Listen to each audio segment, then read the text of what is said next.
When you're dealing with someone's prized possession, their passion, the last thing they want to see you do is go at it with a frickin' knife.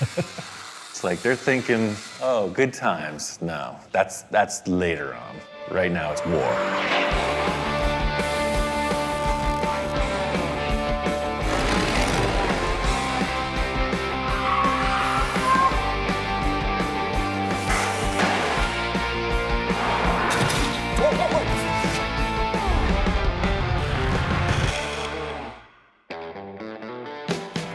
The word out, I'm looking for some new projects. Right away, my buddy Tom hits me up. He says, hey, my friend Bob and I, we got a project.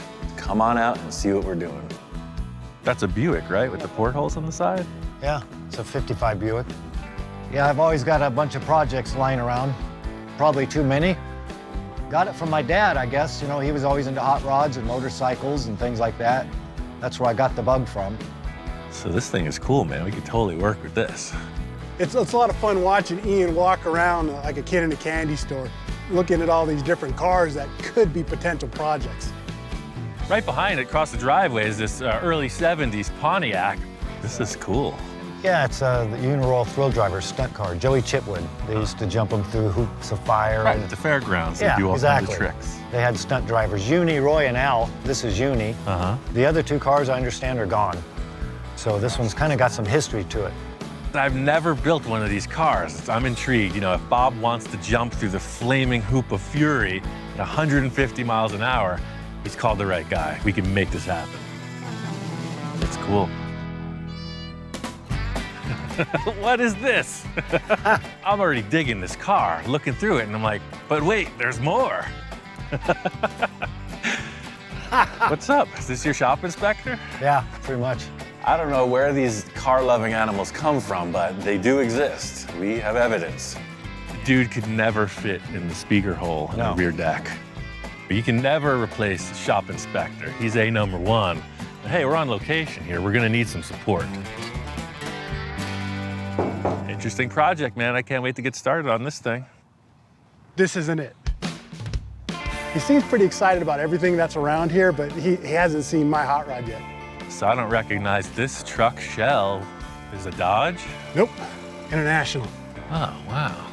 I'm excited to see what Ian thinks of the work we've done and the work that needs to be done. I've done a bunch of international stuff. This is old though, like what, 30?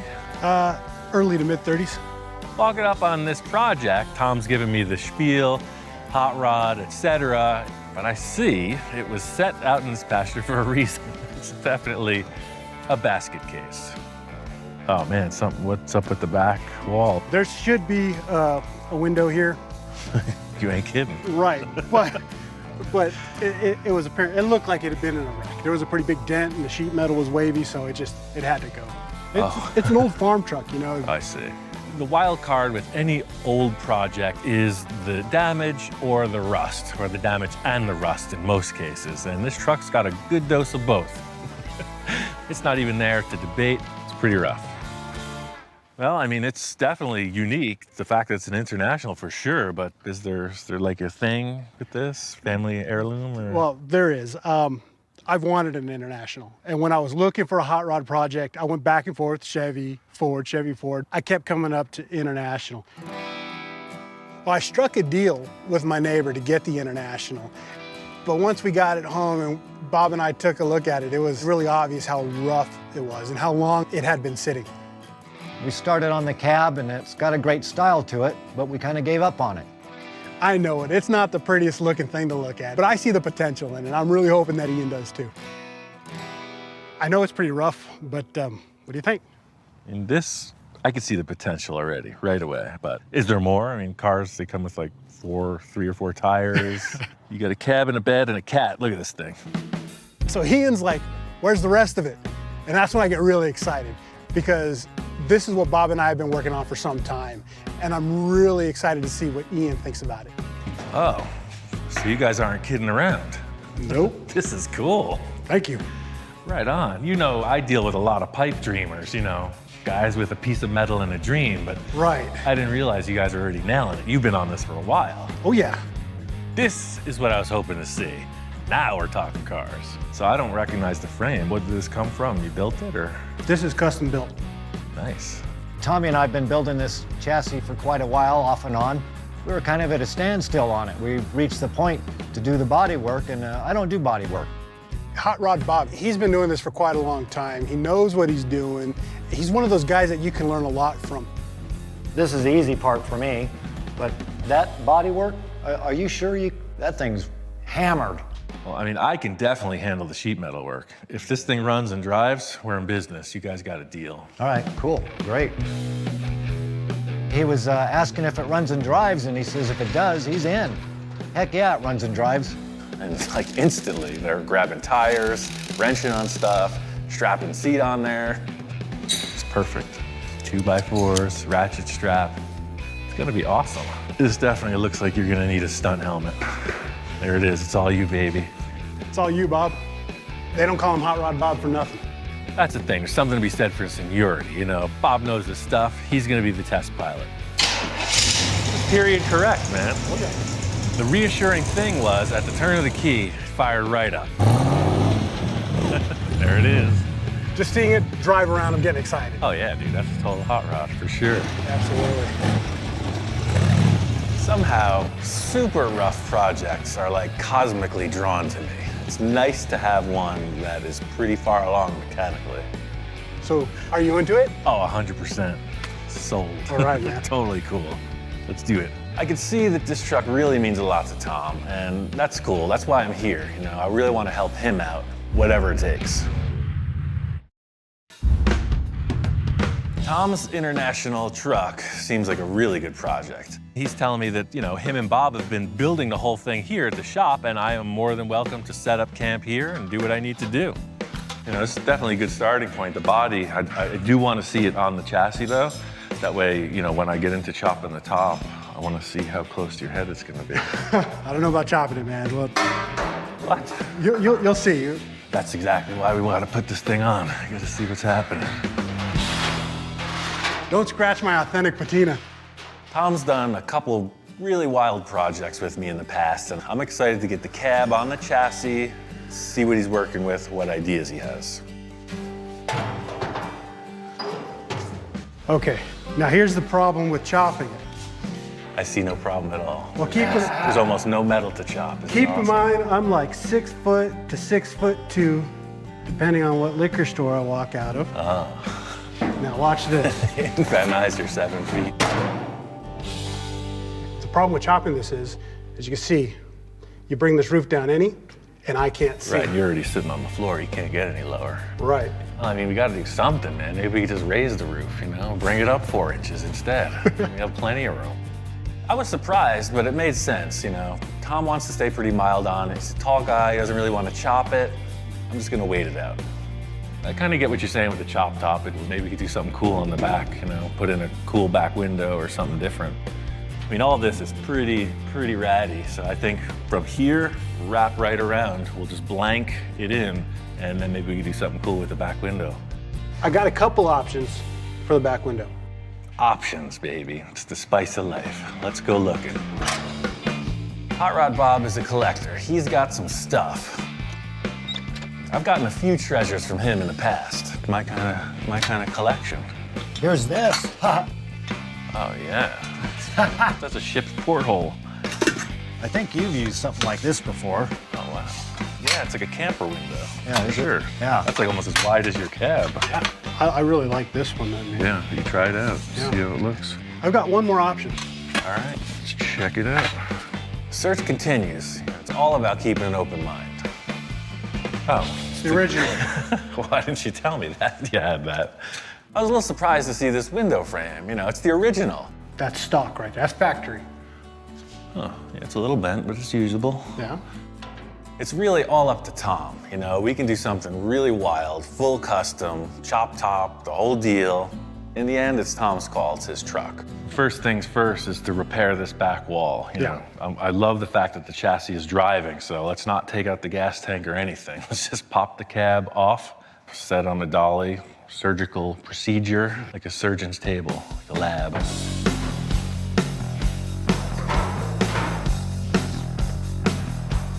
That cab is pretty rough. You know, we got a lot of work ahead of us, but I need to take a closer look. Now, class, there are a number of things wrong with the back of this truck. So right here, you can see it's out right here. And that's a lot, right? And then on this side is the exact opposite. So you got the roller coaster effect. If I was to follow this line with the sheet metal, this is what it'd be doing. It's like way the heck out of shape. Not really sure if Tom knows how far gone this truck is. So the good news is I got a plan, but the not so great news is that instead of just putting this wall in and fixing the window, we kind of got to rehab the back third of the truck. There was numerous impacts. Instead of just putting in a window, let's just fix the whole back of the truck. It's gonna be way better for it. We'll clean all this crud out of here and we'll make it nice. It's never too late to shop it. That's the whole idea here, you know what I'm saying? So once I start working my influence, my hypnotizing ways. How many fingers am I holding up, right? You're going left, you're going right.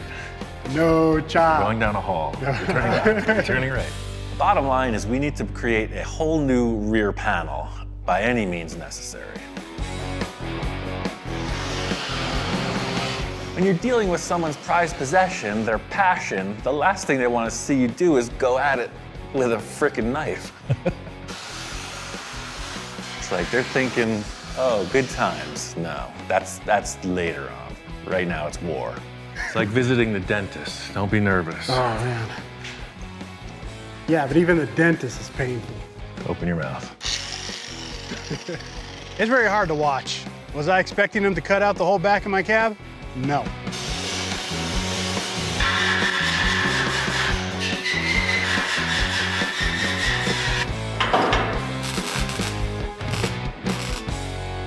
All right, so now we're gonna do a little tar paper template lesson.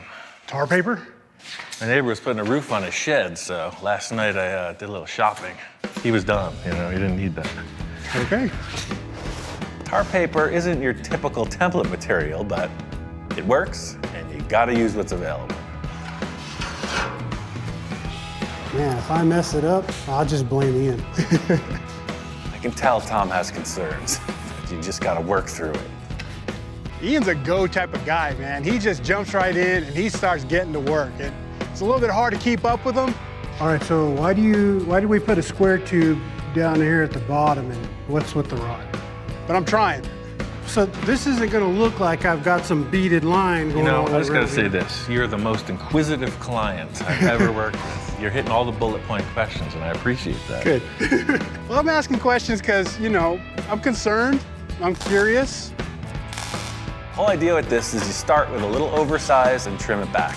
So this is the story. I mean, the challenging part is this one corner, but the center just falls into place. So you see what you're getting, right? Oh yeah. You'd think that going this method would be all choppy and archaic looking, but this is already looking smooth. Because I got style, my man. You do. What do you think you're dealing with here?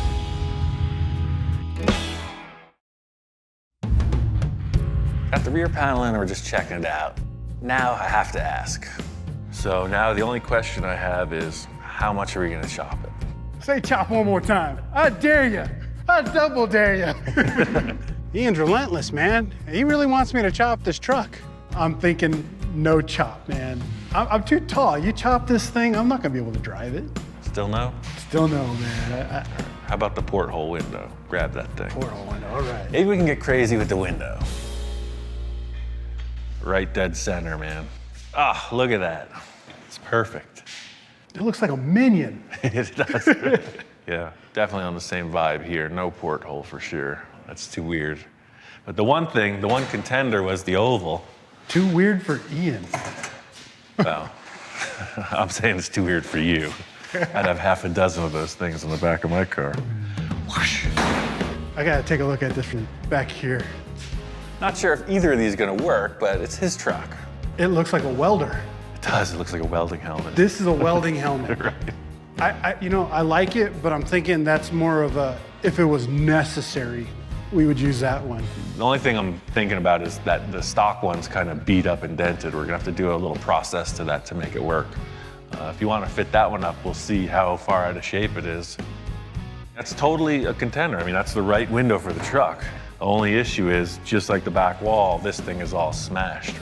both of these panels, we're gonna have to straighten. I mean, and if you reverse it, the theoretical flat side on here, you can see it's way out. That's like an inch off. I can see how bad it is. It's really out of shape. You know, I mean, I like it. I love it because it is the original window. I can tell Tom's really set on this window frame. Let's see how bad this thing really is. Let's use some envisioning tape. I put this stuff on everything. I think that center. Once the envisioning tools come out, it gets kind of serious. What do you think, higher, lower? Right there, stop. So Ian takes that back window frame and puts it up against the back of the cab with some tape. Yep, it's not looking right. I mean, the window looks good, but it is bent. It's totally out of shape. Yeah, it's pretty obvious. There's always a porthole, man. I know that thing is perfectly round. Yeah, I don't know, man. Yeah, that's pretty rough.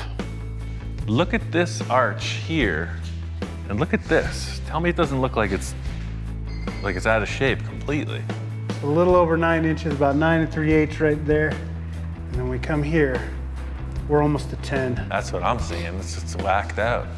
I'm really hoping that Ian can pull some tricks out of his hat to make this thing better. The good news is we can fix that thing. I got a plan. You got a plan? Yeah. About to get medieval on this. Yeah.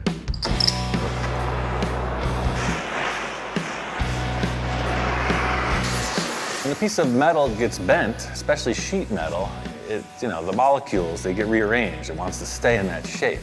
Heating it up with the torch anneals it. It makes it soft again. Is this one of the tricks that he has in his hat? I don't know, but I mean, it looks like something that came out of a barbecue. It doesn't look like a good idea. As well as annealing it also tends to burn it up. That does not concern me. The steel isn't burning. All the crud that's on it is. It looks pretty rough. Are you sure this is gonna work?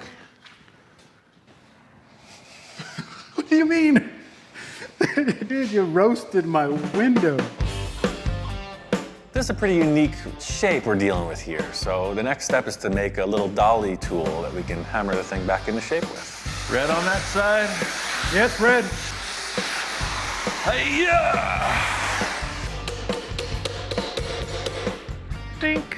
That looks pretty darn close, eh? The idea here is when you're away from your shop, sometimes you gotta improvise. You see that dent anywhere? Yeah, man, it's Dent gone. disappeared. Man, it was a totally unorthodox way of going about it, but it worked. Ian managed to straighten out this window frame. Wow, man, you did it. Look at that. Done. Tom is super stoked. It's looking good. Now it's just all about the welding. It's the scariest part of sheet metal fabrication is your potential to warp it.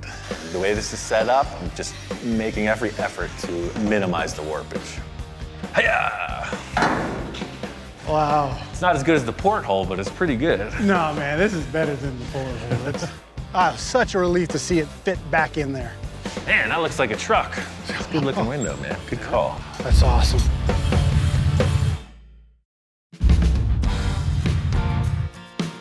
That old window frame ended up fitting in there pretty good. Almost like it was designed that way.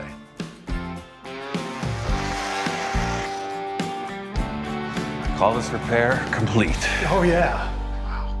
We're gonna skim this with filler just to take all these little weld dots out of here, but that's pretty darn straight. That's amazing, man. Tom's pretty psyched. I wanna put that cab back on the chassis and see what else he's thinking about.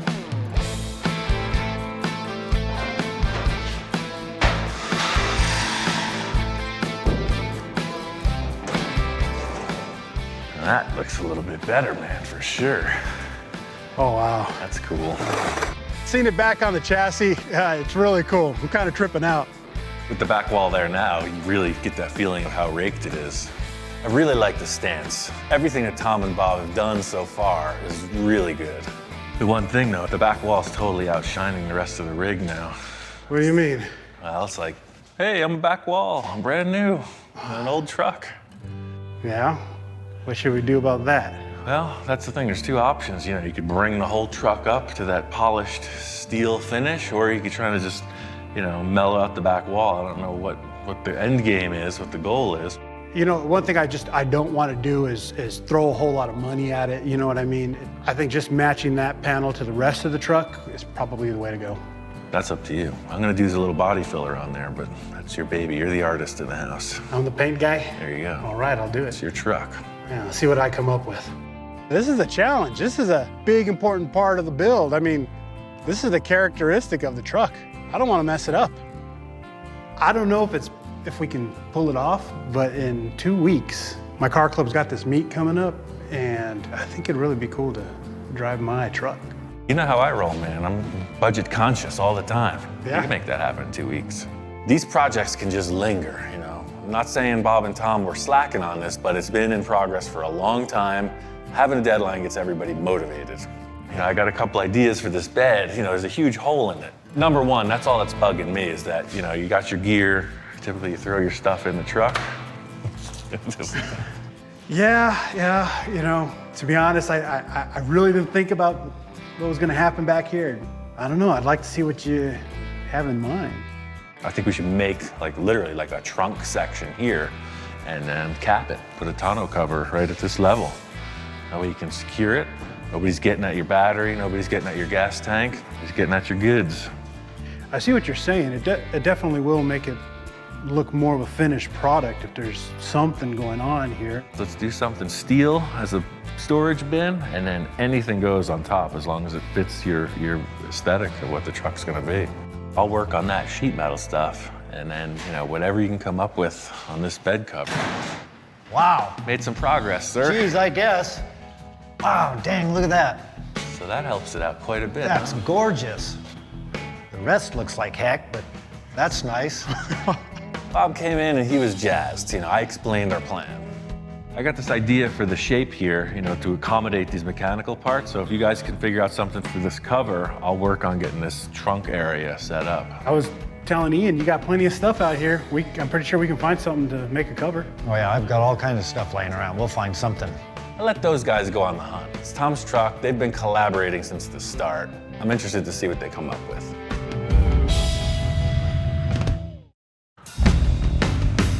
The dog is here because the cat quit. I don't know. It just never showed up for work after the first day. Dude! Yeah, man, Ian brought the shop inspector in today. That's really cool. It's been a while since I've seen the dude. Now that we got some progress, I figured I'd bring the quality control, you know? Just a little checkup on things. I did a little sheet metal work back at my shop. So I was thinking it's gonna set right on that cross member and weld right to the frame here. Oh. And I'll just put some sides on, so you got this big hollowed out area. Nice. The idea with this is it's just a storage spot in the bed. You know, I wanted to get it all set up so that I could finish it off today. This is super basic. I just put this on the sheet metal brake, did a series of folds, and you see I put some little X's in there just to give it some rigidity.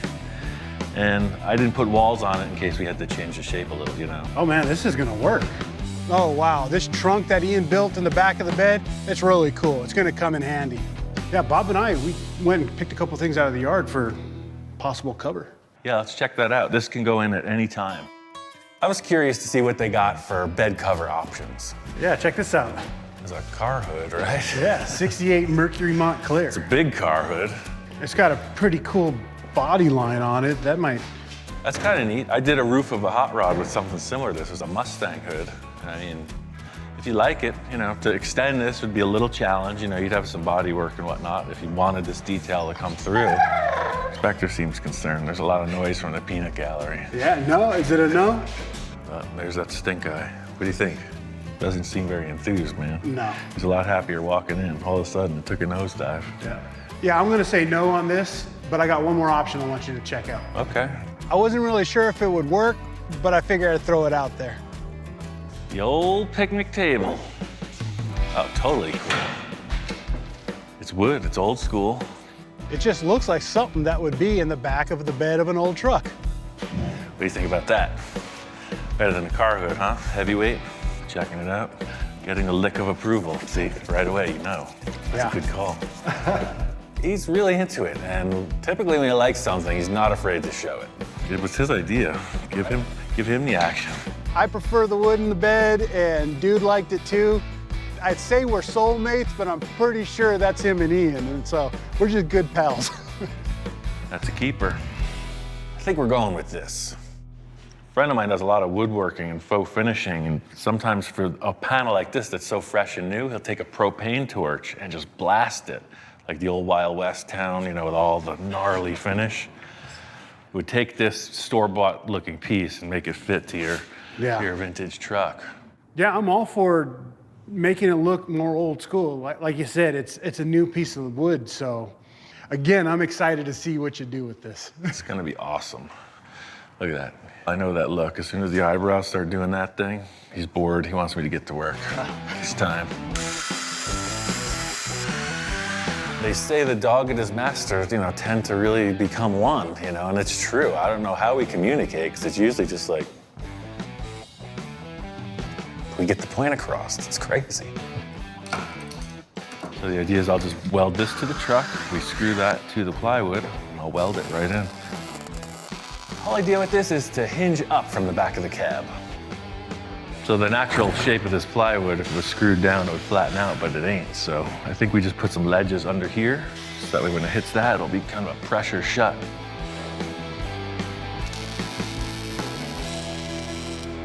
Oh man, it looks like $100, $1 million. Yeah, I'm glad we went this route. I like this a lot.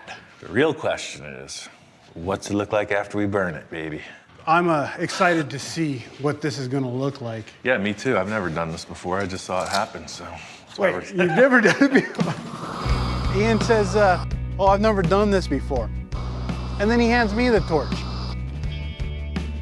The whole process with this build is inclusion, you know? A client can just pay and come back when the project's completed. I like to terrorize the client, engage the client. That way they really appreciate the rewards. Yeah, look at that. I think the darker it gets, the better it looks. Keep it cooking it.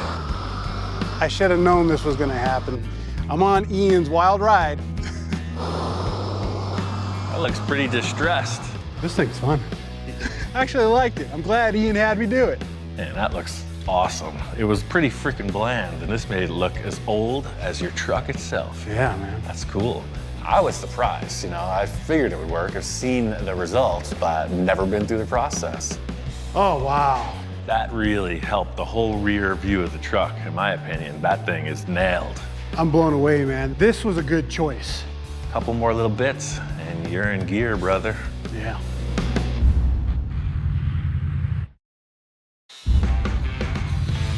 I was just finishing up the bodywork on the rear of the cab, and the guys are putting in the taillights. Yeah, I got these cool 1942 Ford taillights. They're the right measurement height-wise to fit that one spot at the bottom of the bed. There's a bunch of loose ends on this truck, and I know Tom has some ideas about the paint. We haven't really talked about it. I'm just gonna let things develop. Oh, man. It's getting there. My goal is to get this thing as straight as possible. That way, when you go forward with the paint, we never have to go back. Ian's giving me the task of matching the paint. I've never done this before, and I'm kind of nervous. I just want it to be done right. When you give me the go-ahead, I'll slap some paint on it and then scuff it up. For sure. I'll make it perfect, and then you can screw it up. It's gonna be awesome. And I got another idea for your bed. Oh, yeah? Yeah, the whole thing with that bed cover, tail lights. I got one other idea I want to show you, too. Just thinking how cool this bed looked. You know, just always bring it up a little bit more, maybe. You know, it's wood. I thought it would just be cool to have a metal accent to kind of bring it together. Like those little slats in there are neat, but what if you had something that was even neater? Okay, neater. That was even cooler. But if you put that in there, all of a sudden, it transforms. Yeah, I agree. I really like the mixture of metal and wood. Tom had to hit the road, so Bob and I are still trucking. You know, we're gonna keep this thing going. Since it runs well, might as well have it look nice. Hey, back window, clean engine, the whole Yeah. 9 yards. Yeah. Bob was cleaning up the engine, and I wanted to finish off this storage area in the bed. To fit this up just on the fly like I'm doing is a lot of testing, you know. Put it in place, mark it, react to that. This is my improvised sheet metal brake. I consider one of my greatest assets to work like a caveman. So set up your line, set up a big old hunk of steel, and then clamp it. It's a pleasure working with Ian, and watching Ian work, I've kind of thought to myself, I need to learn this stuff. Oh yeah, that's nice. It's sweet. Yeah, it'd make a heck of a cooler. Yeah. I have no concerns about the structural integrity of this thing. And I know Tom has some ideas about the paint. We haven't really talked about it. I'm just gonna let things develop.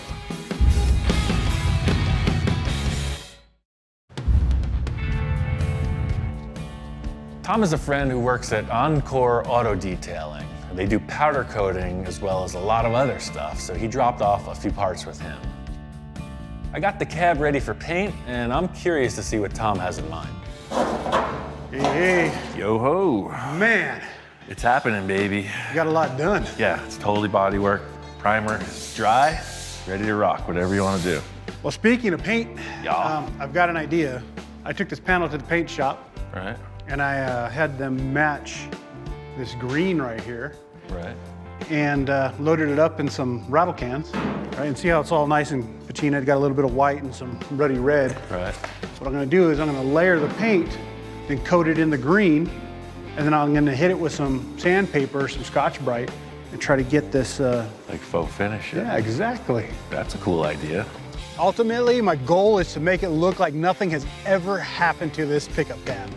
Yeah, if you can match this to what you got going on, then nobody will ever consider that this back wall was even messed with, which is kind of neat. I'm interested to see how this develops. Yeah, me too. I think I'm gonna give it a shot. Have you ever done this before? I've never done this before, and we'll see what happens. I like Tom's concept, and I really like the fact that Tom is embracing the idea of just winging it.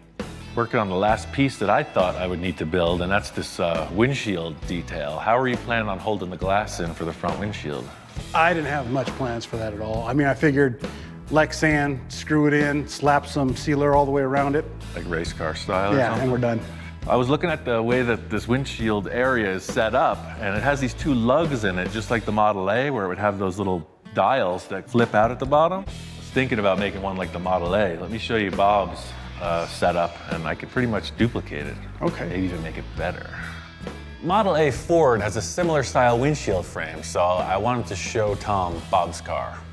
You know, the cool feature of this is that they pivot out, so, you know, it gets hot inside the car all the time.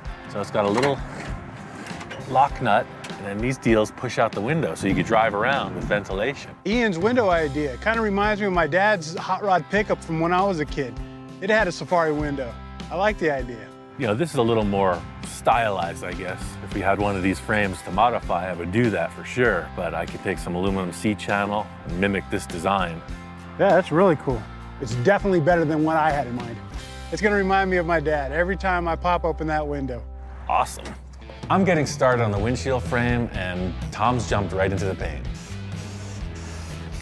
Tom's just got the style, you know? He's like the Fred Astaire of the paint world, you know? He's got a flow, he's got a rhythm, he's dancing it. Pretty interesting process. So I'm gonna start by just making a frame out of this square steel. This truck's been around a while. There's been a lot of different hands in the process, so someone's changed the center of the windshield upper portion for some reason, and it's really misaligned.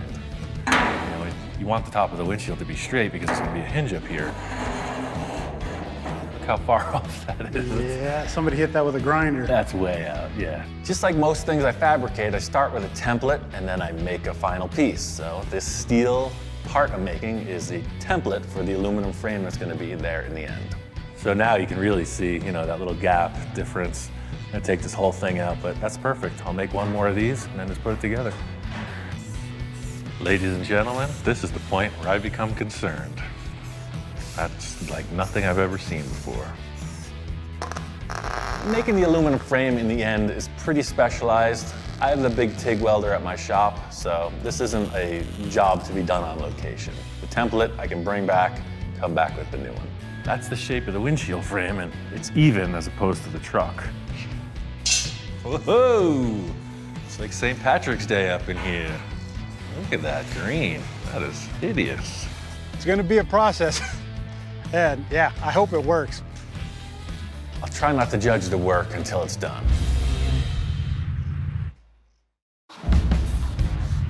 really cool to see Tom taking the reins on this paint. You know, he's got a plan and he's going for it. Pretty crazy, man. I didn't know where you're going with this, but now I can see all these different values coming through as you scuff it up. Watching Ian, I've learned sometimes you just got to get in there and go. And that's pretty much what I'm doing with this paint.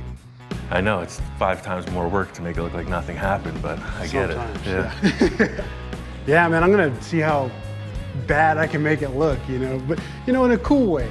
That's what I'm seeing all over this truck, right? It's not just patina, it's like abuse. Right, There's a lot of damage you gotta replicate. Tom's getting all Bob Ross on it, you know? He's got some happy little details over here. He's got some conceptual stuff over there. This looks like it might work. I've got patina. That looks horrible, man. You're doing a great job. You know, I had faith the whole time. Hey, I'm gonna cut apart your truck once more, so. Again? It's gonna make the windshield a little better. This front angle iron, I'm gonna get rid of it. I'm gonna make a whole new mount for the windshield. Brought the template back to my shop and made the same windshield frame shape out of aluminum C-channel. Put an aluminum piano hinge on it and showed it to Tom. So while you're doing all that scratching and scuffing, I got your window frame. Awesome. Got a little hinge on there, and then that fits right up in here. Oh, nice. The advantage of making an aluminum windshield frame is that it looks cool. You know, when somebody looks at it and you say, oh yeah, it's hand built. You know, it just gets extra points with the judges. So we'll put a lot more screws in, but the proof is in the test. Does it close? It shuts. Not too bad for some old scrap aluminum. That looks great, man. So you can see how flimsy it is. What I really want to do is, in addition to putting glass in here, I'll put the knobs on there and then the little sliders so you could set it, you know, I mean, if you wanted, you could set it way out here. Now, I love it when Ian does something outside the box or really extra cool. He's taking my build up just an extra level. We're definitely hustling this, man. It's gonna happen for sure. We just got a couple more details, assembly, modifications, and this baby's ready to rock. Tom's club event is only a couple days away. We got a bunch of assembly to do. I got a couple surprises. You know, we got to get things finished.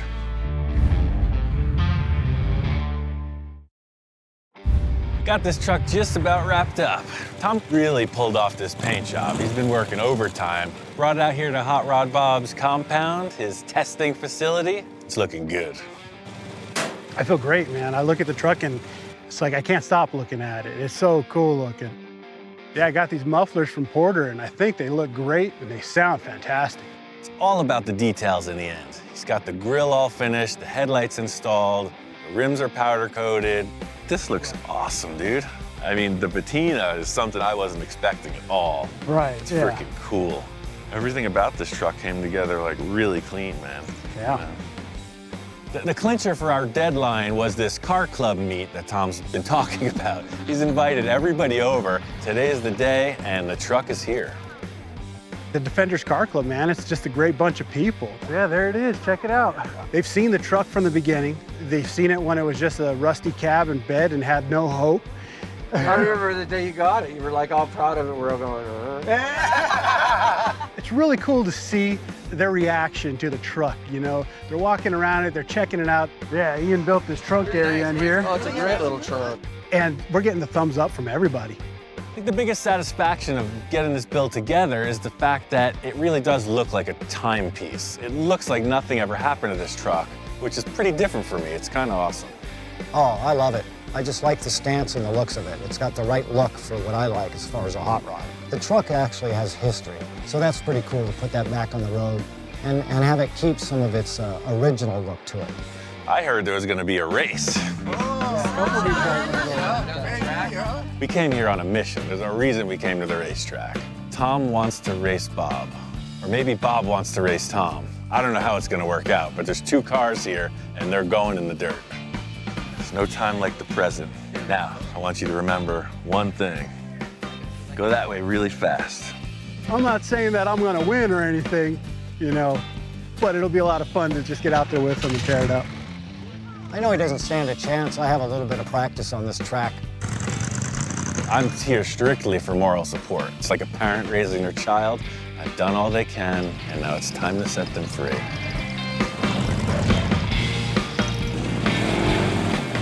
I'm having fun. I'm all in it. I'm going for it. And then nothing. This is just par for the course. You know, it's a maiden voyage. It runs great in the driveway. You start slamming it around the dirt, there's gonna be a fail rate. Here I am. I just built this hot rod pickup. I'm out here having fun with it. I got all my friends watching. The truck dies on me. That is dry. Yeah. Tap on the float bolts to see if it helps or something. Don't be so traumatized, man. I've been doing this for 20 years plus. This is typical. Come to find out, it was the fuel cap, not venting. So fix that, and it runs great. The truck fires right back up, and I'm back in it. All right, champ. Now, I don't want this little setback to get you down. We're still in the race, man. I got some leeway with the referees, and they're gonna give you a timeout on this one. And I think we can come back stronger than before. The thing here is all attitude. You know, you can't get rattled.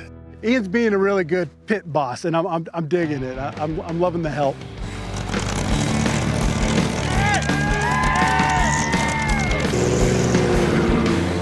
This is the vintage race that you read about.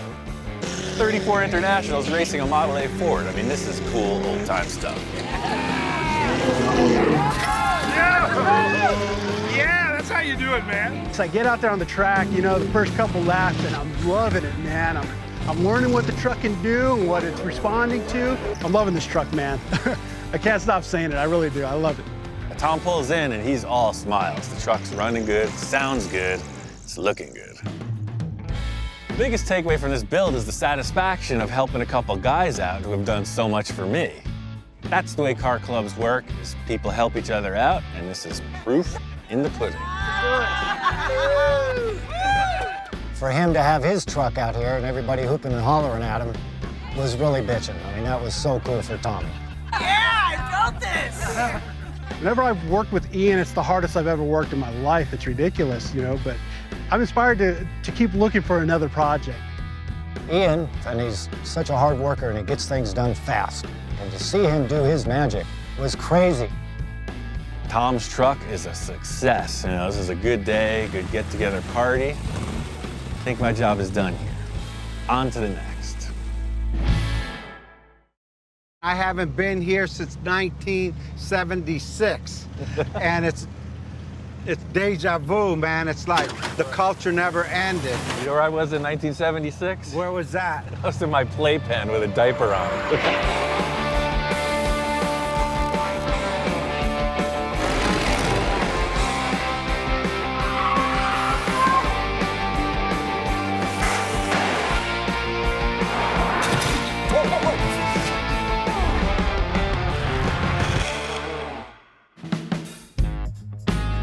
Always up for a project with Victor. He pushes me to the limit every time. Yeah, I didn't recognize this until I started to walk around. I know that modification on the tail end, the interior, and there's some action going on in the front. You know, this is Jack's car. I was trying to get this from him, so I don't know how you pulled that off. You know, I'm a negotiator. I made him a deal he couldn't refuse. Victor seems to acquire cars in the same way I may go to the hardware store.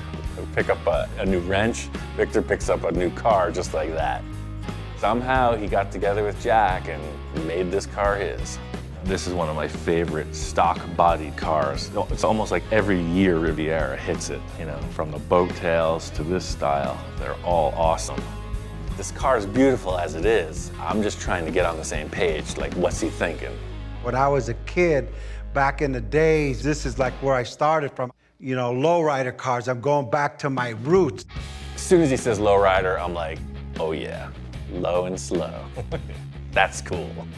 My original idea was just to leave it alone, finish the body work, keep it stock, and just lower it down. Well, then I started thinking, I said, hey, let me see, me and Ian, stock, no way.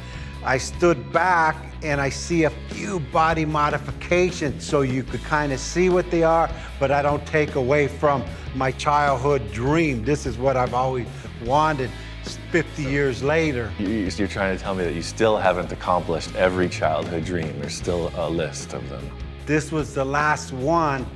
We're in the consultation phase, and sometimes I gotta offer a little dose of reality. The thing is, I know you're subtle.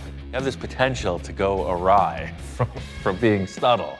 No bubble top, no fiberglass. We're gonna go just stock with minor enhancements, I promise you. The supercar burned us out. So I wanted just to like take a break and do just a subtle 65 Riviera custom. Victor's saying it's gonna be easy. We're only gonna modify a couple things. And same in the back, there's too much fender well. Like 50% of the wheels gotta be covered up. 50%? 50%. That's not subtle, that's half. It's subtle to me, come on, give me a break. Had Vinny, my nephew, draw up a rendering on the computer, and I'm showing you what it's gonna look like. It looks factory. I mean, check this out. See how just subtle? Oh, wow. And anybody, I took it down, I did around the wheel well, and that's simple. That's just 2 things. That's not 10 things. Wow, that is, dare I use the word subtle. Victor pulls out this rendering and I'm pretty impressed. You know, we use the term lowrider, it could go anywhere. It could get really crazy. This looks like it's gonna be pretty classy. It still looks like a Riviera, right? If you can rein it in and stick to this looks like 3 things for sure. Like 1, 2. In looking at the rendering, I can see that it's pretty subtle changes. You know, when I'm bringing up the idea of 3 things, it's like, okay, front wheel arch, rear wheel arch, and 1 more time, and we're out. You may have broken new ground here. Have you been in counseling or anything like that? No, I'm just tired from the last build. Yeah. It appears that everything else is stock. There's only a side view of this vehicle, and it just looks like a lowered, kind of laid-back cruiser. I want to take this thing to Santa Maria, Cruising Nationals. That's the best car show of the year. Oh, for sure. So we have 6 weeks to get this car completed. The clincher in this negotiation was Victor's got this deadline. He wants to get to the car show. It's a pretty quick turnaround. I love the idea. I think it'll really keep the reins on Victor's ambitions. I think it'll really keep things in line. 6 weeks, kind of tight. If we can keep it to 3 things, we can get this. And the clock starts now. Deadline doesn't change, but what we decide to do with the car can. That's the factor. You know, as long as we get there, anything goes between now and then. As per the rendering, we'll just make it look as close to that as possible. I've taped it up over there. Look at that. That thing is so cool. It's gonna be the easiest build you ever done for me. Thing is, sometimes subtle is harder. That's a huge change in the side view of the car, so let's just get to it. It's still a 7-foot panel to bodywork. First rule of a lowrider is it's gotta be low. This car's set up on coil springs all around. We're not gonna use them, so I'm gonna cut them all out just to get the car slammed. Yeah, I always get anxiety when he cuts my cars out. You don't really need those springs anymore. The main enjoyment for me is giving Victor that shock value, you know? He's got a really nice car. I'm sure it was a considerable investment. So to go in there with a blowtorch and just start slicing stuff apart, it's exhilarating. Smells like fresh baked Riviera. That's the only time I see you smile is when you tear stuff apart. Because he's gonna give that tension right back to me. I know it. Later in the fab, he just gets in there and he's picking and picking, you know? So right now, I'm gonna give it to him while I can. Wow. It looks good. Yeah, now that I see it, Ian, man, it's looking like real nice. I mean, look at that. That's beautiful. That's what I was telling you yesterday. Getting this car on the ground, you can see it's an awesome lowrider. I mean, as is, and Victor's feeling the same way. You know, we drew this up and that looks pretty cool. But then as you see the car sitting there, Victor looking at this car on the ground, I could see maybe having second thoughts, you know? It's like, whoa, you know, do we need to jump into this big project? she's pretty. Look at that body. Look at the stance already. It's a beautiful car. So I'm kind of talking them down, telling them we're on the right path, you know, we can do this.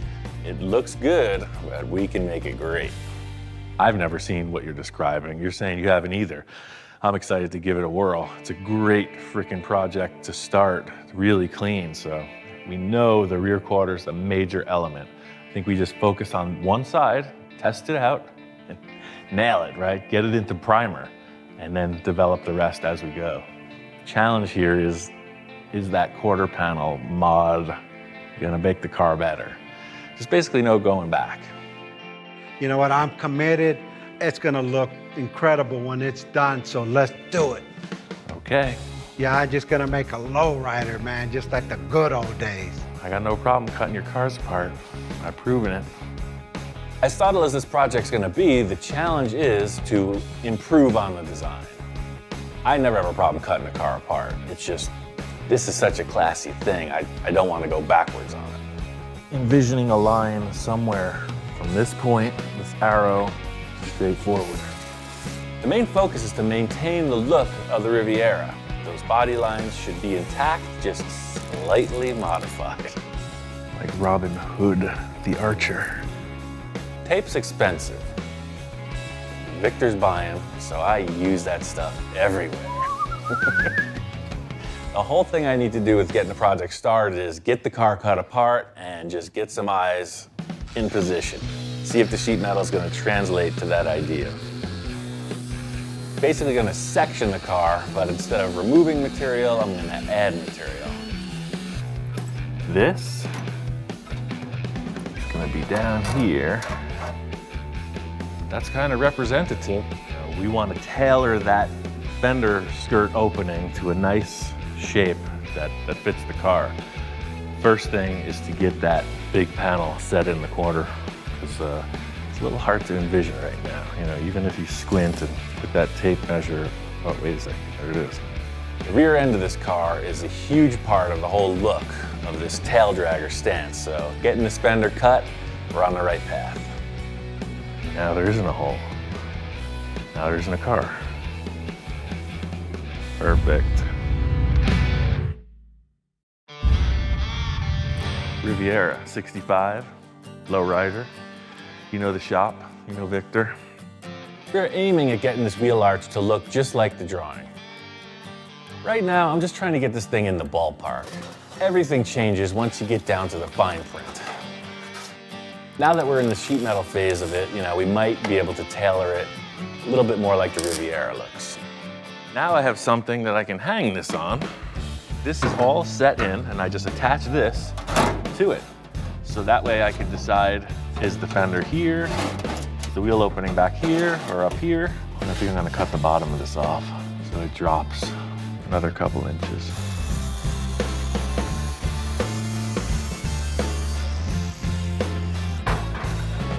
Dun, dun, dun, dun. Up, see that? This is a first. Usually the shop inspector is the harsh critic, you know, the stink guy. He comes in and he's all tongue. He's like, yeah, this is on. That is the lick of approval. He's into lowriders. So see, this line will follow straight through. The big point of concern here is this line that runs the length of the body. You know, the drawing doesn't show it, but it's a primary element in this wheel arch. It comes down the door and goes up over the tire. My goal as of today is to just make it look as close to that drawing as possible. This is all just a setup for discussion. Ian, how you doing? Hey man, got a bunch of stuff mocked up. Before Victor came in, I made a mock-up of this lowered rocker panel. That way we can get a feel for the whole side view, how high the car will be off the ground. Wow, man, you got that thing low. I mean, you know me already. Yeah, that thing's on the ground. That's looking real good, man, real good. This mock-up is important because we're trying to translate this drawing into what the car is actually providing. You hit it right on the whole panel. The only issue I have is just with the opening of where the tire is. If you could just expand that out, and then, I know I said, hey, put it on the ground, but hey, come on, let me at least go up driveways. I knew this coming in the door. I was just listening.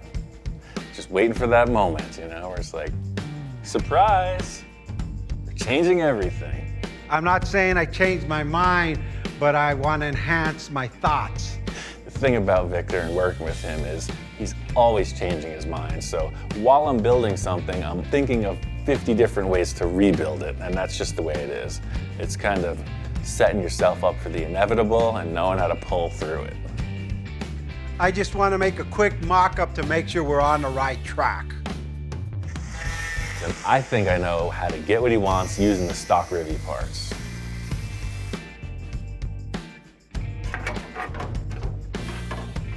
Right there.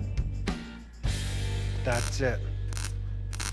And I'm relieved because you just cut up my dream car. I'm thinking, man, did I do a bad thing by wanting to modify the back wheel and the front wheel? Everybody in the world will just put a fender skirt on the car to lower it, but that's worth the effort for sure. It's cool. Unfortunately, it's not going to translate into a good finished piece. I'm going to have to rebuild the shape we've created out of some steel stock because it's got to be arrow straight to make it count.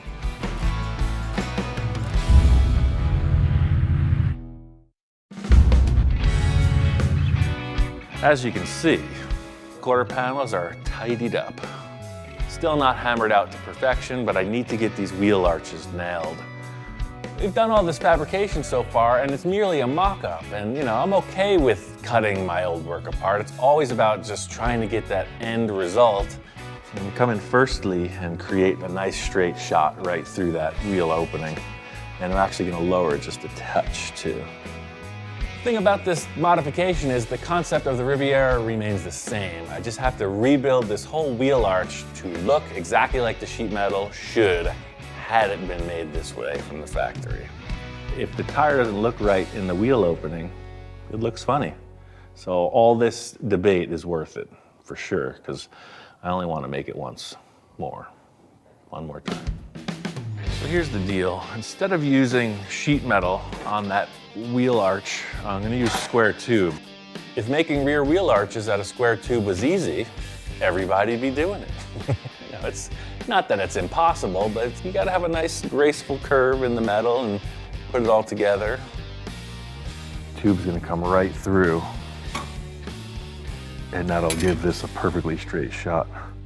Great little session of envisioning we had there, but now it's time to cut all this junk off and make it right. Using this angle, it's pretty thick, and that's gonna give the sheet metal something to hold on to. You could see when we attempted to do all that, we ended up with a big caved-in mess. This quarter panel has to look as if that giant stamping machine at GM nailed it. But we're changing everything, and I'm hand forming it, so it's pretty techy. The one thing that's gonna sell this idea is having that line flow straight through the fender well opening. So it's straighter than a straight line, so I'm just going by all those trim holes right down the center. From day one, this is why I've been so interested in customizing cars. It's the metal fabrication that's kind of the root of why I started this. It started with rust repair, and now it's building custom three-dimensional panels. All right, so that's that as far as this rear portion is concerned. I got this all fully welded up, so that ain't going nowhere. Is there something behind me? It's like, when somebody pats the kid on the head, almost the same thing. It's like, keep it up, man. First review by Senor Inspector. This may be the best walk-in ever. This is the last part of the action, and I'm not getting distracted by any of this. You can see I'm focused. There's a tongue in my eye, so I guess you're liking this project, huh? I don't know the breeding of this particular hound, but you never know. He may have a little of that Latino culture in his blood. Well, I guess I won't be needing a shower this evening. I'm gonna follow this angle that Victor and I started working on.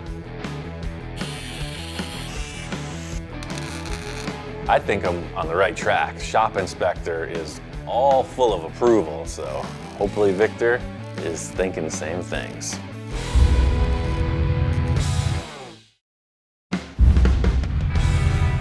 As much as I tend to get satisfied with my own accomplishments, Victor always seems to think I can do better. So I don't really know how he's gonna react to this. Ian, how you doing? Good, man. How's she looking? It's getting close. None of that is Riviera anymore. I had to make everything. Yeah, you know what, dude?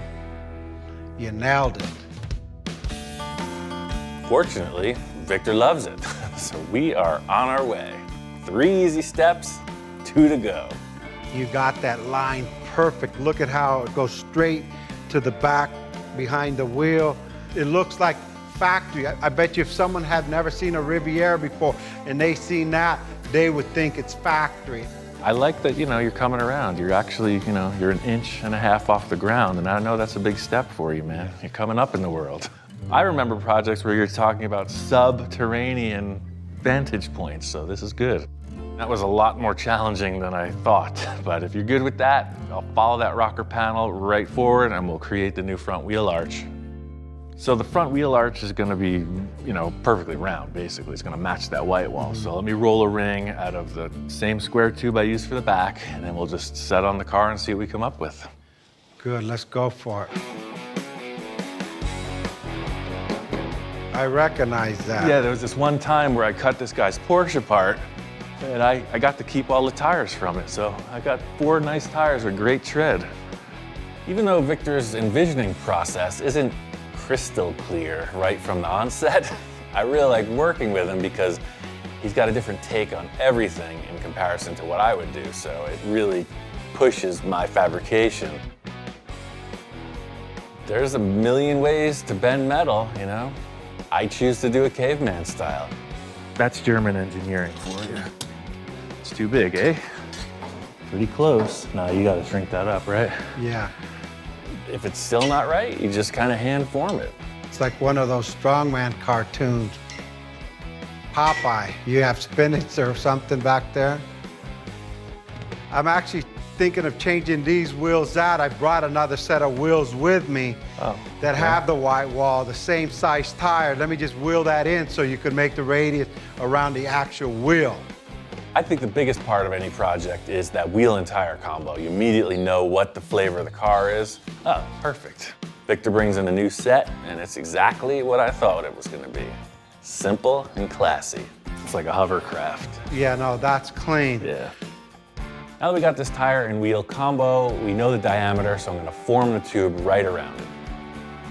So you want this thing like right up there, Right there, right? yes. Look at that.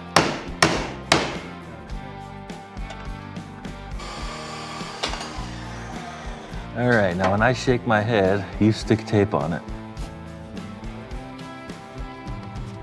Right, so to me, proportion, it's looking too small. It looks like a little teeny hole there. I agree with you 100%. It looks like a little freaking pinhole in the side of the car. So, we shrunk down that one that I rolled. Let's just roll one right out of the tire and just put that on there and see what it does. Of primary importance is the fact that the tire looks right on the car with the fender that we're creating in place. Yeah, no, that feels much, much better. We're really making decisions on the car, so I'm setting up 2 different options just to see what looks best. The line I see is this in between both, half distance. Yeah. Well, I got an idea to make that happen. I'm gonna set those 2 rings on the car and trace right down the middle. I'm gonna tack weld them to the car, and I'm gonna trace right through, because we can always make it a little bit bigger, easily. Yeah. This is decision-making central, You got a concept, next step is to fab it out. Any last wishes, last No. requests? I'm ready, I'm committed, go for it. It's a nice car. There's a million ways to go about this, I'm trying to play it conservative. The back was pretty straightforward. I know the front's not gonna be that simple, so I only want to build it once. Main thing here is to just get that mock-up 3-dimensionally, cardboard, tape, spray paint, whatever it takes. This isn't the car. So you can see you're flowing in this general direction, sort of like this. Voila, instant lowrider, just add tape. I think it looks pretty aggressive with that. It does. Something about the paint fumes in the air, it just helps everything come together. This is a pretty complex shape to create and then mirror on the other side of the car, so Just trying to get Victor to just stick with this. You know, are you sure? Is this the way it's gonna be? Again, I know we're gonna change it. It's just the way it happens, but I have to put it into metal now. Knowing the diameter of the opening, at least I can build to that and we can trim back, because that wheel arch that's in there has to get totally removed. This is pretty ambitious. You know, these subtle changes are not without consequence. So, you gotta make this count. But without no risk, there's no reward. That's right, ladies and gentlemen. No whisk, no reward. Decision's been made, we are on our way.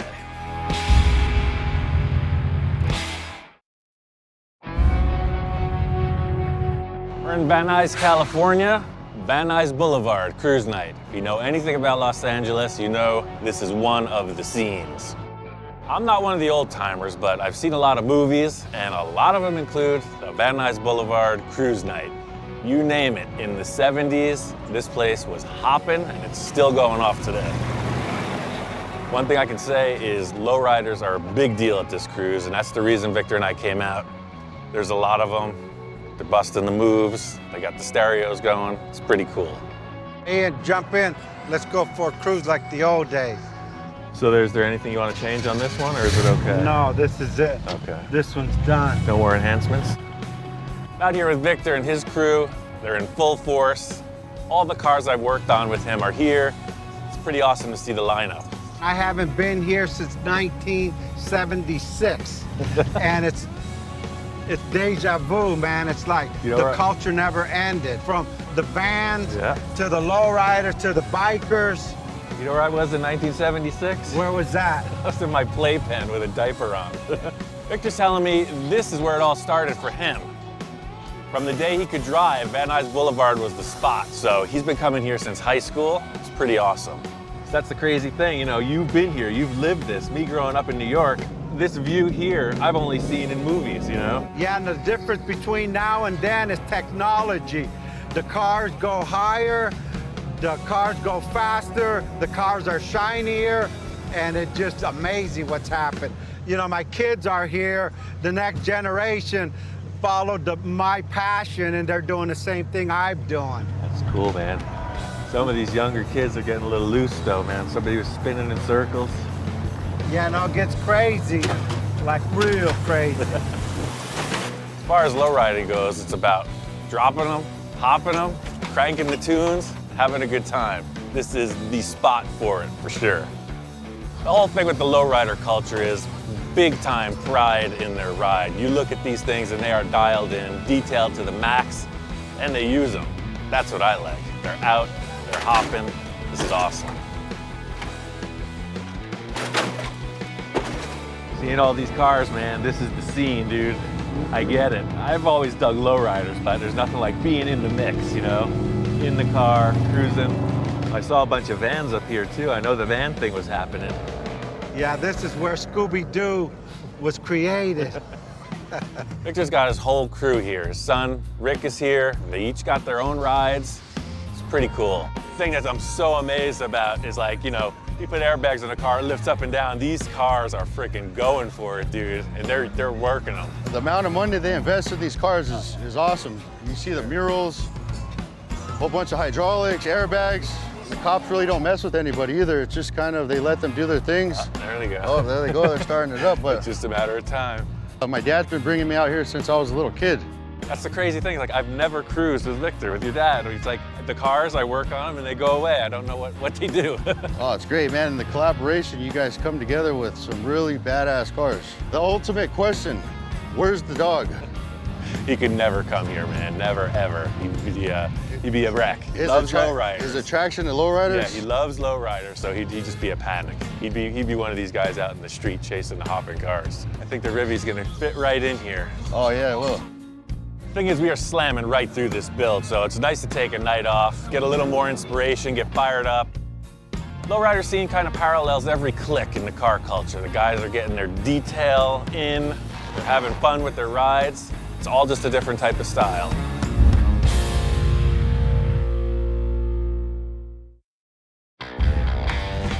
Unbeknownst to me, the shop inspector gets special deliveries.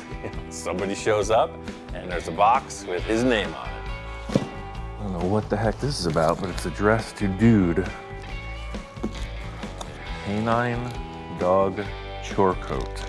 Typically, you know, he's the naked dog, no collar. You know, he's just walking around inspecting and criticizing, and he may be up in his game. Oh boy, this is classy. Oh, look at this. It's pretty cool, man. I think he's digging this project. He's got a lowrider, he's got a special coat, he's got 2 pockets, he's got a collar. You're looking good, man. And this dog seems to be digging his new gear, but I'm loving it even more, you know. This is perfect. This is like a walking tool chest, like a pack mule. Look at this. This is epic. Bring your tools. We got work to do. You know, this is perfect. I don't like stuff in my pockets. I don't like jewelry, you know, I don't like to be weighed down. That's my toolkit right there. It's all right there. It's mobile. Toss it a treat every now and then. As long as it doesn't fall asleep, it's right by your side. Oh, but wait, there's more. This is the crazy thing about living with this animal, is he's got a bigger fan base than I do. Check this out. You are the luckiest dog in the world today. Look at it. I don't get beds or jackets in the mail. I mean, what's going on here? I'm doing all the work, he's getting all the credit. You look relaxed. It's not too shabby, huh? Most likely this guy's gonna be sleeping on the job. My goal today is to just get some metal representing all that tape and paper we had, and easier said than done. It's the same story with the back. The contour's got to flow, the tire's got to look right in the opening, so it's going to be just trim, check, inspect. What I figured out with the back that I wasn't even thinking about is this line kind of determines almost everything. It determines the starting point, so I'm gonna bring this right up to the tire, put on the round tube, and join the pieces. This ring is totally flat. Fender is totally curved. So I gotta totally curve this to totally make this work, dude. As simple as this front wheel arch looks, it's very complex, especially bending a tube. I have a plan, but before I get to it, I wanna replace the cardboard with sheet metal.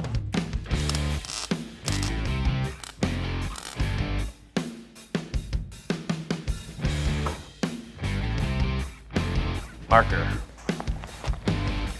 Thank you.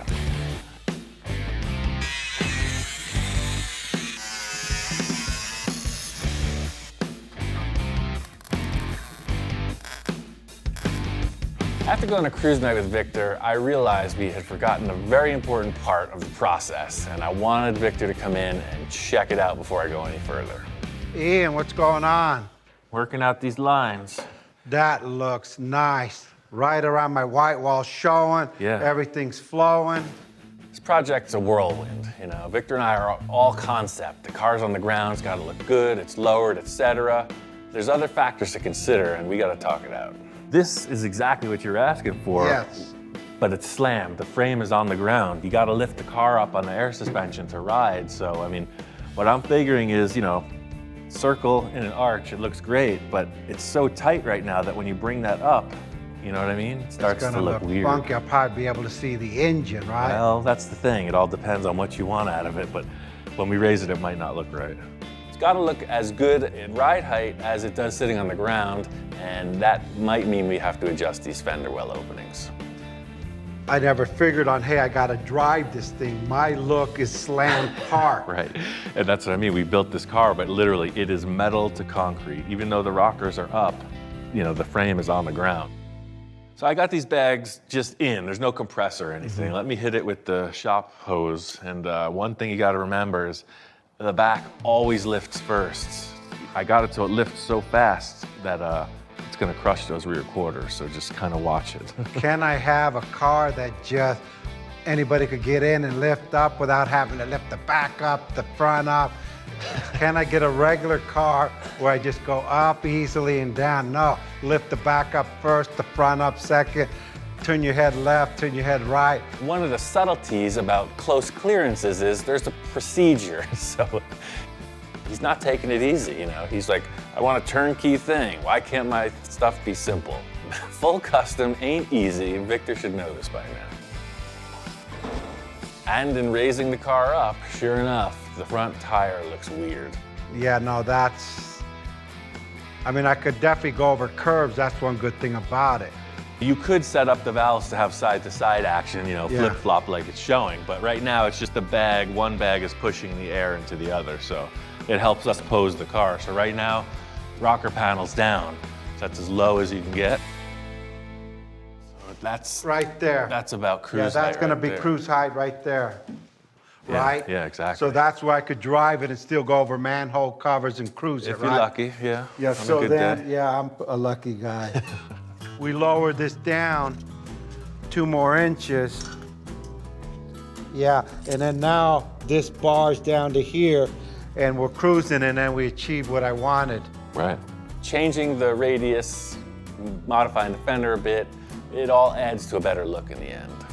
Yeah, I'm glad you said something about that because, you know me, I would have had to enhance it at the last minute. Knowing me, the bodywork would have been done, painted, and then here we go again.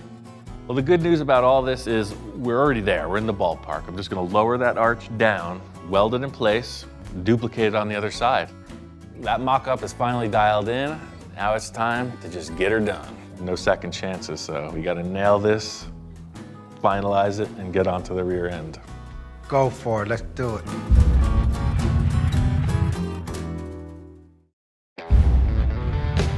After we decided that ring's gonna come down another couple inches, I decided to replace this whole piece of the fender. I came from the front all the way back and then shimmed it out with a few grinding discs on the old rim and tire just to keep that contour of the fender where I need it. Although I have the radius finished around the tire, it needs to curve with the fender too, which isn't that easy. The focus on this whole modification is to make it look as if it could have been done that way from the factory. So the main challenge here is to maintain the lines of the Riviera, keep it subtle, as complex as it may become. The whole deal is I'm going to try to keep this distance even to about the 10:30, 11 o'clock area. And then I'm gonna have to start to pie cut it to get it to bend. I came up with a concept of cutting this tube every few inches. The easiest way to translate that would be maybe if you know what flexible exhaust tubing does. It just is able to be formed pretty simply, so I just don't know how much cutting is gonna be required.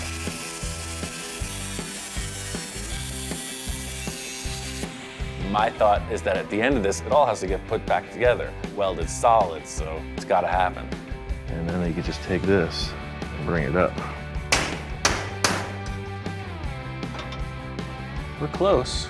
The thing is, the tighter the radius, the more relief cuts I'm gonna have to make. So on a mellow curve, you know, every inch or so is good, but when it gets really tight, I'm gonna do it about every 1/4 inch. In simplest terms, this is the simplest way to achieve this. It's a lot of effort, but you can see that it's working.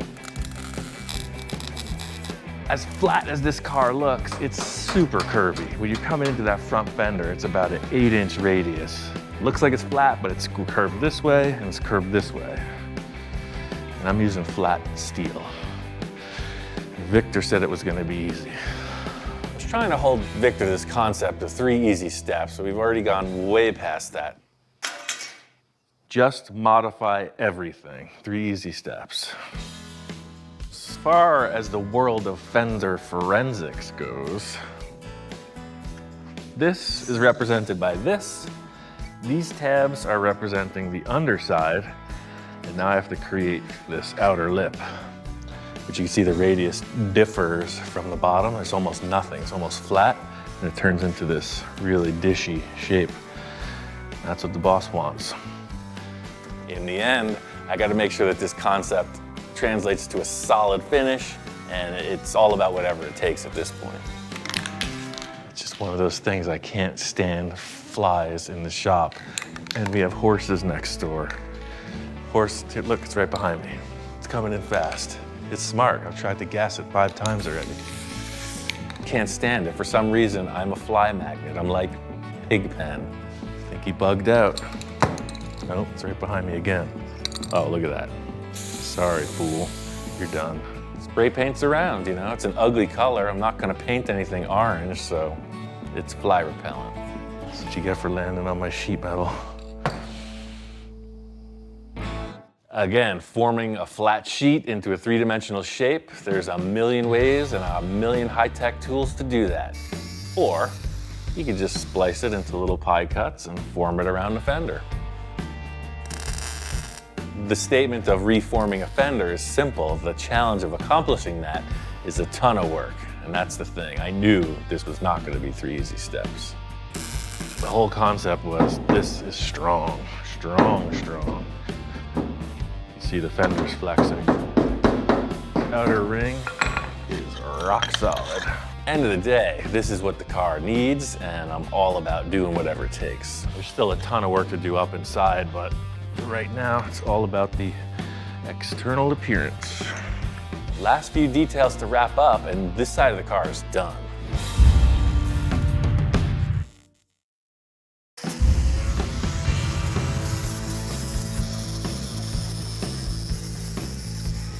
Wow, that really looks good. I love the way that looks. Good to hear. That was a lot of messing around. Yeah, I love the way you added this piece on here. You dropped it down a couple inches so it starts to taper down to make the car flow out. I mean, that's brilliant. You know, once we lowered everything, it really needed that front little part of the fender to match, because, you know, dropping the center of the arch 2 inches just changed the whole look of that wheel well. So I just made what looked right. And I see you did something here to tie this in. That really flows. It actually adds to the car. Like, it looked like it was built from the factory that way. I think that this is kind of that what happened moment, you know, and that's cool. Guys that know the Riviera will look at it and wonder if it wasn't some kind of special edition, who knows what. Even though it was a ton of work, in the end, it is pretty subtle. Yeah, you know what, Ian? This side is done. I mean, 100%. The rest of it will take care of it in body work. All flows came out like better than I expected it to. Victor's really digging the whole line of this car, you know? He's like, oh yeah, it's the lowrider I wish I could have had in high school. I gotta get a hat and some shades, man. Speaking of that, I got a surprise. Let me raise it up so you can see the white wall at like driving height, and I'll show you how it's gonna look up and down. I just got them hot wired to a battery in the trunk right now.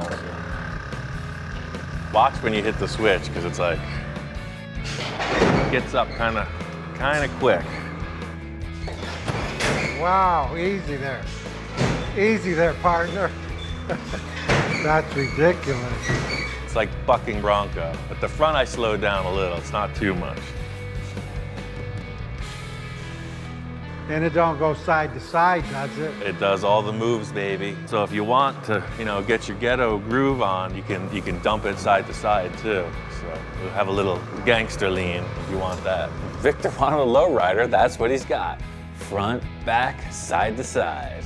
You took that literally seriously about the lowrider stuff, huh? That's what you want, man, right?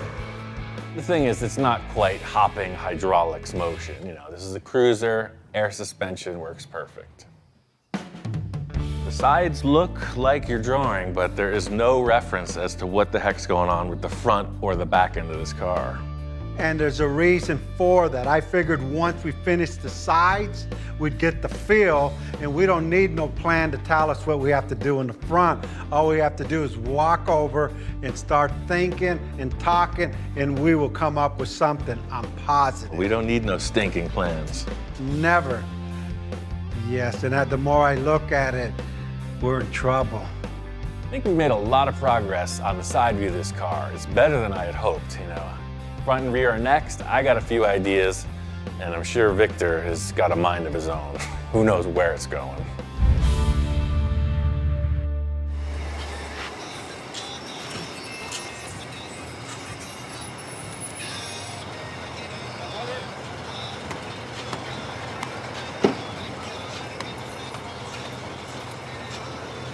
Hydraulic pumps catching on fire. Gets dangerous around here. It's all good? It's all a part of being a lowrider, man. You know, nice cars, they can get destroyed like that. We started with this crusty old blue Dune buggy. The thing is, with a car this crazy, you never know how people are going to react.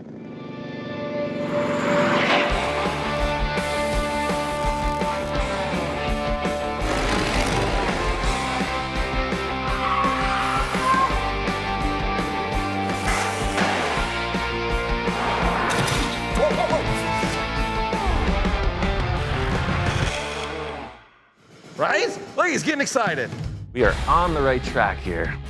Looks like I got another wild adventure on my hands. We just have to one-up everything we've done so far. It all started when my friend Johnny and I came up with this idea for this wild 70s style show car. Oh, wow, dude, how cool is that? If you see something you want, you know instantly, and that was instantly. When Tom came in, the whole game got stepped up, and I got to work on the fabrication.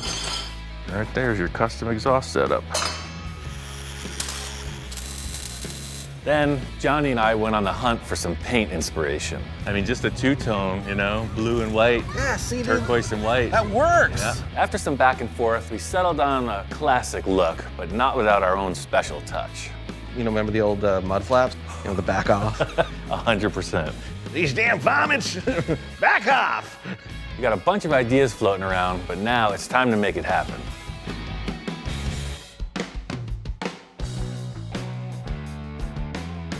So this is what it's all been leading up to. We got this thing painted, not completely, this is the start of the process. This is the base coat. It's an Eastwood product, it's called Cruise Night Blue. This is the time we've been waiting for, a time when all the things start coming together and the dogs are on the edge of their seat. Last time you saw it, you know, Johnny and I came up with this paint scheme, so this is the first step in the process. You'll have to hold all questions until after. No dog bowls were used. Pretty cool? Johnny and I decided no crazy freak out paint job. It's gonna be two-tone, blue and white. You know, blue fenders with a white hood and roof. Now I need to figure out where those parting lines are. There was one point of concern between Johnny's drawing and this car, and by putting the base coat on, you could see the line. It makes it clear as day. Really digging this blue base coat. What it does is makes every body line just pop. Look at this line. Look at this brilliant reflection of the highlights. You know, that didn't exist with the primer. So we were unsure as to what was going to happen with this tape coming through this area. It may seem like Johnny and I have already covered this, but the thing is, this body is representing its own shapes independent from the artwork, so I have to follow the line of the actual car. Gotta look right with the car, and this is the moment to make it happen. This is the end result, you know, this is what you see. So, you know, whatever it is, it's just gotta be that showstopper. The problem with the Fairweather friends, namely the shop inspectors, is they got all the motivation in the world for about 10 minutes at a clip. The whole thing with any of my projects, it's not outside of my means to just, you know, farm out the whole paint job, but you know, I want to do just like all the old timers, you know, all the legends of customizing. You know, I want to build the entire thing straight through. I'm a glutton for punishment, and the only way to punish yourself properly is to do everything yourself. The thing about a tape job is when you're shooting a straight line, you can use a rigid tape for around the corners and whatnot. You need a vinyl tape. I got this 3M product, and it works perfect. After the lines are figured out, you know, it's time to mask it. And this is a fairly basic two-tone thing, but you know, it's easy to get dyslexic, especially side to side. The most important thing is to remember what stays blue and what don't. So I'm just gonna start by working off this little area. So this was one thing that I thought was pretty neat about Johnny's idea. But I'm gonna one-up that just a wee bit. It just needs a little tweak to the front of the roof line. The way that the white parts with the blue, I feel like it would just be better accented if the white was just a panel on top. That way there'll just be that little hint of blue right there, and then that's white. So this is one thing that was kind of a breakthrough with Johnny was this interesting thing on the hood here. This blue comes through and it does like a roller coaster over the dashboard, up and around. The hood and the roof cap are white. There's a white side graphic, but the car is basically blue. These lines are defined. You know, I just need to get the white paint on and then see what comes next. I got the white laid out. I put some silver flake on top of that, and it's got 3 coats of clear. What do you think? Pretty sparkly, huh? The whole concept with this is like fantasy show car, right? So I just want to spike it up 1 notch, you know? I want the whole thing to shimmer. Even though the white looks great on its own, you know, the metal flake really does its job. Well, I'm real happy with the way the silver and the white came together. I was a little concerned that the car would go silver, but it's totally white for sure. Let's take off this tape and see what it looks like. The dogs are pretty nervous because they understand the importance of a clean brake once you pull the tape line. And, you know, I'm not known for being so meticulous. So let's pull this tape off and see how it looks. It's like scratching an itch. There is a tremendous satisfaction in seeing these tape lines peel back. Everything looks tight. You know, the contrast is right where I want it. The deadline I'm trying to make is 3 weeks from yesterday. There's a great show coming up, and I think it'll be a perfect place to take this for its first time out. Barring any major issue, we should be able to make that deadline. But again, it's always a coin flip. A major issue could arise at any moment. Oh yeah, that's pretty rad. That two-tone worked out good. It really adds something to this C-cab shape right here. I think this is my favorite part of it. The way that the white just comes forward, so you have these 2 stabbing lines. The panels needed to have a little more action than the body was affording, and by just freestyling some tape, it really adds to the line of the car. The lines are lining up. This is rad for sure, but something about the front view is just super white. Saying of, you know, every action has an equal and opposite reaction stands true even in this case. As spectacular as the white has come out, what it's done is totally dulled down the blue. As awesome as it looked with a blue base coat, now the white is just popping and the blue almost looks like primer again. Needs a lot more action for sure. The blue just looks like a matte finish now. Front on view, it's just lacking a little something. See how the sunroof will break up the big white panel in the roof? I almost feel like the hood, those 2 awesome shapes, the 2 bulges in the hood almost disappear.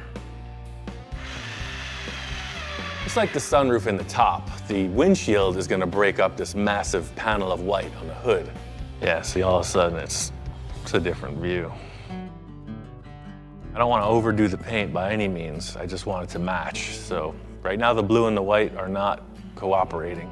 It really just looks muted now by this brilliant two-tone. It's looking like 2 different cars right now. The windshield definitely helps out this white panel in the front, but not 100% convinced. It looks like I'm gonna have to come up with a few other solutions for this issue. I got an idea for the blue. I'm gonna try a little more paint work and see what it looks like tomorrow.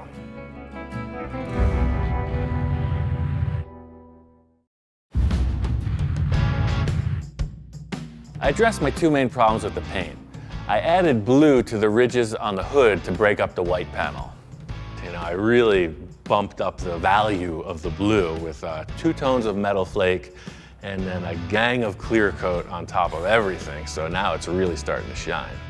I got the gas cap in, the portholes in, you know, this car is really starting to take shape. But I think the design could use one thing to further the whole effort. Color combo came out nice. I like that blue. It makes the white pop. It looks really nice. I brought in my friend Gilbert to add a little graphic element to the rear of the fenders, and I think that's gonna just set it off perfect. My friend Tom Flores, he's done a lot of graphic design work for me, so I had him and Gilbert get together on this project. Tom came up with a font as per my specs, and Gilbert's gonna transfer that to a real live paint work on the car. The background of work that I've seen Gilbert thriving in is like, you know, strict lowrider stuff. So he shows up in this red Volkswagen Bug. I used to get a lot of flack for being into VWs. Oh yeah, I still love Beetles. I got one, a brand new old one right there. There you go. It's a classic. You know, he's talking about how he's excited to get involved with something outside of the parameters that I've seen him working in. I started out building Volkswagen, so That's me too. I'm all about it, man. So you're the right guy for the job. I think it's really important to be versatile. You know, he gets stuck in one niche, and I think I would stagnate, so I build a lot of different styles of cars. All I'm saying is the whole vibe of this thing is like the funky 70s, so whatever you like. Bell-bottom lettering, man. Can't get more 70s than that, unless you bring Scooby-Doo in here. That's it, man. That font is perfect, dude. Exactly. I was thinking a decal. Gilbert is gonna one-up it, handmade. So then what I'll do is I'm gonna silver leaf these, let them set up, and then we'll do the turn, the engine turn, so they have the little twist, and then I'll outline it, do the drop shadow. While you're doing that, I got a little upholstery stuff to take care of, so if you need anything, I'll be 2 feet behind you. I'll be right over in the upholstery shop. The main issue here is Jack is my upholstery guy, and he went and moved to Chicago, so I'm left without any resource. I don't even have a sewing machine. All I could do is pull from the experience and working with him and try to get something done. Honest Ian's Full Custom Upholstery. Our tagline is, when mediocre is just what you need, call us. The last project I saw Gilbert working on was the Silverleaf design on the side of the Riviera that Victor and I built, and I was just blown away. I've never seen the process before, and Gilbert makes it look like a walk in the park. So that I want on the car, for sure. That's why I called him. So what color will you pinstripe it with? I'll do white around this. Around the silver is gonna be white, and this drop shadow is gonna be like that powder robinette. Cool. Thing is, it wouldn't really be 70s if it didn't have like that drop shadow in the font. Hey, did Victor ever redo the Rivi? Did you guys ever figure anything out with the taillights, how to put them in there, or what style he was gonna do, even if he was gonna run taillights? No, we haven't figured anything out. It seems like everybody's been asking, you know, the last project you and Victor did, that Rivi, you know, was never settled. So what did you guys do with the taillights? He's a bundle of ideas as usual, but that's the task. We're gonna figure out how to finish the car. People are asking me like I could possibly know what's going on in Victor's mind. That's basically what the inside detail is. It'll have this little miniature hatch. That's nice. Oh yeah, totally. Oh yeah, look at the view from here. It's exactly what it needed. Different than anything I've seen, it's perfect. Your job is done here. I'm feeling really good about this paint job, but there's a whole other issue I have to approach next.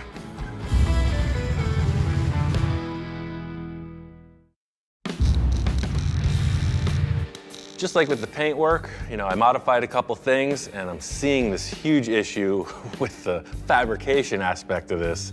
The fact is, you can't get in the car. You know, how is a person gonna get into this thing? You know, there's gonna be a window here. It's just, looks great, it's a nice toy, but you gotta be able to get in. This is a pretty big deal, but now is the time to address it. There's only a couple options. You know, I do not want to cut this body or hinge the roof or anything. It's got to remain intact as one piece. The car's got no doors, but it's got to open somehow. So if you got to make something open, you start with a hinge. So I made one giant hinge. The chassis, everything it takes to drive the car, seats, steering, everything is on the floor, and the body just picks up off of it. People hop in and the body shuts. This is kind of hairy for me because this is basically a live performance in front of the world. But the benefit of it is, if this works, the whole car is going to be open like a clamshell. This is vintage fiberglass. We just did a ton of work to it. The last thing I need is for the body to flex and crack. You know, it's completely painted. I've got hundreds of hours into this finished paint job, and now I'm stressing the whole structure in a way it was never designed to. As strong as this fiberglass body is, where I'm grabbing it with the hinge doesn't have a lot of structure. So I've gone underneath with a lot of heavy steel and bracing and really reinforced around the whole firewall of the car. This is something that is being done by necessity, but it's pretty dicey. The thing about these dogs is it's like instinctive, you know, they can tell when the pack leader is stressed. He can sense it. This is his way of handling things. One thing I need to keep reminding myself is that inspector does not equal assistant. Could you hand me a wrench? Business as usual. You think fiberglass car and you think lightweight. That's not the fact with this body. As petite as it is, it's still pretty darn heavy. So I need something with some serious lift capacity and extension. I got these two big hydraulic rams. So I'm gonna put these in and hook them up to some air and see what happens. I don't know where you would get these new, but they're actually a part of my old city bus. These two rams were the main lift mechanism for the wheelchair lift. All right, so everything's hooked up. You know, this is the make it or break it moment, because I'm sure this has enough power to just rip itself apart. I got the rams hooked up to the air lines. I'm gonna test it with air, because that has less power than hydraulics, but it's still got a lot of power. So hopefully this lifts with 150 PSI. I'm feeling like a big question mark. I don't know what to expect. Let's see what happens, because this is not an exact science. First try. No dice. Let's see what's wrong. Something is completely bound up. You know, in kind of quick troubleshooting this, I realized that the body of the hydraulic ram has just been forced into a static position by this round tube. Problem was, see, these need a little room to shake. At least it didn't rip the whole body apart. You know, that was the other potential, was that the body stays still and the rams go right through the roof. Let's see what happens this time. So if anything goes wrong, I want you both to go that way really fast. Get ready.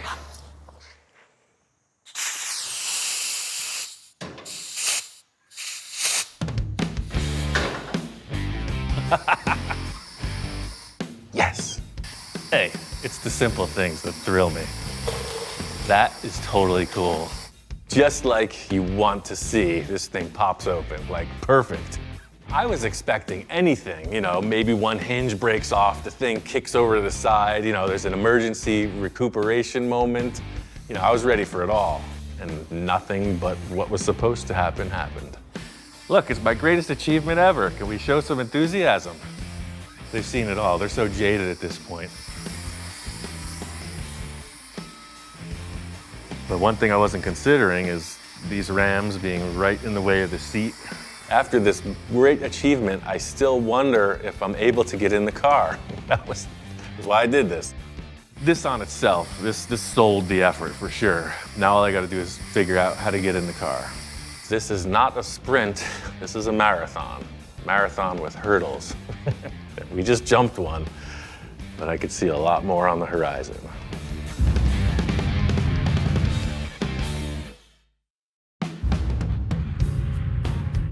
There's one thing in my entire career I have always wanted was a hot rod Volkswagen engine. And now it's in the house. Today is D-Day. We're gonna fire this sucker up. Tom says it runs great. The famous last words are always, it ran great when we parked it. So I just asked Tom, what's your emergency contact phone number? What I don't want is a backfire. The only thing I could say about this, as with firing up any engine, gotta have oil pressure, your spark timing has to be on point, and then you gotta make sure you have good fuel delivery and a fully charged battery. And this engine should pop right off. It should. The primary difference here is comparing, say, a garden lawnmower engine to a top fuel dragster. Same concept, wildly different parameters. I just love the look of this engine. Definitely got the cartoon feel. Done all my systems check. I got the oil pressure up, all the electrical parts are making contact, the switch is working, the fuel pump has power to it. So hopefully this doesn't go the way of that Harley. Whoa, whoa, whoa. Or that Model A hot rod.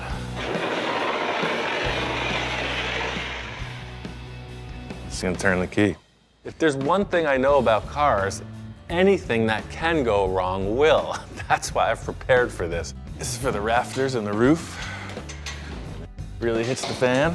Where's that fire extinguisher? Fuel pump on.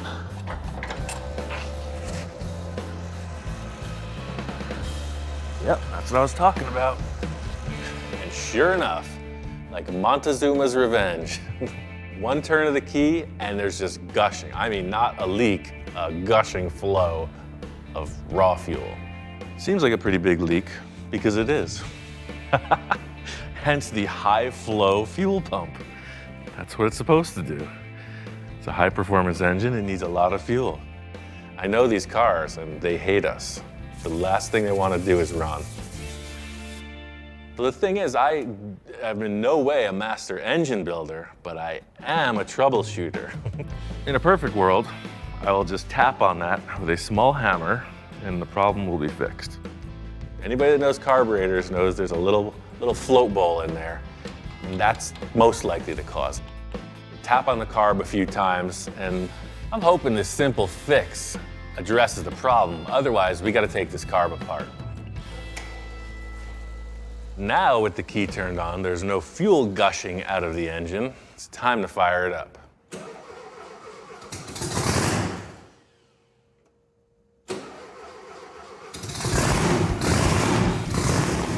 Turn the key, and it starts, just as it was advertised. I love the sound of Volkswagen engines. It's pretty wild with the blower on it. You see these things expanding, it's breathing, which you don't see in a normally aspirated car. It's pretty awesome. It's like a heart. There's no backfiring, there's no nothing but a strong running, clean sounding engine.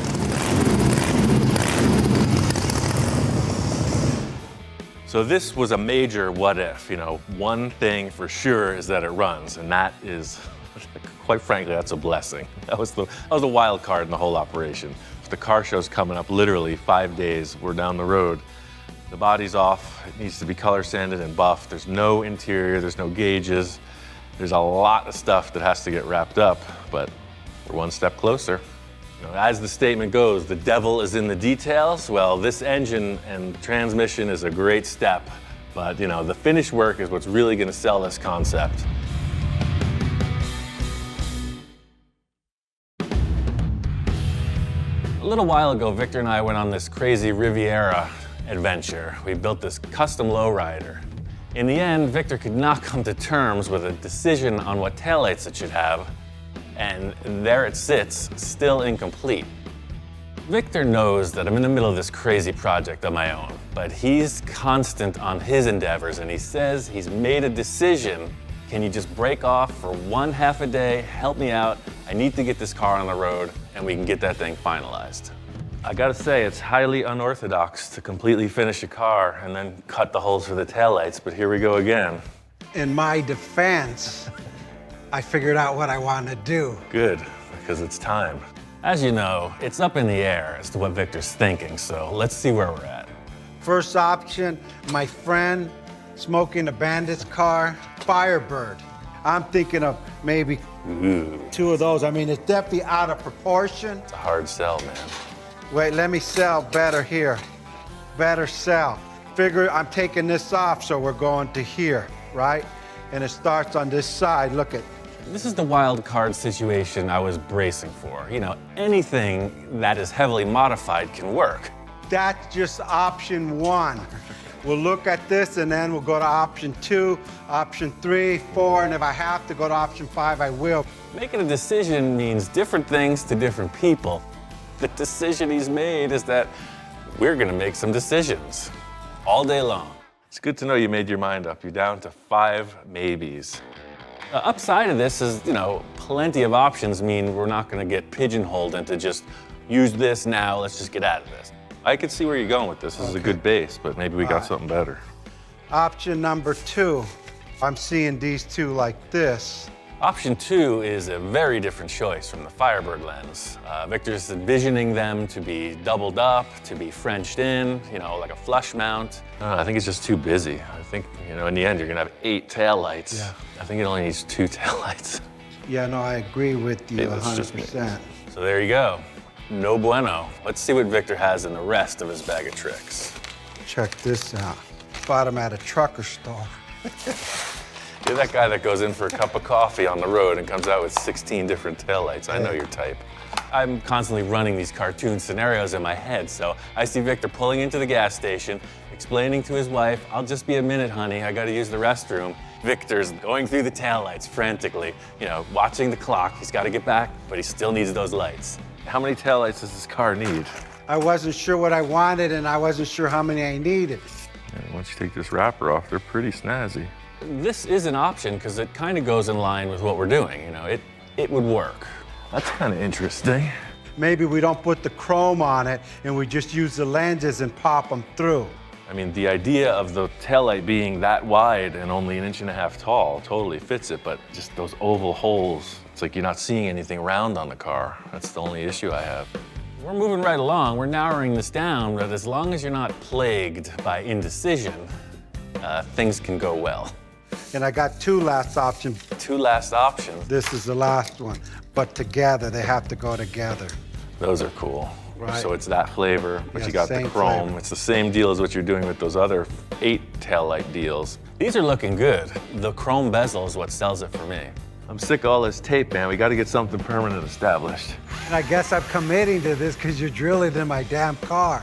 As soon as I hear okay, I'm on it. And then we'll double them up like that.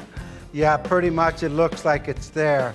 The thing is, this will look much different once it's Frenched in, you know. These, Oh, you know, it'll have the look we want. Right now, it's just like paste it on. Okay, Ian, I'm good. I'm committed. All in all, I think you're making a good decision. Houston, we have a decision. Let's get to it. Look at another angle, too. We were looking at it in the back. Just You said know, no every more car changes. has different angles. You just said you were You're committed. not just looking at it in the back angle. How did you ever walk down the wedding, you know, the wedding aisle when you say I do? How did you ever come to that point when you were that freaking, that dead set on something? Just say I do and let me put the taillights on. I know how this process goes. You gotta strike while the iron is hot. Ian, wait a minute. I found these. No, we already went through that. Or these. No, that's gonna require a ton of work. Or these. Hey, when I buy lights, I buy lights. Because they're ovals, I used a step drill both sides, and then cut across with a little miniature air saw. And always, the thing about fabrication after the car is painted is you're gonna have a color change if you have to respray the panel. And that's what we're trying to avoid. Feeling good about our choice. Now it's just a matter of getting these installed, hitting the boulevard.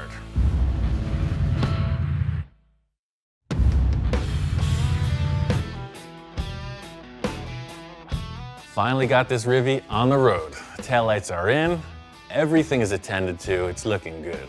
Thing is, I've never seen this car really drive. You know, it was delivered to the car show, it showed, and it went in Victor's garage, so seeing it out in its natural environment is pretty darn cool.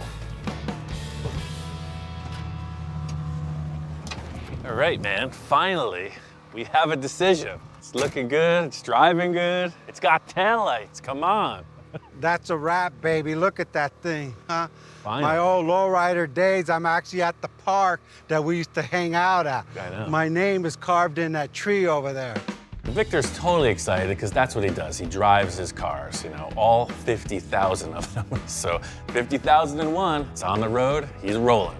I got the car I always wanted with the tail lights. You finally figured out. It's about time. I Took a couldn't while. believe it. Awesome. Yeah, they totally fit the car too. I'm right in line with Victor's love of low and slow. You know, that's cool. I'm not a race car guy. I love the rear bumper dragging. It's my kind of ride. The facts are, in California, if you want to drive your car on the street, you gotta have taillights. There they are. They're subtle, understated, legal. I love a car that it looks like it's impossible to get the rear tires off, and he accomplished that. Chalk this one off as finished, right? It's no more complete. changes. Simple, subtle. You know, look at that car's beautiful. Nice to have another project completed, but I got my work cut out for me back in the shop. And time's a-wasting. The next thing I need to get together is this rear hatch. When Johnny and I mocked this thing up, you know, we've changed just about everything. The rear hatch is gonna have to undergo the same process. This jumble of parts is actually the rear hatch from the camper shell. I've cut it apart and narrowed it because it's going to go right back in, just smaller. The ultimate trickery in this is making it look like it belongs there. So this jumble of parts will become a functioning rear hatch. First step of the process is to just cut the parts down. I always leave them a little bit big and then trim to fit. If you had to create this from scratch, it would be pretty challenging. The aluminum extrusions, the hinge, So by modifying this already production part, but to the point where nobody recognized where it came from, that's the trick. This is worth it in the end, and the same reason you would put trim around a door frame. It just finishes it off. Instead of a hole in the car, you got this cool factory-looking access point. Yeah, that looks pretty cool. I like that. The main thing that I'm doing all of this fitment for is that the original camper shell had a glass back window. I'm going to use acrylic back window, but there's another feature in there that, the aluminum frame is really going to set off the look. Johnny Jalape's got a thing for these yellow windows. So I got this full sheet of acrylic. The one issue with it is it's so fragile, I need to keep the white wrapper on. The yellow window is a pretty daring choice, but Johnny's sketch showed that, and I thought it was so cool, just to bring this third color element into the car. This goes in just like the wood, and I'm gonna have to do some riveting, some gluing, etc. But for all intents and purposes, this is the design. So basically this design stays through to the end. I gotta do some other behind the scenes work. I'm gonna make it all fasten from the inside as much as possible, and the plexi will be glued in place. Yellow acrylic is really cool. So cool, in fact, I'm gonna continue the theme right to the front. It's gonna be in the porthole, it's gonna be in the sunroof, and it's gonna be in the windshield. It's gonna glow. The blue, the white, and the yellow are just, they work perfect together. Got 4 days to accomplish the impossible, and I still have a bunch of ideas I haven't even tried out yet, so what could possibly go wrong? There's a lot of hours in the day. We're gonna make it. The key ingredient in any build is pre-fitment of all the things before you paint it, but the car's painted, it hasn't really been fit up mounted on the chassis. I gotta put the gauges in, the windows, etc., and it's all just kind of like a one-shot deal. I have a strict punch list to get this thing assembled and driving, because that's what it's about.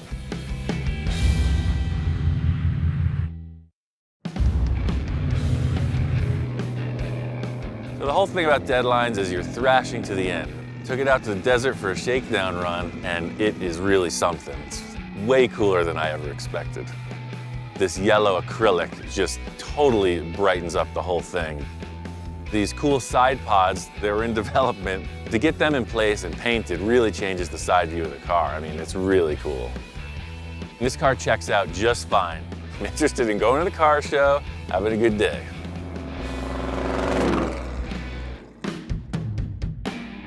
Gene Winfield has this car show every year. It's the Winfield Watson Gathering, and it's not a judged car show or any kind of ego thing. It's basically just a house party with cool cars.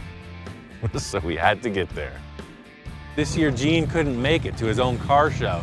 He's got a medical issue. He's out of the country. So I just wanted to be sure I was here to represent, show him we're coming to his place no matter what. We're in it for the long run. Tom came back down from Washington State, and he's checking out the car for the first time in paint, and he's totally jazzed. He's a pretty animated fella, and he seems to be thrilled with this thing. It looks way more crazy than I ever imagined it would be. When I first saw it, just the yellow against the blue and the flake in the paint with the sun on it just really stood out and grabbed your attention right away. And that gap in the windshield just looks cool. I'm going to start it. Tom hasn't heard this engine in a while, and now with this new exhaust, it sounds better than it ever has. He's really charged up about it. Dude, that thing sounds incredible. It'll be fun to drive. We'll take it out for a test drive later on and see what it does. This is good. I mean, the thing is, with a car this crazy, you never know how people are going to react. Tom is really stoked on it. And as it turns out, this buggy is going home with him. Did a little horse trading, and it's all good.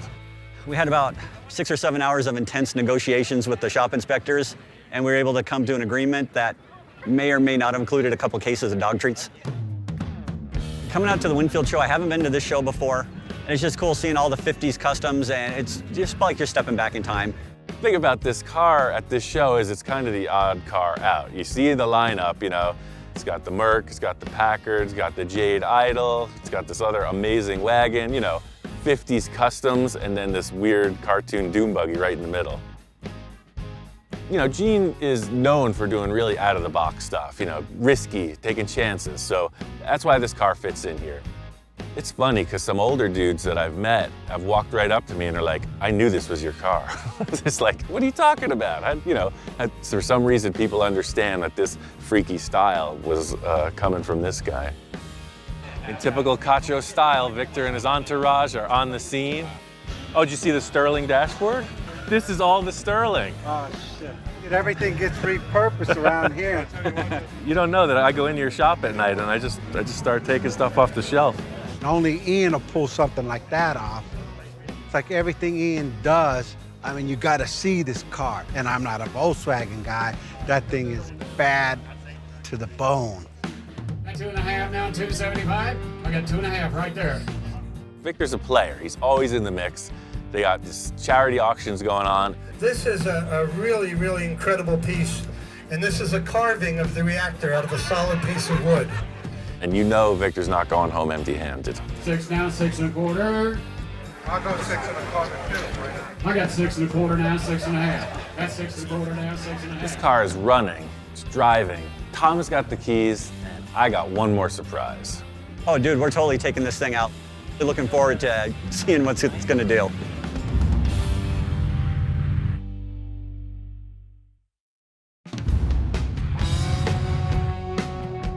One thing that needs finalization, but I really needed to show to Tom, was how this whole body lifts up. Instead of doors, now the car is a door. Dude. So that's the thing, dude. You show up at the car show, nobody's got this. Dude, this is crazy. He wasn't expecting that. You know, if you see a picture with it up in the air, it's one thing, but to see it on the ground, and then by the time it's up, you know, the rear fin is like 8 feet in the air. It's a really crazy show car. Oh, that is sick. That's ridiculous. That was just, wasn't expecting that. And made it easy, accessible to get into, which was nice, especially at my age. Not flexible anymore. Picturing myself driving into a show with that body, just pop it up, drive into the show, people are just gonna freak. Tom's like, I gotta get in there. I gotta drive this thing right now. All right, man. Now I want you to know 2 things. 2 things. This is a really mean machine. This is not your father's Volkswagen. Basically, my instructions were go straight, go fast. If something's in my way, turn. This is his first time sitting in the car, and he's excited. It's a very tangible experience. You're in this little shell with this roaring engine behind you, and it feels like a race car. It's pretty crazy to drive. I thought it would be difficult to drive, not being able to see through the windshield or something, but you can see right through the plexiglass, no problem. So we're on this big, long stretch of road, and Tom just keeps going. I thought he's just gonna do a couple turns. Okay, great. So he's gone. And the car totally blows me away. Yeah, and seeing Ian work on stuff, the guy is just a machine. He gets a image something in his head, and he just works almost 24/7 until that thing's completed and done the way he realizes it should be. You know, when he finally pulls back in, you know, he's all smiles. Cool, man, what do you think? Oh, dude, it's perfect. Yeah. I'm gonna scare the crap out of myself in this, which is awesome. Yeah. It's no fun if you're not.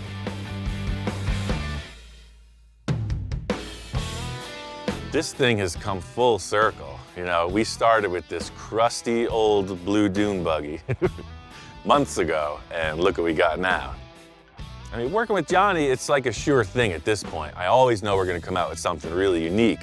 But then Tom upped the game with this monster engine and his other help. It's really something. I mean, it's vying for position in my top favorite car. So, I mean, in finalizing this project, as difficult as it is, there's no way I'm ever gonna restore a car. You know, this is just, you know, I'm down the road to the next crazier project, and that's just what I wanna do. You know, the art-inspired show cars.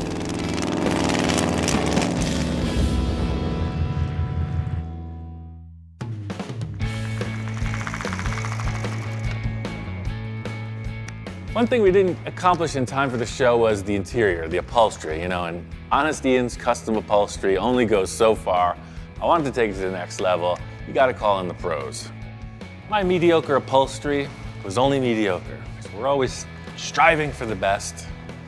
Finally pulled Jack out from the frozen Midwest. I got him a sewing machine, put him in a motel. It's like slave camp. He's not leaving until it's done. Sweatshop. It's a sweatshop. Like a sweatshop, yeah. So it's just a full custom sweatshop right now. Jack's an old friend of mine. He does the upholstery on all of my cars, so he was the go-to guy. And here he is, you know, we're gonna finish this thing proper. Oh, Ian said that his upholstery wasn't making it, so he called me up and said he needs some help, so here I am. I flew out, and we're making diamonds.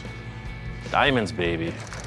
Diamonds are his best friend, you know. That and metal flake paint. Yeah, exactly. You see the Dune Buggy. Now are you finally convinced that metal flake paint works? And it is a truck, if I dare say. Well, that's not really not a truck. It's a Dune. It's got a truck. camper shell. Yeah, it's got a camper shell. But it was a pickup truck. It's not Dune Buggy. officially a truck. I don't know. I made these panels in the back. What Jack decided was we're going to put an insert in there with a diamond stitch. So these guys are made from the same panel, just recovered, and these things push through, so they're puffy. Jack then stitched this diamond pattern in the old school seat covers to match also. This project needed stitch work. Jack's the man for that, so here we are, getting it right in the end.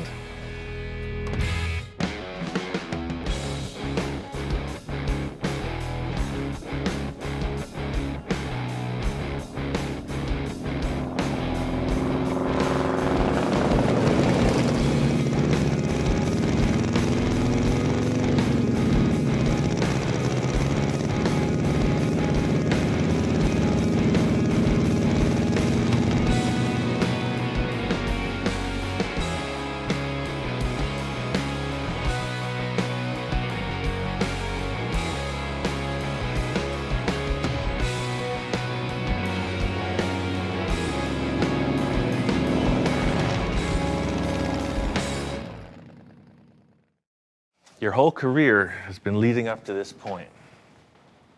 It's time for you to say, no more changes.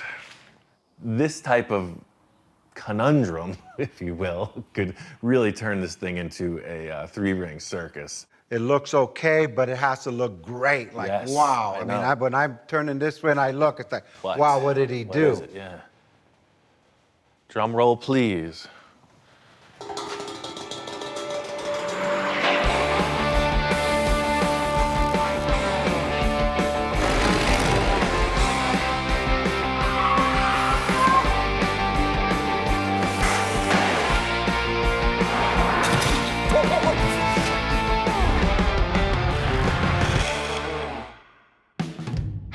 This whole lowrider adventure started when Victor got his hands on this classic 65 Buick Riviera.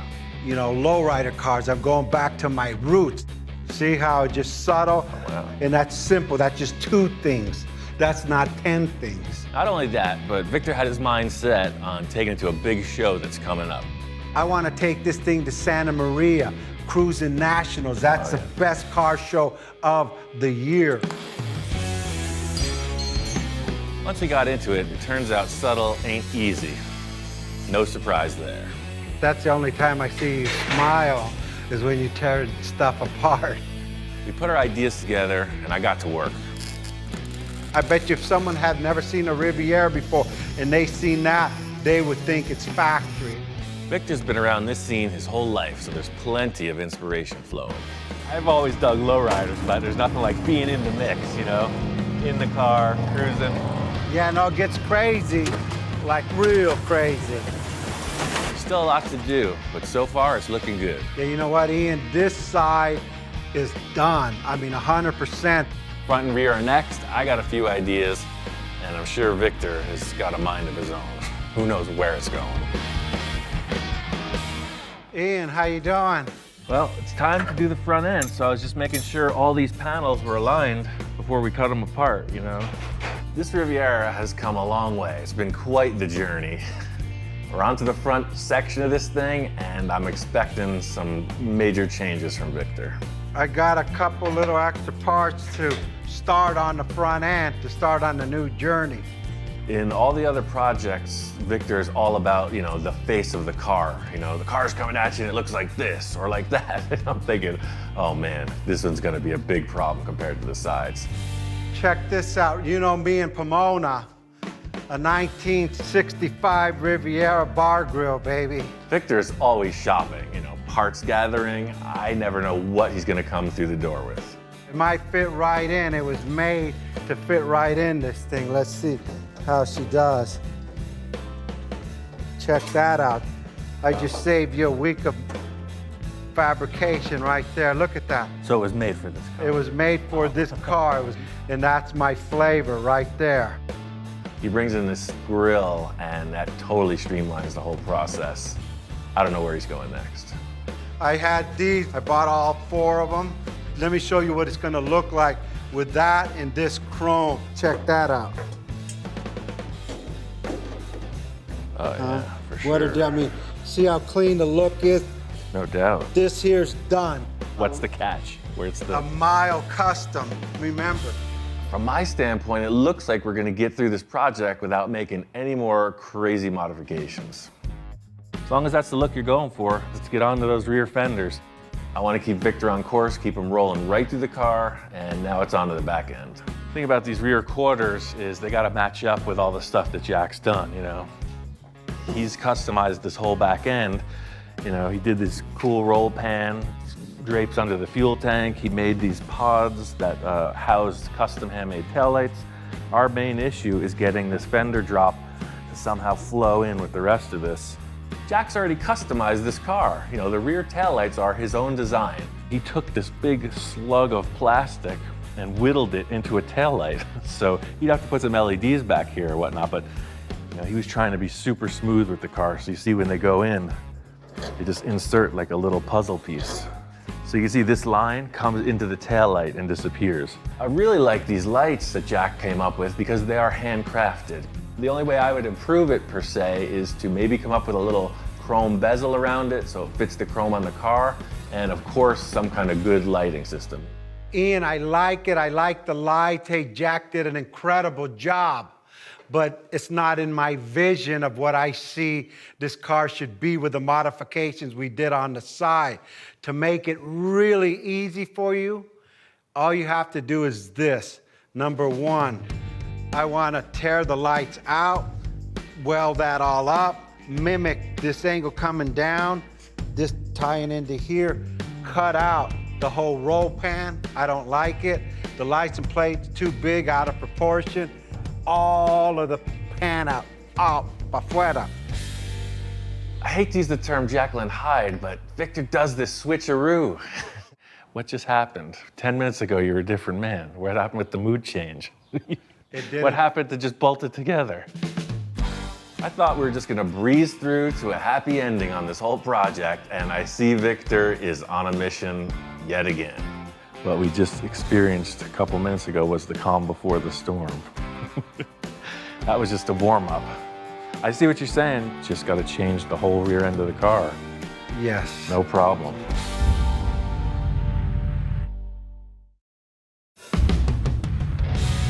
Victor wants to get rid of this whole pan. I can do that. It's a simple task. Victor came in kind of mild with this almost stock replacement part on the front end. And then when he gets to the rear end, it's gloves off. The thing is, nothing on the car has those embossed details like Jack's roll pan. Starting off fresh is definitely in the right direction. This is what we refer to as a clean slate. What we have with these rear quarter panels is just loose ends. They're sheet metal flapping in the breeze. This lower quarter would be the bumper, and I want to reinforce it with something as strong as a bumper should be. The hardest part in this roll pan would be creating these little shapes. So instead of trying to fix them or recreate them, I'm just going to replace them. This is a pretty complex curve to create out of sheet metal, so I found these big, heavy stamped bumper parts. I don't know what they're from, but using them in this lower quarter will reinforce the sheet metal for sure. The idea is I have these two shapes that will not change on their own. So I can attach to it, I can hammer to it, just whatever it takes to form the sheet metal to this contour. These provide a good surface. You have to cut that, bend that, twist that, reface that, patch that. I gotta take this line, swing it. So we're gonna go right to this point here and cut that open. Clearance this out a little bit. Instead of creating like a wooden buck, hammer forming a bunch of stuff that's left and right parts, inside and out parts, taking these existing pieces, trimming them to fit, welding them in, it's just a faster process and super strong. I'm always trying to streamline issues, especially now that there's only 13 days to the car show. So you can see this, instead of having that weird draped bottom like it had, it comes right around. That's all good. And then the filler, just clean it up. Thing is, Victor and I, we got a little history behind us, and he's probably gonna change something. The whole concept with this roll pan is a rolling pan. That's what they do. It makes the car appear to curve under with the bodywork, and just gives like a more of a hovercraft feel. This blank roll pan affords the opportunity for change as you're building it. You know, a couple things I'm thinking about. He didn't like the license plate that was in the old one. I got a plan to make it more better. And flip it. I'm gonna surprise Victor with this French license plate. Hopefully he's got some taillights in mind, because I could use a little surprise for the better.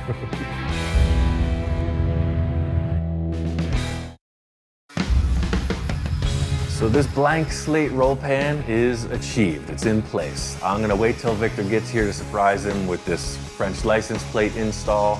I don't know what's coming next. Hopefully he's got some taillights and we can get this thing in gear.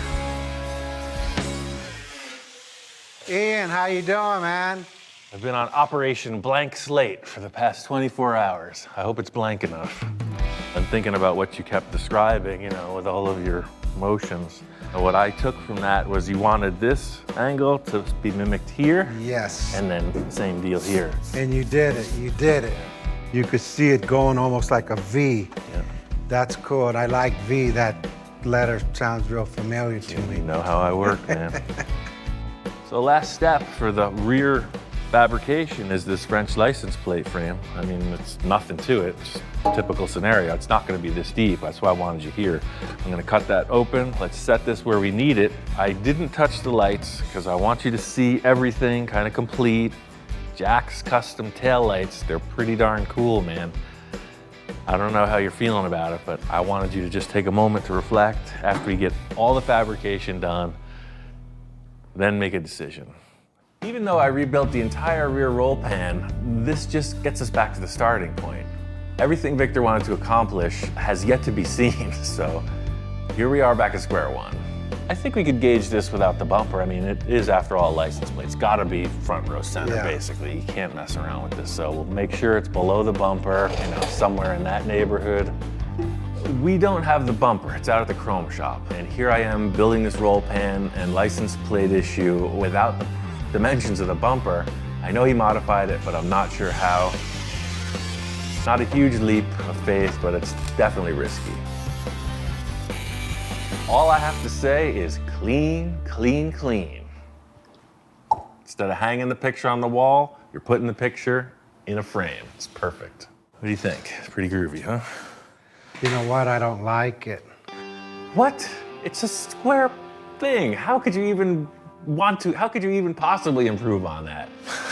Change it? Yeah, let's cover it back up. All right, good no, call. just kidding. I'll take all those pieces and just put them right back together. No, look at the lines. That's all that was missing. It's clean. It even enhances the roll pan as it goes underneath. That's the weird thing about putting this flat surface. All of a sudden, this gives it a whole shape. You know, you see that kind of crescent shape, which is pretty neat. All we need to do is just get a set of lights in there to fit in proportion with the car. You mean license plate lights? No, lights. I brought some lights in when I came in today It's not looking good for Jack's taillights. At this point, timing is critical. I'm doing the mind reader thing, trying to read Victor's mind, focus in on his thoughts, get these taillights nailed, because there's literally millions of taillights in the world. We only need 2, Victor. Check these out. Oh, for sure. Okay. Victor comes in with a pair of taillights. Everybody's seen them. They're the classic Cadillac taillights. You see them in a lot of street trucks where they're set up vertical. Cool factor is they have that production part chrome bezel around them, and that sells it. I love the way this is Frenched in there. It's what, about 3/4 of an inch? Let's just tape these chromes on there and just take a look. The placement of the taillights is critical in the attitude of the car. This is a low rider, so my thought is low car, low taillights. That's the flip side of what Jack did, those little things on the tip of the fender. Taping these in place really helps you just get a feel, you know, it gives the car some weight. I like it. I know Victor's always looking for that custom look, so anytime I have an idea that'll take us down that path, I'm always ready to pitch it to Victor. Yeah. Look at yeah, that. Look at that. Look, that's badass. That's hot. what I envisioned. That's exactly what I envisioned. Yes, custom lenses. I could just blow a lens just like I did on the Packard, and you know, the supercar I did the same thing with clear, but yeah, like you say, that dimension, so you'll have like this Frenched section with the plastic coming out. That's it. I was really cool with Jack's taillight design, and I pitched this idea of custom lenses to Victor, and right away he's all about it. This is it. I don't care what it takes. Nothing else matters to me. This nothing. is all that matters. Of the whole car, Right. forget about. That's space age. That's This real. has to look Yeah. the way you got it curved here, Yeah. has to come and curve there. This is it. I'm going home with this. I'm sleeping with this under my pillow. I'm always trying to further the creativity in all these projects, but sometimes if you choose to go further, it takes 10 times as much effort. You're not really afforded that in this time schedule. That's like amazing. That's why I do this, for that one moment in my life that I see one thing that excites me. There you go. I love this idea, but I think before we make the final call, whether we delete or recreate, let's get the bumper on, let's get this on the ground. We haven't seen it slammed yet with some of the body work and the lines presented. I know, Victor, this decision is not going to be easy. To get to the bottom of it, I know we got to keep moving forward.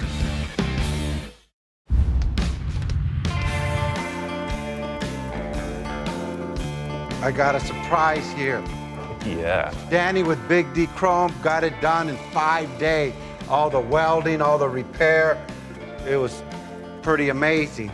Totally nice, because Jack, you know, he narrowed this, he spliced it, you could see all the work inside, and they made it look seamless. I've been waiting for this because we can't do anything more, and unless they tweaked it out and changed the shape, it should just pop right on like it's supposed to. That looks good. That's clean. Oh yeah, look at that, how tight it is. It makes Jack's taillights look like it's in a perfect little frame, man. That's nice. Even though I pitched Victor this idea of making new taillights, I'm still in it for Jack. I still want these taillights to happen. Look how good it makes Jack's taillights look. Uh-oh. It's nice. I think we gotta just bolt it on and drop the car, and then you'll decide that Jack's taillights are awesome. Let's see what the car says, Ian. Passing the buck, huh? Putting the bumper on and dropping the car, that's the stance. Victor and I always do this thing where, you know, first impressions, you know, how does it feel? What's it look like? Nice and low, sleek, classy. Totally makes a difference on the ground. And I'm glad these fenders took the shape they did. It's a total game changer. Crazy, huh? Yeah. Gotta have these parts in place and have the ride height set to make a decision. Your whole career has been leading up to this point. It's time for you to say, no more changes. Let me just see the other taillights on the back before I could make a decision on if we're gonna take Jack's off or not. This type of conundrum, if you will, could really turn this thing into a three-ring circus. It's the only bummer, you know, we're putting a curved bezel on a flat surface. And they're not like the Rivi lights where they're symmetrical, there's a small side. The chrome on this is definitely a better deal than no chrome on Jack's taillights, that's for sure. The whole thing is custom. When you look at these lights and they have that pattern and the little Cadillac symbol, okay, well, all he did was swap the taillights. So this is left over from the Packard. Yeah, no, and I love that color. It's really good.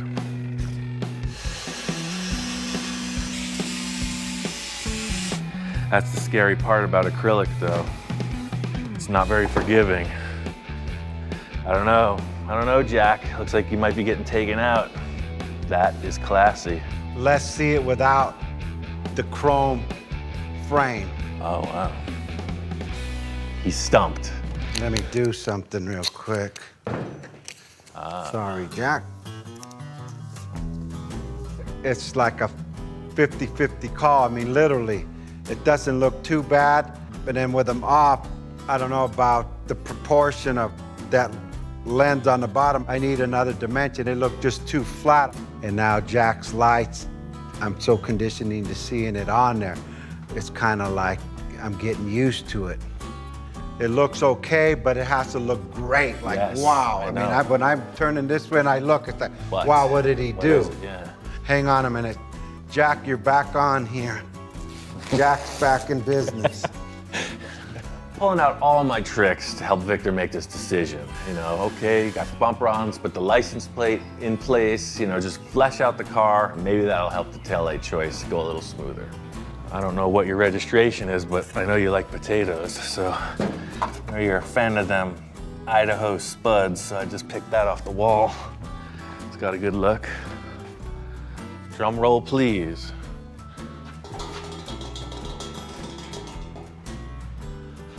I just don't want to take away from the bumper. Remember, who made that bumper? Yeah. Jack did, right? So I'm not taking all this stuff from Jack. Jack customized that bumper. I went and had it chrome, so Jack's bumper's still on there. No, you're trying to sell me on deleting Jack's taillights, man. You used his name 3 times in a row. That's the sign of a guilty party. Mm-hmm. Keep your cool. Goes with the tape. One gone, one down. We've been in this predicament before, you know, we always have to make decisions. The bottom line is this has to happen, and I know what I like. Jack's taillights, they work fine for me. After evaluating all the things we just went through in the last half hour, I know I confused the heck out of you. I was probably more confused. Well, it's a but tough call. At the end here, by covering Jack's lights, I'm committed to this. I mean, that's a word I rarely use. Only once in every project, unfortunately. The decision has been made to delete Jack's lights. Victor likes the contour of the hard metal corner on the top of the fender. So just like that, the choice is made. We're getting rid of something, but we don't know where we're going with adding the other. The tail of the taillights. Feeling good that we've made a decision, but I'm gonna make a few different options regarding the new taillights because I know Victor likes choices to make decisions, so I'm just gonna present a fresh new palette of ideas. Rivy in the front, Hardy in the back.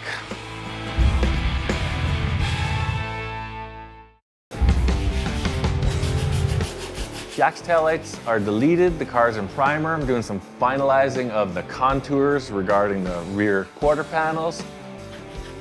So far, so good. I like what I see.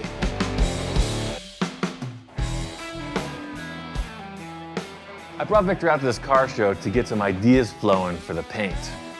This car show is a benefit for the Paul Walker Foundation. He was a big star in that Fast and Furious movies. This foundation is run by Paul Walker's family. This is the inaugural car show. It's the first one, and the thing is popping off. The line is around the block. It's happening. The crazy thing about that movie franchise is it's got the young people in a furious fury about modified cars. The younger, newer generation got a different style, but it's all the same thing, modifying cars. Just thinking, you know, we got color samples. We're like, what were you thinking about for the Rivy? Yeah, they got a little bit of everything here. Victor hasn't told me anything about what he's trying to do with paint. I'm not sure. You know me, I won't know until I get the paint, right? With the new school look, you have a lot of wraps, a lot of graphics, a lot of strange metallic features. This event has every genre. Look what he did with the bed. It's all laminated That's wood. I talked about amazing. how he built that. That's woodwork in its finest. Really nice, yeah. That's a pretty interesting color. As subtle as this is, solid, yeah. subtle. I mean, has a little bit of flake in it, but yeah, that's pretty cool. Thanks. Most innovative dude I've ever, like, you can turn, you're like MacGyver with cars. Victor's gone pretty crazy with his paint jobs in the past, you know, wild wraps, airbrushing, graphics. That's a good choice of just taking it to one color, and all the fab will talk for itself. Yeah. To hear him talking about this truck and its subtle paint job and his approval of it is a step in the right direction as far as I'm concerned. Oh, look at the Bonneville, dude. See that color again. That's got to be about a 65. Again, another one of those cars where all they did was dropped it a bit. It's freaking tight. And all I had to do is buy a Bonneville. Bonneville. There we go again. We're modifying cars that already exist. Story of our lives. Look at that bumper. It's freaking epic. But that's weird. The color's not bad, huh? Nice, yeah. This can simply be chalked up to, you know, walking through an art gallery, discussing flavors you like. Again, let's never forget our humble beginnings. A car like this, you don't even need to paint it. You lower it, you're a rock star. Man, you love them VWs, man. Volkswagens are cars too. You know, just because we're at this supercar show, you can always tell the old standard is always nearby. And there it is, stock Riviera. So this is a 64 probably, but yeah, basically that's the a same 64. car. Look at, there you are in the front seat. Yeah, that does look a lot like me. Victor's telling me I look like a Muppet. I don't play the drums, I don't even have hair. What? I don't get it. We got a 65, but we don't have all the chrome and everything. We did like a whole thing to it. So it's good to see a stock one. The Rivi we're looking at is bone stock. We laid this thing out. We dropped everything. Typical 60s fashion, this car was pretty tall on skinny tires, and we got it down low. It's quite a dramatic change.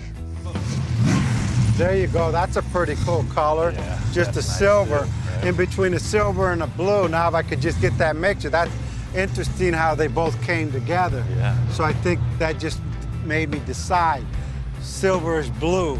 Silver is blue. We're walking along and I can see Victor's eyes glimmering. He's like, oh, these are my favorite cars in the whole show. Look at that. Look at the art. Look at the way that sits on the ground. Look at the one next door. That's like pure art, baby. He's got a special area with all the toys lined up, from the lead sled to the supercar and everything in between. It's a really good looking ride. You drove it out here, everything's cool? I drove it out here. Thing ran perfect. Victor's never finished with his projects, so he's always changing stuff. He's got this custom retractable license plate he's had me fabricate. Yeah, it's kind of James Bondish, you know. And look at the color, subtle, the lines flow on the ground. What more do you want in life? I came in the shop this morning and there were a few surprises. The car is painted and it's subtle. It's a very mature call. It's a good looking vehicle. I'm building a lowrider car. I'm just keeping it to the conservative point. If you ask people that know me, they know I'm really conservative. Yeah, I saw the bubble car. Yeah. This guy is super talented. I've known his work for years. He's done a lot of stuff for Victor. He's done a lot of cool stuff on Victor's other cars, the Zephyr, the Merc.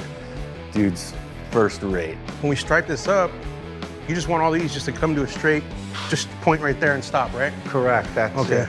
Once we do that, it'll be nice. It's gonna break it up top to bottom, and you know, a little more to look at, a little more bling. Can you be done in an hour? Give me 30 minutes, we'll be out of here. 24 hours from now, we will be on the freeway, going to the show. The paint and graphics is in session. I'm gonna be outside and doing my thing with the taillights. Typical Cacho form, we painted the car with no taillights. This process is like Old Faithful to me. You know, you set up the grill, you get the plastic to the appropriate temperature, you have all the fittings with the wooden clamp forms, and then you inflate it with pressurized air at the right moment, and voila, you have a taillight. Ha-ha! Winner!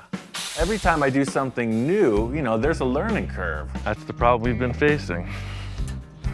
Specifically regarding the thickness of the plastic, the material your backboard is made of, the alignment of the planets, as Victor's put it. We keep getting these ruptures. It's science. It's like clockwork.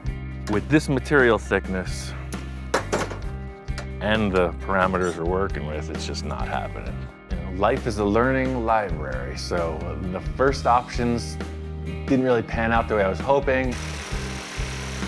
I have enough material for one more shot, so I'm gonna make up a whole new jig, try it once more, having learned this much in the prior attempts.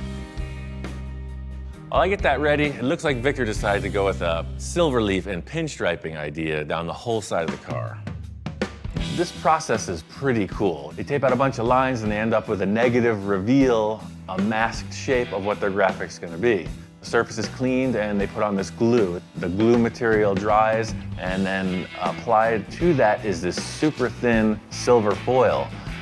It's almost like a paper dust. It's really fragile. So this is applied, dried, and then this turned finish is put on it. He's using a cordless drill, which I've seen him do it by hand, but the cordless drill is really fast. Put a little spin in the silver leaf, which gives it a nice little effect. Just gotta take your time with it. He's got it nailed. I mean, to see him come in with that drill and just pew, pew, pew, pew, pew, just shoot down the line, that's pretty trick. If all this isn't enough, Victor's got his window tinting guy working on top of everyone, getting the windows dialed in. The shop is hopping, the car is really progressing. Yo, what's going on? Hamburger, it's about time, I'm starving. No, we learned you can't have any grease. I cleaned this whole thing down and I got your tail light in the oven. The issue is with the 1/4-inch acrylic, it only stretches percentage-wise so much, so I was asking it to like triple its size. Yeah. Oh yeah, no, it won't do it. Now I made an 1.5-inch band by 18, so it should puff. I just want it to go out 3/4 of an inch. Yeah, this is it, I'm good luck, you know that. What? This was gonna come out perfect. There it is. Well, let's take it inside and see what it looks like. It's kind of ridiculous, but it's not uncommon to be thrashing on your car right up to the minute the show opens. But I don't know if anyone doesn't even have taillights on their vehicle yet, let alone trying to blow custom lenses while the car is in final paint and polish. Finally, we get one that works. This is the learning curve. So if we had to make 1,000 of these, try number 4 is pretty good proportionally. So it's close. We definitely got something to work with. My problem is I've seen too many options on the car. Now I'm not confused, but I'm not sure what I want to do. I don't want to say I told you so, but why didn't you leave Jack's freaking lights alone? It would have been done. I just couldn't stand looking at them, Victor's option is these existing lenses from Moon Eyes. It's almost the same thing that we're doing, just a different shape. He's talking about trimming them down, customizing something that's already there. And, we got a bunch of options on the table. All we're missing is a decision. The last 24 hours of every car build is all in the details. That's what brings it all together. So it's a thrash, but every little thing is being attended to. I really like this car. I mean, it's classy. It could have gone any different way, but right now, it's presenting itself really clean.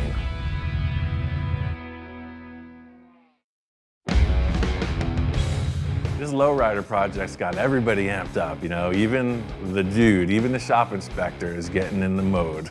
He's ready to cruise. How you doing, man? What's up, Victor? What do you think? Right away, Victor comes in and he's loving the graphics. The silver leaf, the paint details, the pinstriping. It almost gives it like a third dimension. That's like crazy. Right on, man. Really, really clean. Good job. It's definitely nice stuff. That's interesting how this turns into that, but that's the art form. Yeah, that's cool. literally hours to go until we're on the road to get out of here. You know, Victor comes in with just one more enhancement, one final detail. He's got these chrome lake pipes, you know, side pipes. Yeah, the paint's sort of still wet and we're welding alongside it and, you know, just what I gotta do. What these are gonna add to the final appearance of the car is just like with the low custom bumper, you know, the chrome, your eyes go to it and everything's down. Slightly unorthodox, you know, usually you don't go cutting holes in cars that have been painted, and I look back and Victor has even more taillight options. And then just cut this little hole out, and these two things just go right there. We know the lake pipes are a good call, risking cutting through the paint. The taillights, there's no turning back. Wrong call on that, and the car won't show. I say you run it without any lights. It's a show car.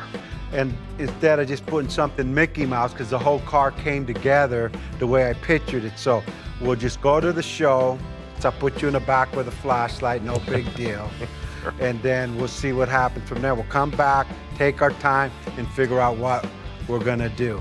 I like that idea. I'm just gonna sit in the trunk. We'll just leave it open.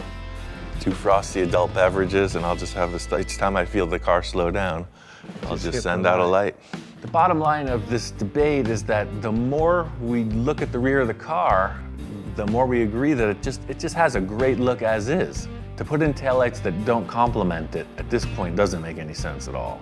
I mean, the whole front end is muted. You don't even know that there's headlights in there. So, I mean, if we want to talk aesthetics, that blank look, you know, this is freaking classy. It's like a sculpture.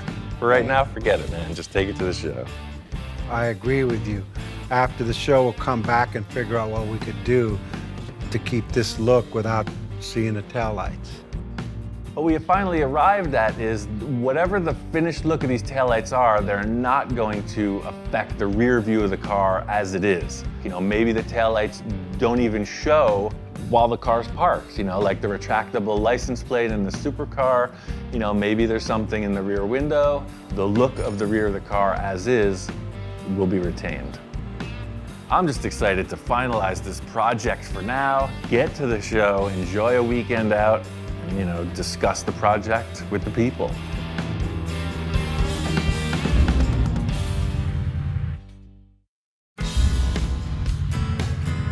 We made it to Santa Maria. Really, we made it to Santa Maria. Cruising Nationals is a 3-day event. This weekend is pretty special. Not only were we preparing to build the car to debut at this show, I got a call from the historian, the Hall of Fame manager for the West Coast Customs, and they want to induct me into the Hall of Fame at the show as well. True story. They held a private event for the awards, but the big payoff for me was sitting in the lineup, signing autographs with all the legends. The Hall of Fame is actually carrying on a tradition that me and Barris and maybe Ed Roth and a few of the early customizers, we started this whole thing, you know, clear back in the late 40s and 50s, and now the new guys are carrying it on. And then Eon Russell, it's really wonderful to see him come along, and I know he's doing a fabulous job, and he's doing some really nice, creative, custom work. It's all the guys I worshipped growing up. All the people that led to me making this career decision to do what I do. Crazy. I mean, I literally grew up reading about this guy, yes. And now I'm in the club. Hey, how's it going? It's like not even me, you know. If you know me, I'm a quiet, geeky guy in the garage. I'm not a celebrity. Hi, Ian. I don't want anybody else's money, just yours. What? We're just waiting for the security to escort us out of here. Yeah. I feel like we got away with something.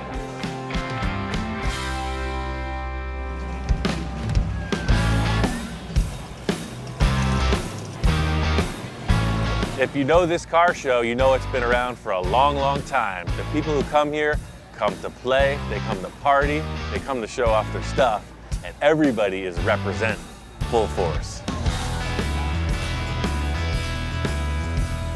Cruise Night is specifically set up for people to see the vehicles in motion, so it's like a parade. Everybody's lining the sidewalks, streets are closed only for the show cars. This is the craft taken to its highest level. West Coast Customs with a K. The lowriders, the tail dragger scene, the bombs, anything low and slow is represented in force. This is all about the classics. The whole thing is a cruise night, it's just a warm-up. That's kind of like everybody landing, a meet and greet, have a few conversations for the big show on Saturday. But I'm really looking forward to getting to the show in the morning and seeing the Rivi.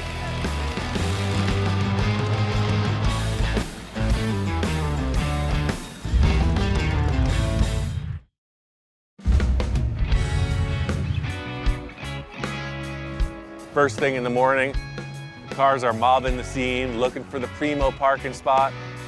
Last night was the cruise, today's the show. Everybody's planted, barbecues, conversation, good times.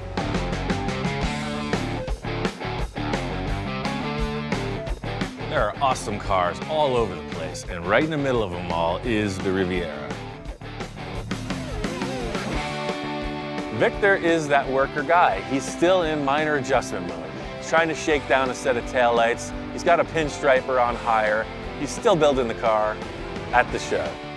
I hope you brought your little jigsaw, because I'm looking around for the lights. My goal is, hey, I'm still striping. Right. You might cut a hole in, so we finish this thing in Santa Maria, lights and all. One of the stranger things that's going on is Victor's telling me, keep your eyes open, we're still on the hunt. You know, that's the mode. I'm like, I thought we were celebrating our victory. You are a hero of mine. Thanks, man. Like, I watch all your episodes over and over. Very nice. Yeah, sharp.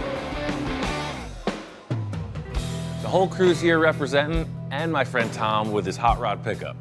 Yeah, I'm here to support Ian. He's been inducted into the West Coast Customs Hall of Fame, which is a huge deal, man. It's amazing. It's such an honor. And so I came out to show him some support and be there for my boy. The Riviera, man, I love it. And the stuff that he's done to it, it's like, it's so subtle, but trick at the same time. And unless you know what a stock one looks like, you might think that it's pretty much factory. The response has been overwhelmingly supportive. I was expecting, you know, Rotten Tomatoes, some heckling. You like the taillights? Beautiful. Where are they? We're almost done. Nobody knows but us. This whole lowrider adventure has been super cool. I've always wanted to do something like this. You know, this is a huge LA flavor. From the Van Nuys Boulevard cruise night to this event, you could see that style is represented. I'm ecstatic. The car came out like beyond my expectations. Our mode is reflected by a lot of the people here. You know, ideas are always changing. You could see a car that was here last year and it'll be a different color, different set of rims, change this and that. And you know, Victor and I are the same thing. What's not to like about any of these? This is a Cole Foster car right here. Everything, they're all incredible. I mean, everyone has their own flavor, their own meaning.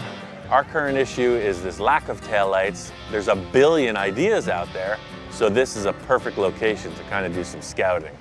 We got a Buick Riviera. We just finished, 65. Victor can't make his mind up. So we finished the car and it's got no taillights. You know, I did that one for Bones, you know, years ago, that 63 Buick. 63, And, you know, I painted that car 5 times for 3 different owners. I know Victor, and I know how things develop, and he will not stop until he's satisfied. So, in his own words, whatever it takes. As far as what comes next, we got a million ideas. Once again, it's time to step up the game and march forward fearlessly into the new horizon.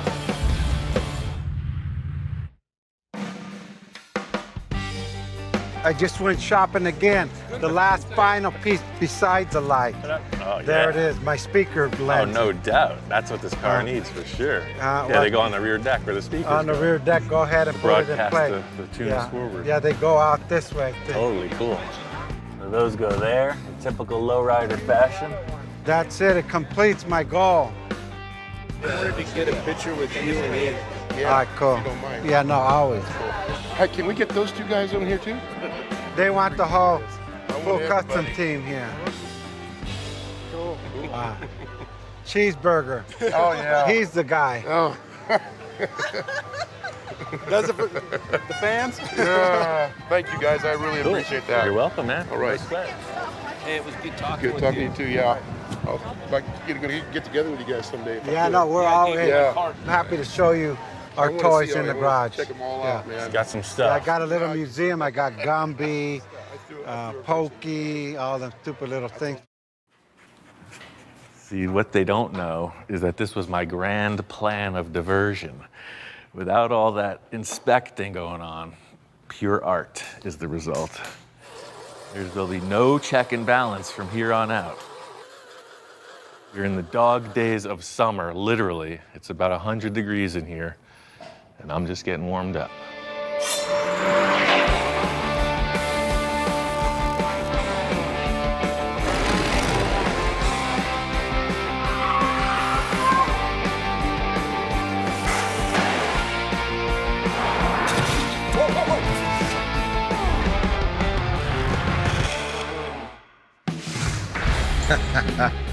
Yikes. Looks like I got myself into another ridiculous project. Like anything goes. You know, my other car, we cut it apart. I'm not married to any of this. No rules. No just rules. Whatever. My friend Johnny and I, we worked out this crazy idea based on his Volkswagen chassis. A fantasy show car. That's how I would describe it. That takes this, and it's like, and I get my roof. And your porthole. And the porthole. You know, I got an idea for the back. You know, all we need is shapes. No hesitation, no pre-planning. He just grabs a saw. This might work. Chop top camper shed. Right? We moved through the mock-up really fast, and the car started to take shape. Holy Krakatoa. Then my friend Tom got involved and brought in this monster engine. This project just got put in the slingshot, and it's drawn and ready to fire. It's time to get freaking crazy on this. Well, there's a new kid in town, wouldn't you say? I thought it was about time to get Shop Inspector some companionship. I got another stray pit rescue. Her name's Angel, and I think she'll be the perfect companion for the inspector. They've been together for one day, and they're like old buddies. Dude's kind of a unique character. You know, he is the shop inspector. Not looking for anything more than a companion, you know. Maybe keep Mr. Face busy for a while I'm working. You saw that temper tantrum he threw with the, dare I say, roll bar? Needs to lighten it up a little. It's a fun shop. No more arguments. Let's just keep it on the level. You know, a little lady action in the room might help things out a little. So this car's progressing. You know, the bodywork, I'm just trucking right through it as I do. I pulled the engine out so I could finish off the back of this body, put in some MDF to stiffen it up a little bit, and blended this one in. So it's all screwed and glued. It's nice and strong. Got through the majority of the bodywork, and now it's on to the details, the aesthetics. Johnny's coming out in a few days to check the progress. There's a few key things that I want to get in place before he gets here. I want to get these side pods in action. Johnny's drawing shows some pretty cool details of these fins along the side. Key design point Johnny came up with was this fin action below the fenders. It's open for interpretation. You know, the main thing for me is to make it flow with the proportions of the car. So the outer face of the wheel width is represented in the thickness of these fins, and then it just tapers down to nothing. So a bunch of big wedge shapes. The biggest challenge in translating the drawing to the vehicle is truth versus fantasy. This car has certain proportions that, with any logic, cannot be altered. This is a mock-up. I'm just trying to get something established to work with. The reason for using these materials is that they're plentiful. I can go to the supply store and get way more. Once it's mocked up, assembled, they get coated in epoxy primer, maybe a little fiberglass on the back to rigidize it. You paint them with automotive paint, and that's the finished product. That panel on the bottom, all of a sudden it's in proportion. So you literally have this big block wedge with the fenders running through it. And now you're looking at this. And then the fender's just kind of jamming through it. That's good. Just setting up this backboard, you know, I'm really happy with the way it gives that lowered appearance to the car. You could almost leave it as is, but I really think I could take it up another notch. I don't know how big these darts are gonna be, so I'm just gonna split this right down the center and fit it up and figure out how many, how big. Now we have this giant shape. I'm gonna go something like that, I think. what I get myself into? Fortunately, they only come one at a time. If they ever double teamed, I might not make it up. The last thing I needed was another shop inspector. You know, 2 shop inspectors, I'm kind of outnumbered at this point, you know? I'm 6'2", hand of authority, and now they got double teamed on me, so we'll see how this develops. This is pretty much what I was thinking, a series of these going up the line. Yeah, I think we're just gonna have 4 ribs because that's what this is dictating. I've seen this kind of style on some sports cars, you know, 80s Ferraris, some other weird concepts, but you know, I'm going for my own vibe on it. It's like, oh, okay, that makes me think of this, but it's unique. I see some issue here. From here, these are perfectly parallel, but when you're standing up looking at it, they're perfectly unparallel. In the first layout, you know, it looked kind of like Venetian blinds, just lines stacked. I wanted it more like a, you know, a fan, oriental fan, little flare. I'm trying to find that sweet spot, as with everything. The thing about this is the perspective of the lines has to be measured by how it feels, how the whole car flows. You know, you cannot put a formula on it. Yeah, so that's what I was looking for. You see, that upper one flows with the fender line. Getting these fins primered like the rest of the car would really help to finalize this aspect. I gotta get the thing grayed out, then it all looks the same. My next step is to envision. Thought you were on supply duty. It's your first day here. We're gonna have to run through a couple quick parameters. Primer cabinet is always full. This one is empty. Take note of it, check the serial number. I want a case by tomorrow morning. There is a certain etiquette in this workshop, as loose as it seems.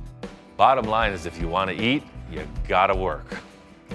I really like this, you know, I'm gonna make a couple other enhancements, both to the interior and to the rear end. That's a big issue. Just like with the sides, filled it in, I'm gonna do something in the back, off to the races.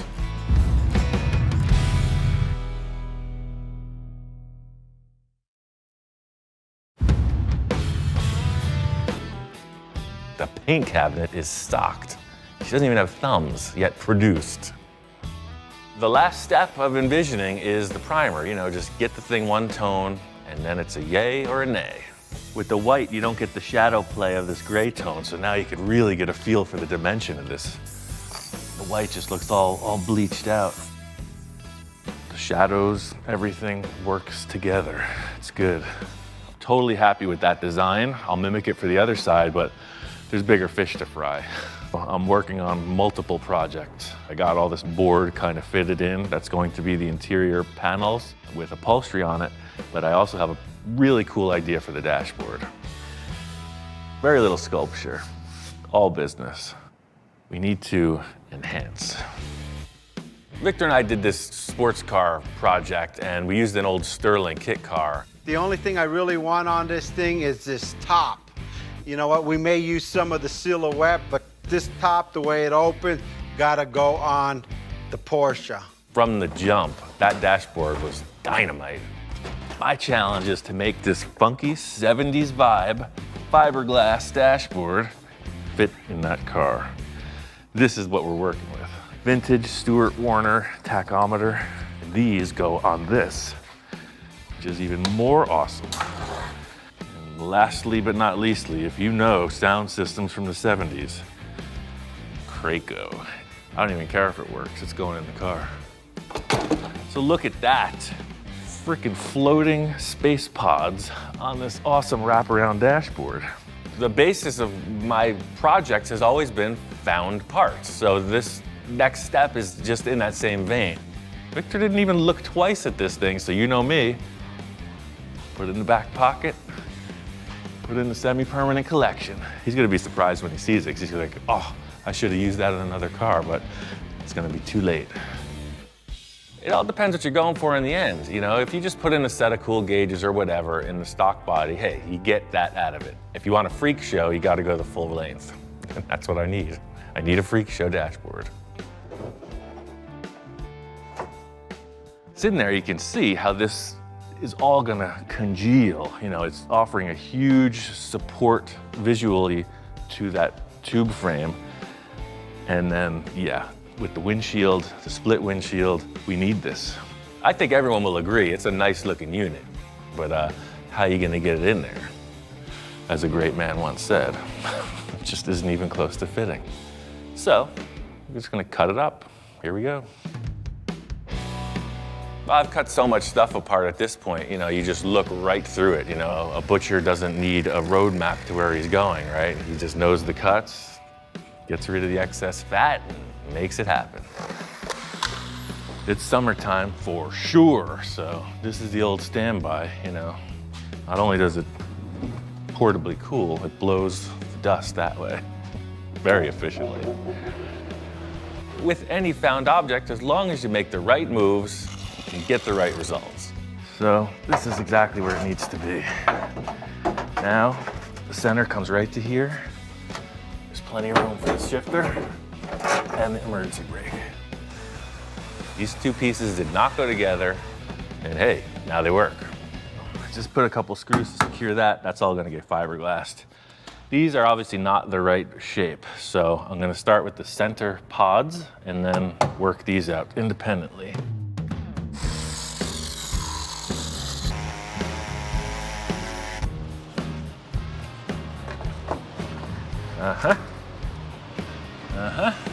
So you can see with a few minor pieces trimmed off, the Sterling dashboard is a perfect fit.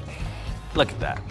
The success of having these three shapes fit in the car, okay, that's great. What's really gonna sell it is getting it all glassed and molded in so it looks like one piece. You know, all the center detail is retained looking like the Sterling, which is what I was looking for. Once it's all molded in together, it's really gonna sell it, but you know, when the inspectors start responding, you can see there's a little curiosity going on. I think we're on the right track.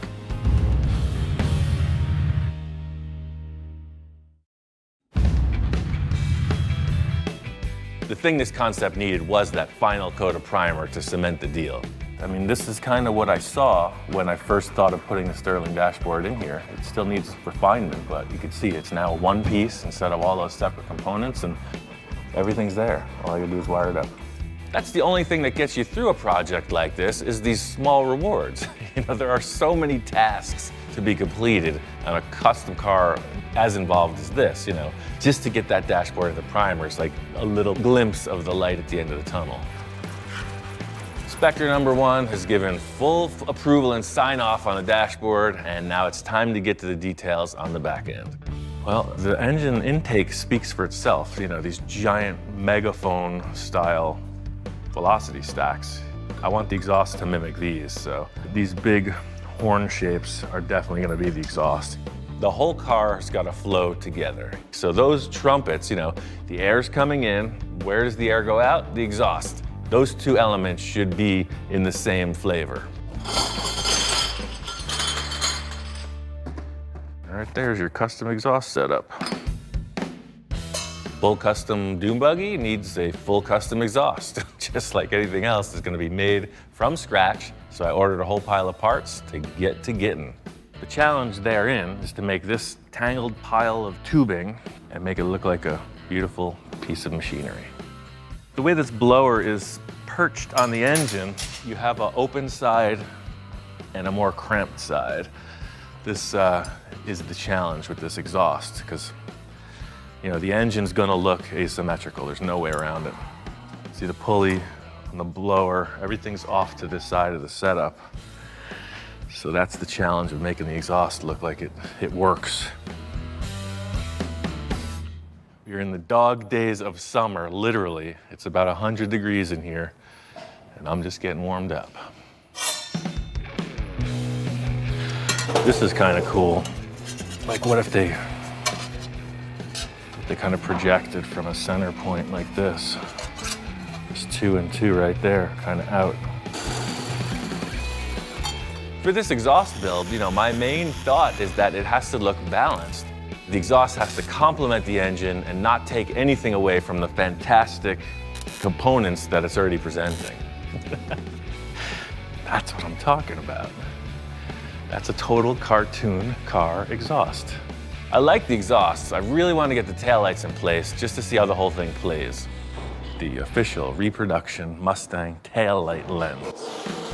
Unlike some other people we know, for me, this taillight decision is going to be real easy. Perfect. I don't think this car needs anything any more crazy than one of the old Dune Buggy standards. You can see, it's perfect. I'm kind of a make a decision and stick it guy. My mind's made up. This thing is totally freaky, funky 70s style. This is exactly right. Johnny's coming out in a couple days. There's a lot more to be done as far as assembly and finish work, but those 2 taillights, those 4 exhaust pipes, you know, that's the look. I need to finish up the exhaust on the other side, but there's one more key component I want to get established before Johnny comes back.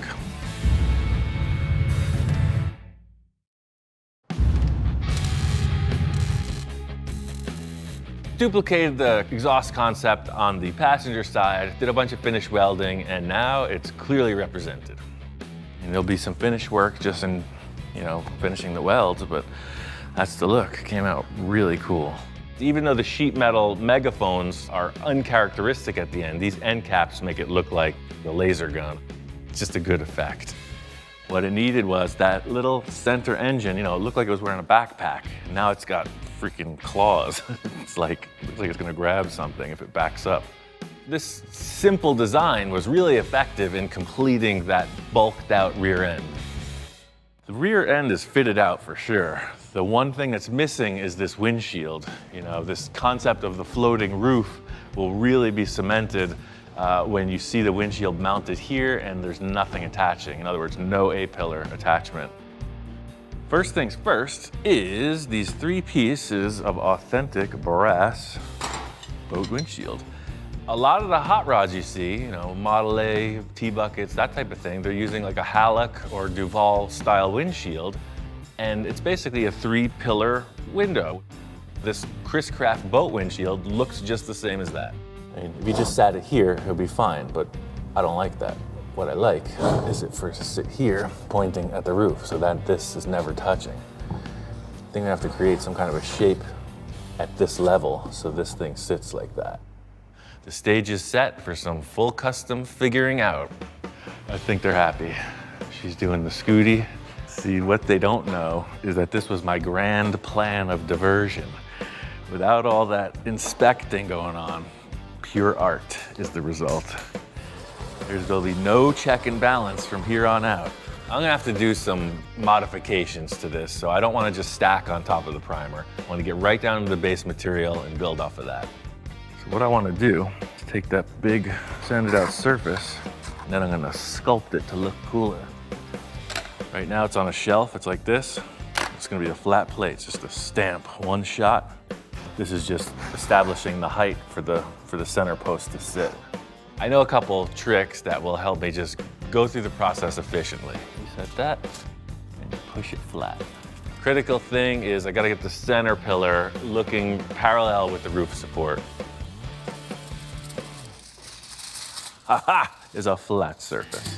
All we were trying to do is just create that flat pad that sits on. That's the height. Process with this is one step at a time. Get your center centered and then figure out what the angle is on one side and then follow through with the other. Really the best way is to eyeball it because you can see clearly, you know, when you're down the line, if they're like that, you know, there's gotta be parallel. You may be asking yourself, how is he possibly gonna get all those things at the same height? Got these epic sanding discs from 3M. I mean, come on, you didn't think I was gonna not customize every last thing. There you have it, 4-foot block sander. Look at that, you sand it. He has that look in his eye. I didn't say it was gonna be professional, but it works. The purpose of mocking up the windshield is just like everything else, a 3-dimensional, full-scale representation of where you're going. The end result of this is still yet open. You know, you can do a traditional clear glass, you can do Lexan, colored glass, colored Lexan, tinted, anything goes. Really happy with the way this windshield progressed. Still some final details, like everything else, but definitely enough to show Johnny, and I got some plans.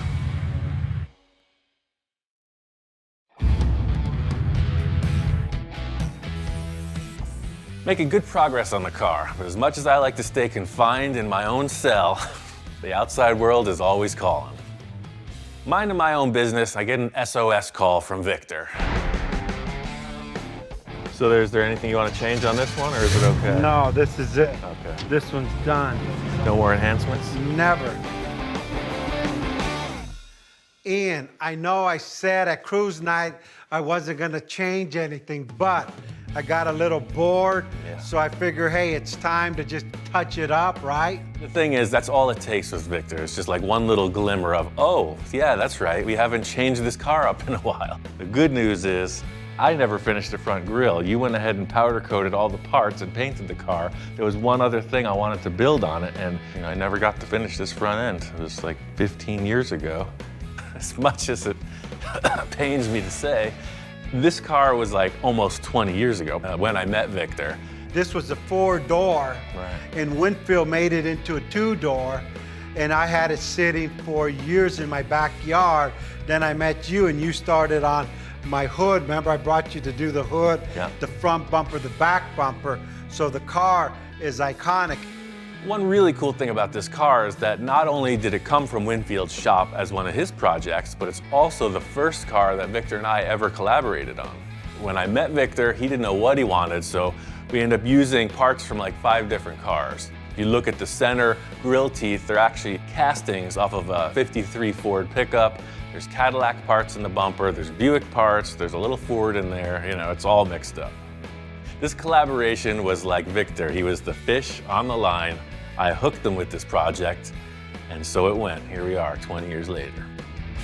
I know Victor's mode, but it's always a surprise when he just goes for it. I mean, he doesn't really have to go for it as hard as he does. This has been a good car. I just want to clean it up, restore it back to show quality. It wasn't show quality, it was cruising quality, but I need a cruising show quality car. Your chance to finish up what you were going to do 15 years ago with the front bumper. Yeah, that's the thing. It's made out of a lot of parts. First thing I would say I would like it to represent is sort of like the 50 or 51 Chevy, where it has that cool overrider above the grille set. This will be like a little pan that just brings it all together.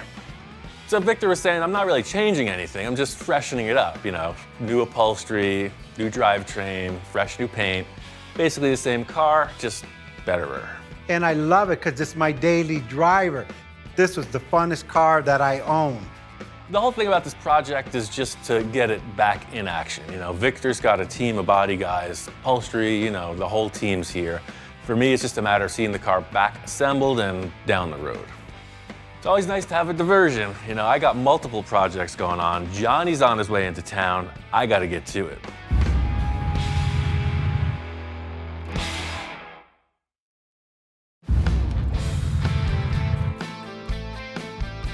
Picked up Johnny at the airport, and we are straight on our way to the Pomona swap meet. We're just about, not to the finish line of this project, but we're getting close. Not only does the swap meet have parts, it has cars, a full car show, so it is full sensory overload. Keep your eyes peeled. I want you alert, focused, ready to make a deal. Sweet. Nothing's better than you get back into town and immediately Ian's like, dude, let's go to Pomona. It's like the mecca for finding like really good parts for different stuff. Like if you got a project that you're building, like Pomona's the place you want to go. Still a few elements to flesh out on the car, so it is like a part search as well as inspiration day, The whole thing is just keep an open mind. We never know what we're gonna come up on. Look at this vent. Oh, wow. Oh, wait a second, that's paint work. That's not, tell me you didn't think that was a true custom body scoop. That look real. Like I did the little vents on the back of the Johnny 5, they just took it to the next level. I mean, I was ready to put my finger in there and see how it was made. It's really good. Yeah, it totally looked three-dimensional. Yeah. So, I mean, an element like that on our little speed buggy, for sure, be pretty trippy. And Ian's like, let's see if we can find some cool stuff for the project. Anything goes. Those are some sand front tires. I like that look. Yeah, check these out, dude. I mean, that's the race car look for sure. And look how low the front end could be with those little fronts. Johnny's always drawing the cartoon proportions, so to get a tire as big as his drawings show, it's a challenge, So we come up on these drag racing slicks. They definitely got a cool look to them. Maybe, maybe not. So here's some big fatties. I mean, those are paddles, that's for the sand, but they might have something else. The great thing about being immersed in this massive swap meet is you have tons of different things to compare. Like this size here, look at this one, $35. Not really the flavor. They look good. I just wish those back ones were bigger. When it comes to tire size, you know, wider, taller, anything that just makes it look more cartoony. Yeah, there's some fatter tires. I mean, that'd be some pretty good meats right there. But then that style is almost like what we have. Oh man. Walking through, I come upon this wider style of sort of the same turbine rim, and they're much bigger. I bought them for a VW kit car, but they don't make the adapter for that wheel. Oh. So Is that doable? I ain't scared. That's what we need right there. Yeah, pretty much. Here, hold it. Take ownership. Well, it's like, yeah, give the guy the puppy, right? Yeah. Falls in love with it. Yo, they are 15 by 10, says right on it. This is a step in the cartoon direction. So Pay that guy. Awesome. This is kind of ideal scenario. The guy's saying, I absolutely can't use them, and I know I can modify to make them fit. Ian's the master of the deal. They were a larger size, like turbine look that we already kind of have on the car. I think it's gonna look even better. Off the plane for 5 minutes, it already cost me $50. Let's go stash these in the truck and get back to shopping. Another thing I need is a new hat, so there's usually a regular person here. Like everyone's got one. I know, everybody's got one. Somebody's selling them for sure. So I just walk up to him and go, Ian? Oh, wait, you're not Ian. You're not Ian. One of the coolest parts of being here at Pomona is, people recognizing Ian from the show, which is really cool. And just seeing him interact with the people who really are excited about what he does. And everybody was really encouraging. Hey man, we can't wait to see what you're building next. Oh, look at this high roof. Look at that thing. That's the real toaster. Yeah. That's the full loaf of bread. Walking around the car show, there are tons of different cars here, and hopefully you can get some inspiration for the paint. We're walking down, there's a line of 64 Impala, Fleetwoods, long Cadillacs, old cars, 40s cars, the Mexican bombs that were just chrome for days, and just, you can only imagine how much they cost to get them to the point that they are. Like one after the other, just really well done paint job cars. I think we're entering the lowrider section. Lowriders are a great paint inspiration because that's one of their primary features is the bodywork guys and the painters just show off their stuff. Dude, so this guy's got all the action going on. I mean, look at the weird tape lines and the fades and everything like that. The main thing about these paint jobs, from my standpoint, is when somebody looks at it, they go, that is an incredible amount of work. You can really see the labor of love that this project has been. That's the whole deal with this. It's like we're not making a lowrider paint scheme, but we're definitely using metal flake and some taped lines or whatever. What I'm looking for specifically is the one thing I hadn't considered. You're always looking for that one unique aspect. The thing I'm responding to is like the simple tape lines, the readable, predictable ones can grow into a really elaborate paint scheme. That's classy. Hell yeah, man. Look at the hard root beer to yellow fade. I mean, just a two-tone, blue and white. Yeah, see, dude. Turquoise and white. That works. Yeah. We're definitely not looking to make this buggy painted like a lowrider. I think the thing about these cars is a lot of them have relatively stock bodies, so the elaborate paint job takes them over the top. We're working with kind of the opposite aspect. Our body is totally customized, so to add a really wild, multi-dimensional paint scheme may take away from that. We got some new parts, we got a bunch of ideas. Let's get back to the shop and make it happen.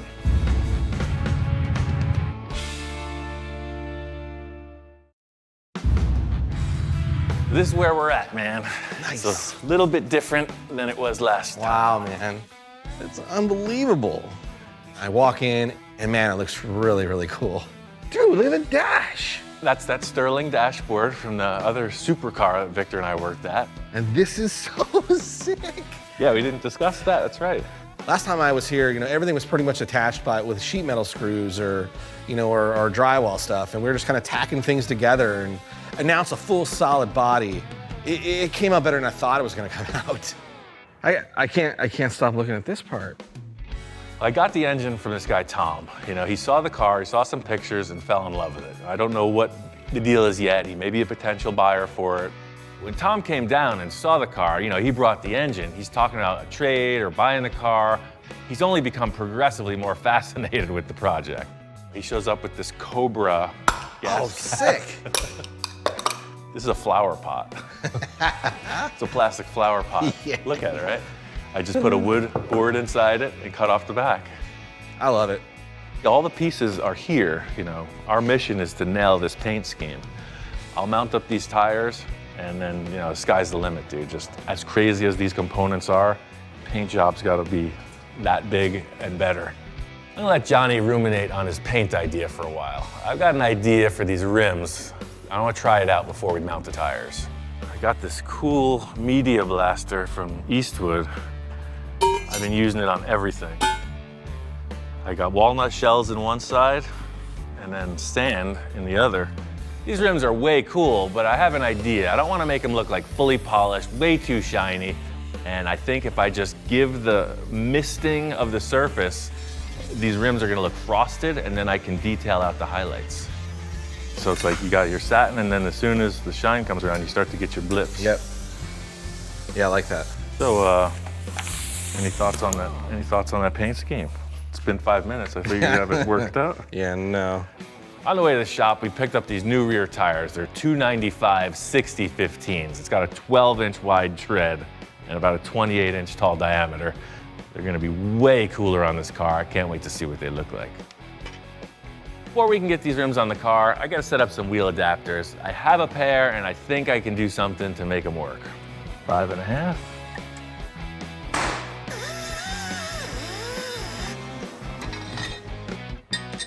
Pop right back in. Aha! Yeah. Look at that. Look at from the back. Look at the two side to side. The way the exhaust plays on this tire is way better.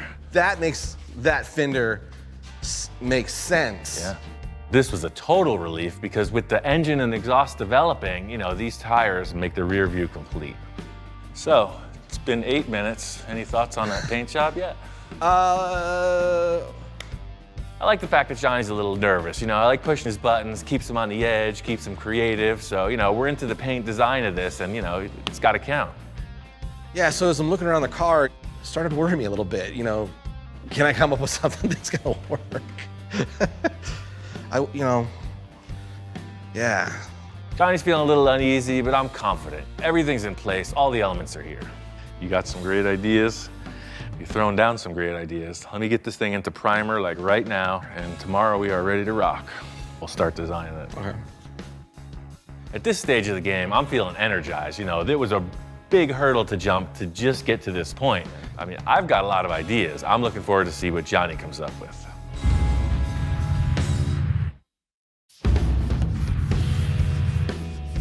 I got another coat of primer on the car, and it's ready to lay out the paint scheme. What I'm seeing is every time I try to do something different from the old drawing, it just doesn't. There's something magic about that simple two-tone. Yeah. With this fading and everything, you don't want to draw too many lines on the car, I don't think. Like, look at the VW bus. Right. It's perfect. Simple. And the thing is about these cartoon hot rods, we designed the Johnny 5 together, we're designing this together, so, they could be pals in a universe somewhere else. They would be hanging out together for sure.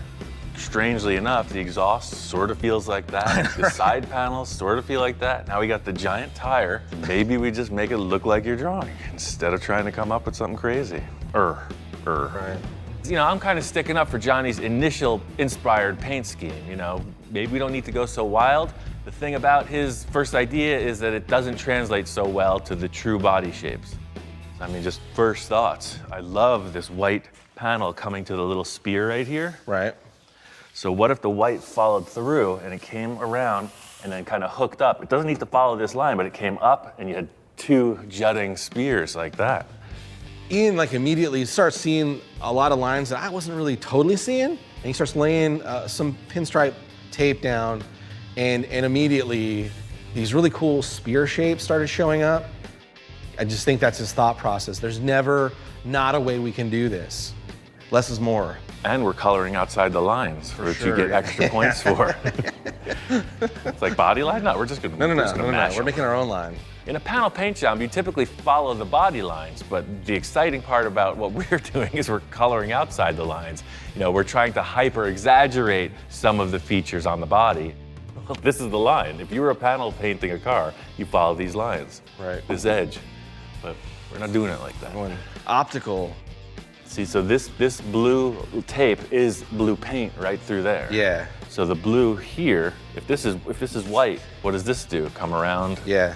Or maybe even go. See, this is exactly why. This is nothing I would have ever thought of. Bam, all of a sudden he starts to fire on all cylinders. He's like, break the paint line across the dashboard like that and look at the effect you get. Like, exactly, right. That's why you're here. To break it across the top and look at that weird There's shape. another blue spear. Right, so this is blue. Yep, blue. Right. Then there's a spear of blue going through it. Right. Johnny's idea about the lines on the hood really complements the little spear thing I did on the side. So I'm gonna go back, tighten all the lines up, and then, then it's ready to spray. But feeling really confident that our collaboration is gonna pan out.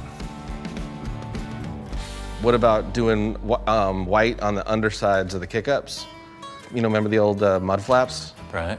Where it was like Yosemite Sam and the back off. We do that underneath, but not mud flaps. Right, on the fenders. On the fenders. Yes, 100%. So blue, white. Right. And then I'll get some kind of cool font. Yeah. This is exactly what the car needed. That one thing where you're walking around, you're already blown away, and then you're like, it's the punchline at the end of the story. I'm doing that 100%. Right, and then the exhaust is like the guns. Yeah. And we'll put a mustache on the engine. It'll be perfect. He's like, yeah, why not? Why wouldn't we do that? In fact, let's make it as big as we can. I can't wait. That's like now like one of my most favorite parts we're gonna do to the car. Is that silly back off thing on the back. These damn vomits, back off. Giggle.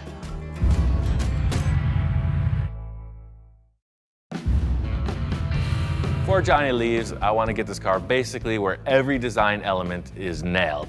There's one last thing I want to show you, and that's the interior. Okay. I started making a couple panels out of this masonite, right. But the missing link is that center console. See, now that it's not in the car, you really see that there's two separate pieces. Yeah, okay. So what I want to do is, just like your drawing, I want to show two separate pods. I want that wall to continue right up to the back. That way, the driver and the passenger are never rubbing elbows. Okay. Ian's already got a really cool aesthetic inside the interior of the car, which is this really cool grab handle thing that kind of flows through the center of the car. And I'm like, let's just riff off that piece. I noticed an element of Johnny's drawing that showed this center console aspect between the driver and passenger seats. I set up the dashboard for that, in that the Sterling had that unit that came down into the shifter area. I just wanted to see what Johnny was thinking about how this wall between the two people is going to present itself. I have my ideas, but I'm always interested in what he's going to bring to it. Here's the board, draw out what you're thinking, let's do it.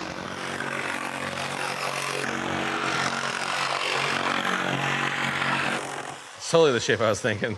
I was reading your mind. I love it. Let's see how it looks. Dude, you're a freaking genius, man. That is the eye of an artist. Like, please tell me he's not gonna do that. I love all of Ian's over-the-top ideas, and I was like, I hope he's not serious about this one. Yeah, I don't think so. You always gotta keep him guessing. He might have thought that I was serious about doing that, but that's why I left his line in place. All right, let's try the If that's your conservative. vision, I'm with it. If that's your vision. Let's try the conservative look. Oh, I see what you did there. Look at that. Whoosh. You got an eye for this, man. Yeah, so this tube will only grow out of the center console. Right. Right here. And that's hidden. You trace that, and I'll make another one.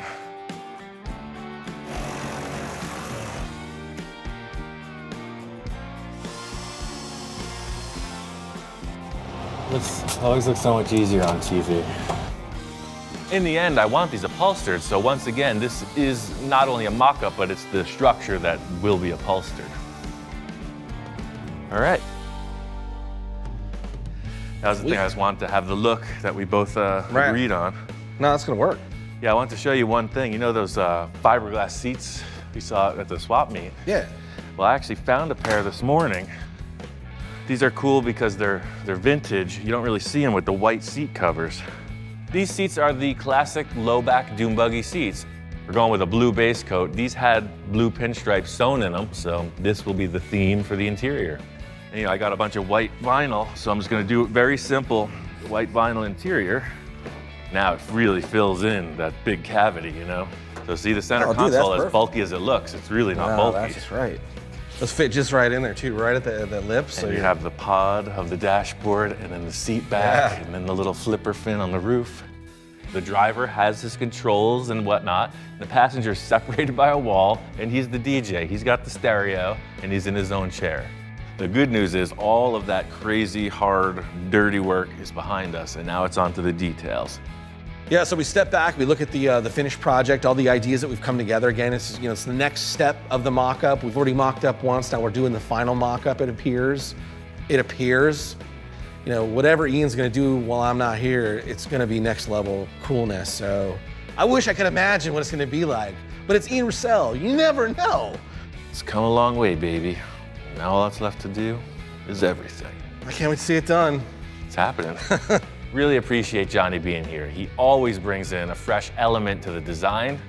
There's still a ton of work to do, but we've crossed the threshold. So we came in, we nailed the key elements we needed. All I could say is by the time this thing is finalized, there's a few more awesome surprises coming.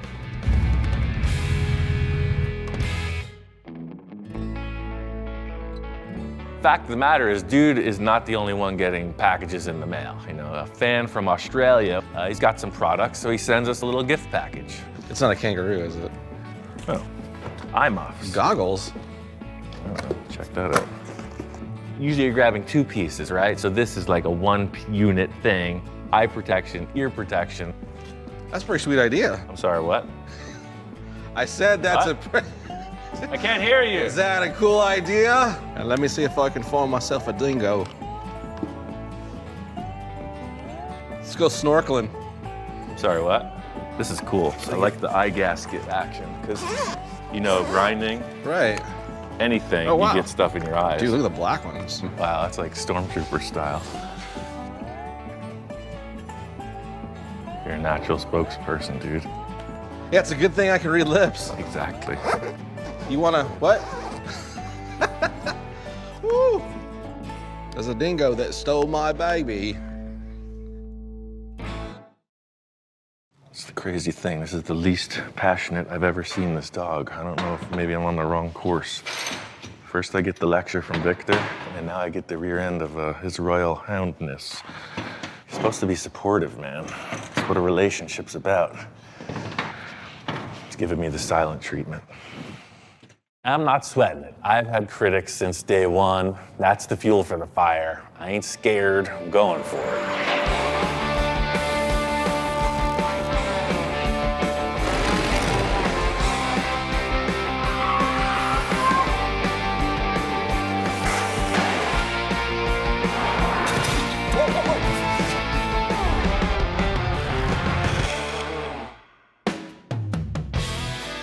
I am always looking for new projects. I just wanted to do something that was fun. I've always been into skateboarding. Someone took me to the sand dunes once, and it just, to me, spoke that it was the skate park for cars. I got this fascination with dune buggies ever since, and I really just can't get enough of them. See this one here, these people are actually going for it in the sand. I couldn't believe any of this was real. You know, I'm looking at these magazines from the year I was born, 1970. The scene was so radically different than it is now. Maybe that's why I've been so fascinated with it, because it's stuff that I never saw it happen before me. These cars were primarily just handmade. You know, it's all about the experience. Traditional hot rodders may turn pale. Perfect. Just like hot rodding, you had every aspect of creativity.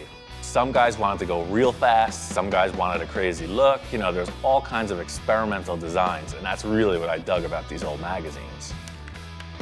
Little traditional, little classical, but like that, whoa, what is that feeling? I want to build a car directly in the line of pre-kit car off-roading. something that's hand-built, late 60s. I just happen to have a perfect donor car for my next crazy idea. Every project I do, there's always potential parts that get sidelined. Case in point, Victor and I did this project where he wanted to build a supercar. So he shows up with this Volkswagen kit car and only uses one piece of it. Victor wasn't interested in the mechanical aspect of this car at all, so I got it running and took it for a test drive. I know Volkswagens, they're not super fast. This car really had something going. I don't know if the engine's been built up or what, but this car moved out really good. It's a 1964 Volkswagen. It is period correct. I knew it was a strong runner, and I saved the whole chassis. One of the main inspirations for getting this project going is there's an event coming up. It's called the Old School Dune Buggy Reunion, and it's at Pismo Beach. This event is themed for this late 60s beach and sand dune scene. You know, everything that would have been there is welcome back. I had gotten started on this chassis. Once I kind of got a feeling for what I wanted out of it, I had to go on the hunt for the rest of the parts. See, I'm always checking out your stashes, man. And this little fiberglass treasure trove has got me thinking. Victor is a man of many facets. One of his many facets is a lot of yards with a lot of treasure. And he's got this Model T kit car body. Picture this. The Sterling, the old Sterling chassis, it's become a hot rod. It's morphed from the glorious opening roof project to an off-road sand buggy hot rod T-bucket project. Usually when you pitch Victor an idea, he gets excited and he's like, yeah, we could do anything. And this time he's starting to draw a blank. I just see a lot of the side-to-side motion. You just finished a supercar. Now you're gonna do a dune buggy with this, whatever you wanna call it. This T-bucket body is exactly what I need.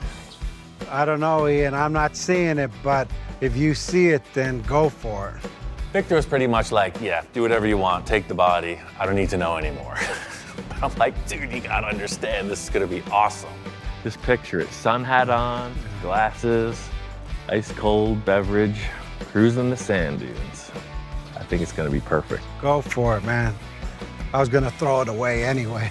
I'm just gonna have to build this thing, you know, never mind the sales pitch. I'm gonna build this and just show him what I'm thinking. And he may just turn the corner. You don't even need help carrying it? No, that's what I'm saying, ultra light, man, it's perfect. I thought I was just making like a pan buggy is what it's called. Just shortened Volkswagen pan. Then I saw this body of Victor's and it got me thinking in a whole different direction. You know, I want to build more of like a hot rod styled dune buggy.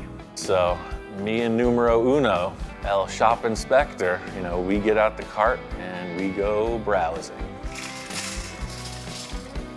The thing that really cemented this idea was the body from Victor. You know, I also have a bunch of old suspension parts from another project. I have a 28 Ford Roadster pickup, and I swapped out the entire front suspension. So I have a stock Model A axle, all the hubs, spindles, I have the rims. Thing is, I don't throw much away. So I'm thinking, okay, suspension, axles, gas tank. Oh, I got a couple beer kegs. Classic, fits right in. Think about that. I've used the statement a million times. My favorite thing is like the jazz player who's in it, right? They're riffing, they're experimenting as they're going through this arrangement, and that's exactly how I like to build cars. I haven't seen anything like this, and I can't wait to try it out.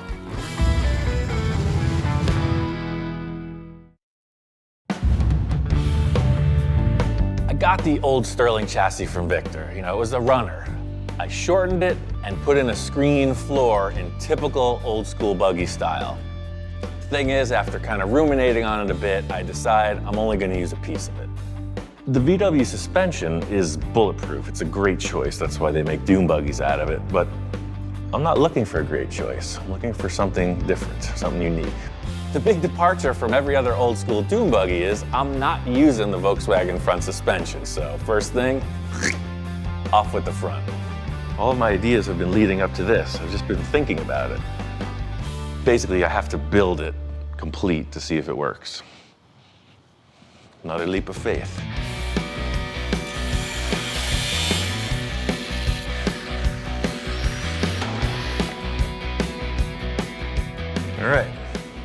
start of a great project.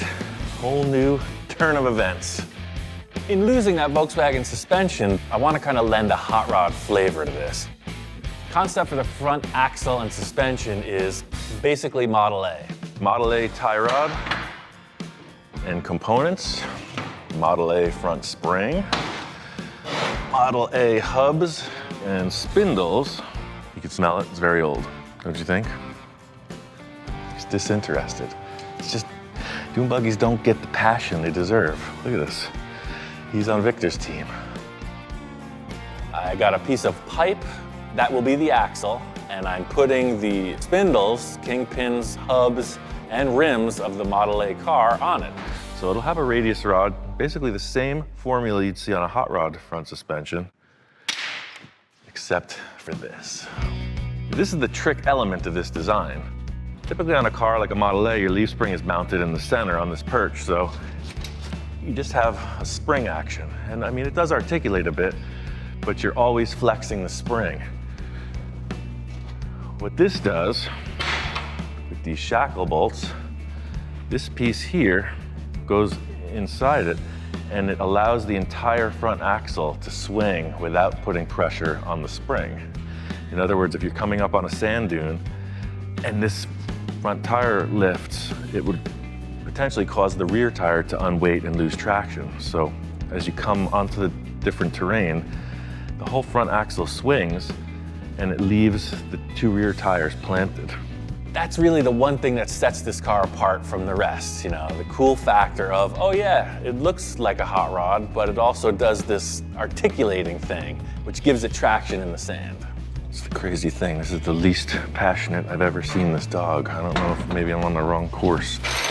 First I get the lecture from Victor, and now I get the rear end of his royal houndness. I guess it's hard to give the sales pitch and find any buyers, it seems. You're supposed to be supportive, man. That's what a relationship's about. It's giving me the silent treatment. I'm not sweating it. I've had critics since day one. That's the fuel for the fire. I ain't scared, I'm going for it. So this is the concept. In order for this to get attached to that, I'm gonna throw the whole chassis up on the table. That way I can square it up and measure. So, now we've got the patient on the operating table. It's time to get funky. I trimmed it up a little bit to fit the Volkswagen suspension. And hey, it's a Dune buggy, you know, it can look a little chopped up. That's what I want. I want it to look like a mutant. Don't be distracted by the crusty look. This is not a rat rod. This thing's gonna shine up. The thing about this car is in shortening the chassis, the wheelbase got really shrunk up.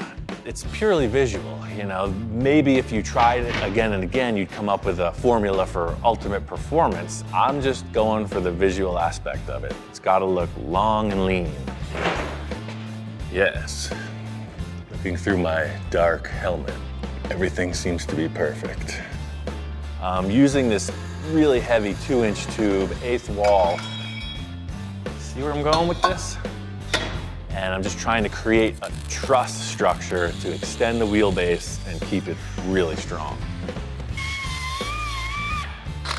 All that noise and sparks and stuff is all led up to this. You got your pivot, check. You got your sleeve that allows clearance to the fitting, check. That goes on there, check. And then you got your thrust washer. Wrap it all together.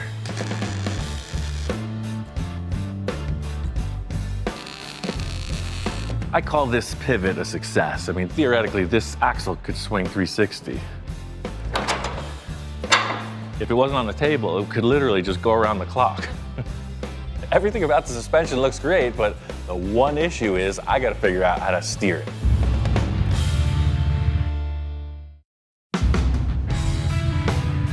Before I go any further on the front end design, I gotta find a way to steer it. And I got an idea that just might make it work. As per the usual, we're at one of Victor's many yards. This time I spotted a gaggle of golf carts, a group of vehicles that is no longer in service. So I start doing some poking around. It's like, Oh, they got like these lawnmower engines. Some of them got a lot of batteries. Oh, look, rack and pinion, club car, steering. This is perfect. This is a fine piece of Americana. This is a really basic setup. You got your steering wheel here, and then you got your tie rod there. So all I have to do is adapt it to the chassis. This is an off-road car, so aside from my theory and design of that extended element, I added some structure to the front end to really beef it up. It's gonna be bashing around off-road, and I want it to stay together. The idea being a triangle is strong, so your twisting motion is always supported in every direction. So this is the golf cart steering box, the club car donation box. I'm gonna set this up like a cross steer, just because that's what this rack and pinion is designed for.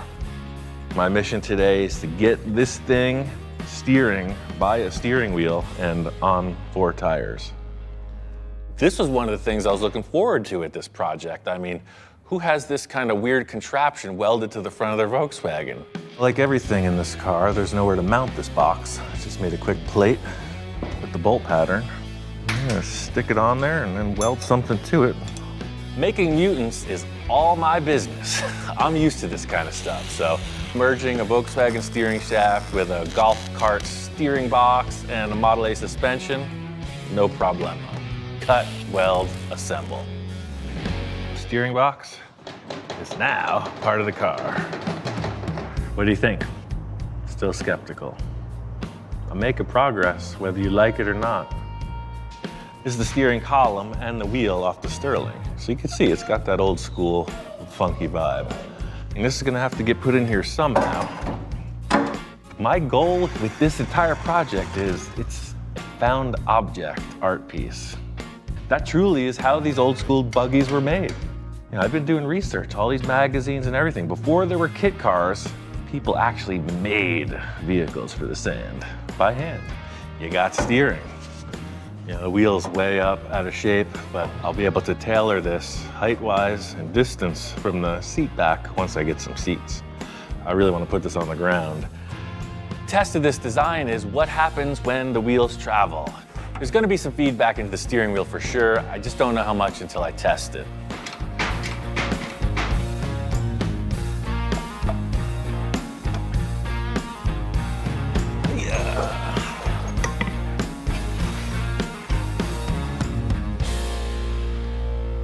Ready to witness the greatness?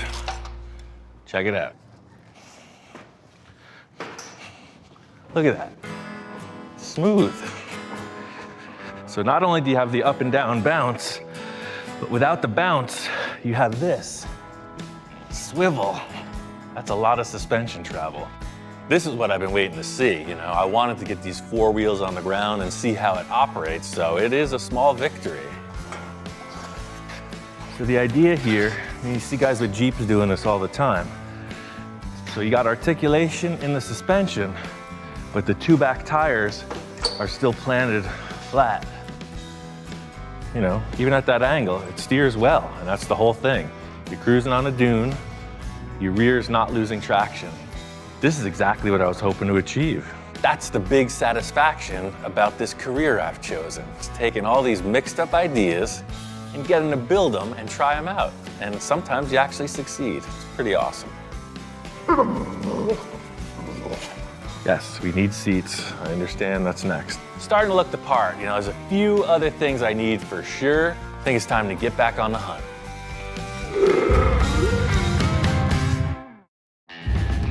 Decided to swing by my friend Robin's workshop. I'm really hoping to pick up some seats from him for my Dune buggy. Walking in right away, it feels like home. There's stuff everywhere. This guy's got the treasure. This looks like my kind of place. What's up, man? How you doing, man? Man, good to see you. It's been a while. You got stuff. It's really great to be able to link up with Ian because we both share a love of cars and Volkswagens and weird things. I have a couple seats, Italian car seats from the 50s. Yeah. They're nice. I kind of don't want to beat them up and change them. I have a couple Italian cars from the 50s. Right. Couldn't keep my eyes off of that. Yeah, this is a 56 Vespa Ape, and it's a coffee cart And I really just fell in love with it. Yeah, It's me just- too. That's the crazy thing. It is basically a scooter, but it's a pickup truck. And it's steel, right? Is it aluminum or steel? It's all steel. If you could fit in this. Oh, yeah. This is my kind of ride. Yeah. Man, definitely cool, for sure. I'm taking Ian around my garage, and there's just a lot of stuff that he had never seen before. So what's this? So if you don't fit in the 3-wheeler, the next upgrade is the 4-wheeler. 4 wheels, 2 wheels, and 3 wheels. Yeah, if you get 2 Vespa scooters and, Right. and you weld them together side by side, you get, That's what you get. yeah, Vespa 400. The clincher for me is this 4-wheeled Vespa car. It's a micro car. And when I say micro, I can't stress that enough. I'm not even sitting in that car. Your head's already sticking out of the roof. How big were these people? Was this like from medieval times or something? Like No, little these are 4-foot beds? These are Italian. Look, I'll sit in the back seat and you sit in the front seat. Oh man, this is too cool. This is like an Ed Roth drawing, where the monster's sticking out of the car. Like that. Oh man.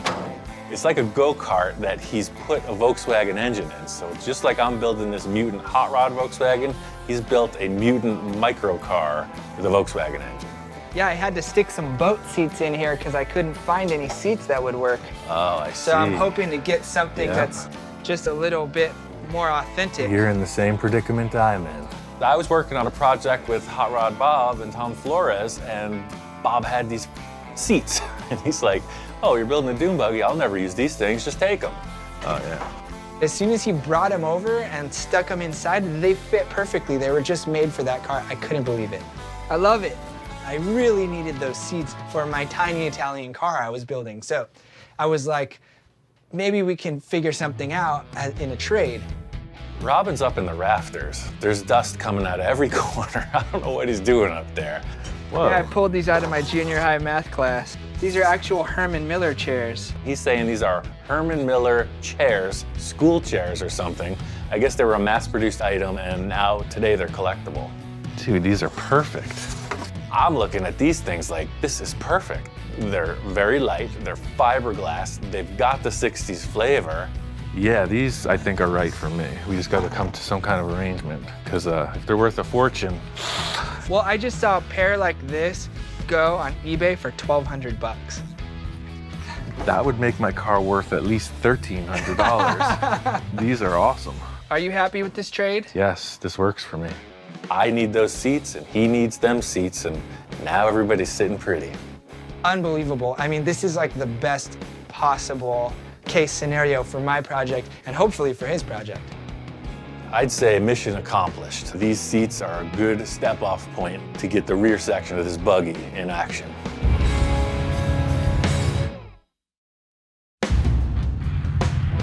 I got these seats back from Robin, and they are dune buggy seats, 100%. Not too shabby, huh?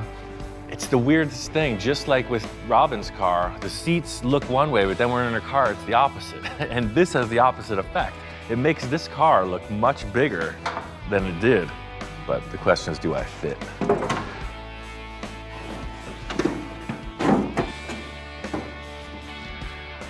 Sometimes you never know what you're getting yourself into until you just go for it. The thing I needed with this project was minimal offset of my big carcass. You know, I needed a thin fiberglass shell so I could sit back in the vehicle, and these were exactly that. What do you think? I think he's into it. The fact that the shop inspector likes him is definitely a bonus. And now I'm moving forward. Steering next, then roll bar. Brake. Typically with an off-road roll bar, you want it as strong as possible. So you make all your measurements, you fit it in, weld it. Roll bar is primarily for looks, like most of the old dune buggies, so I could pull it off by using 2 pieces. Speed buggy roll cage. You know, it's just enough to represent off-road. Real crash scenario, I don't think any of them did much. And hey, I got nothing to lose. Take the body off, mount some seats. This is a small car, no doubt about it. I just had to figure out where the steering wheel felt comfortable, so got them in there and shortened up the steering column to match me. So you got your roll bar for support, steering wheel, one seat. Perfect. Let's see. That's what this has all been leading up to. I want that cartoon monster feel, you know? That's the whole idea here. Big giant ape in a little car. Whoa. I knew from the jump I wanted to use a beer keg for a gas tank. Beer keg fits behind the seats perfectly. Don't need a ton of fuel in this thing. It's got a stock Volkswagen engine. That goes right into place as it should. This is exactly what would be in a vintage dune buggy. That Sterling was a period piece. So what it is, I think it's a big bore, single port with this carb adapter. So it's probably high compression. I mean, it ripped in that Sterling. It really moved out. It's a good engine. So I think in this lighter vehicle, it's gonna be all right. The engine wasn't this nice in the Sterling. You know, the innards are what they are. I just took off all the sheet metal, cleaned it, painted it, reassembled it. So it's as it was in that car, and you could see it did some pretty hairy burnouts. I envisioned this whole car from the start having a Model A grill shell. You know, that's the whole hot rod look. Just chopped it down. I put this mesh in here. Nothing says hot rod like Model A. And basically, it sits like that. Still unimpressed. If I was building a Corvette or something, he'd probably be like, you know, dogs love Corvettes. So this is mechanically there. I could literally hook up a battery and some cables and brake hoses and drive it. But cosmetically, it's not what I need. I need something that's just like, pow, you know. I like the funky style. You know, I want it to be like, whoa, nobody looks past it. So that's the challenge. You know, black car, red rims, everybody's seen it. I gotta get to thinking. Like almost everything I do, there's no way to figure out if it's gonna work or not without just doing it. So it's time to get busy.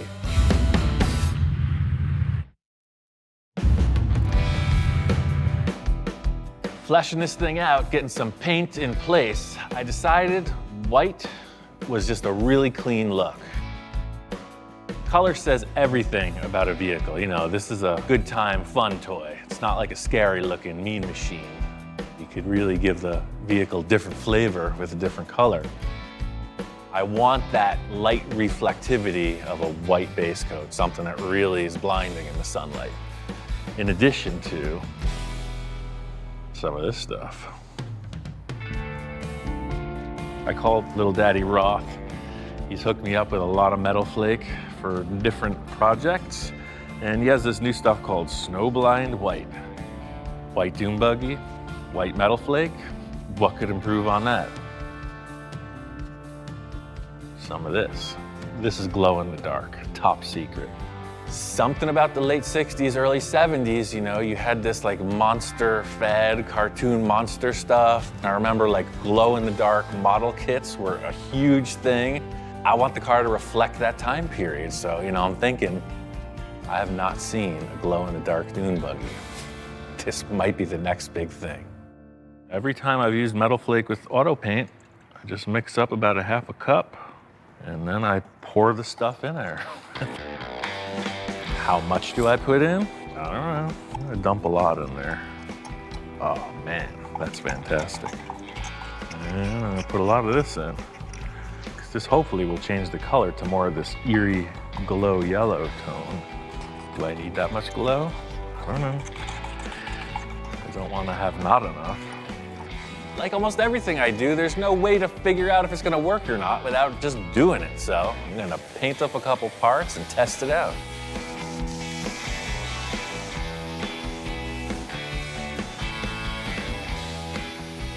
So it has the effects I was hoping for. You can see it's like a frosted effect, and I'm gonna bury all this in clear, of course. This is just the first application.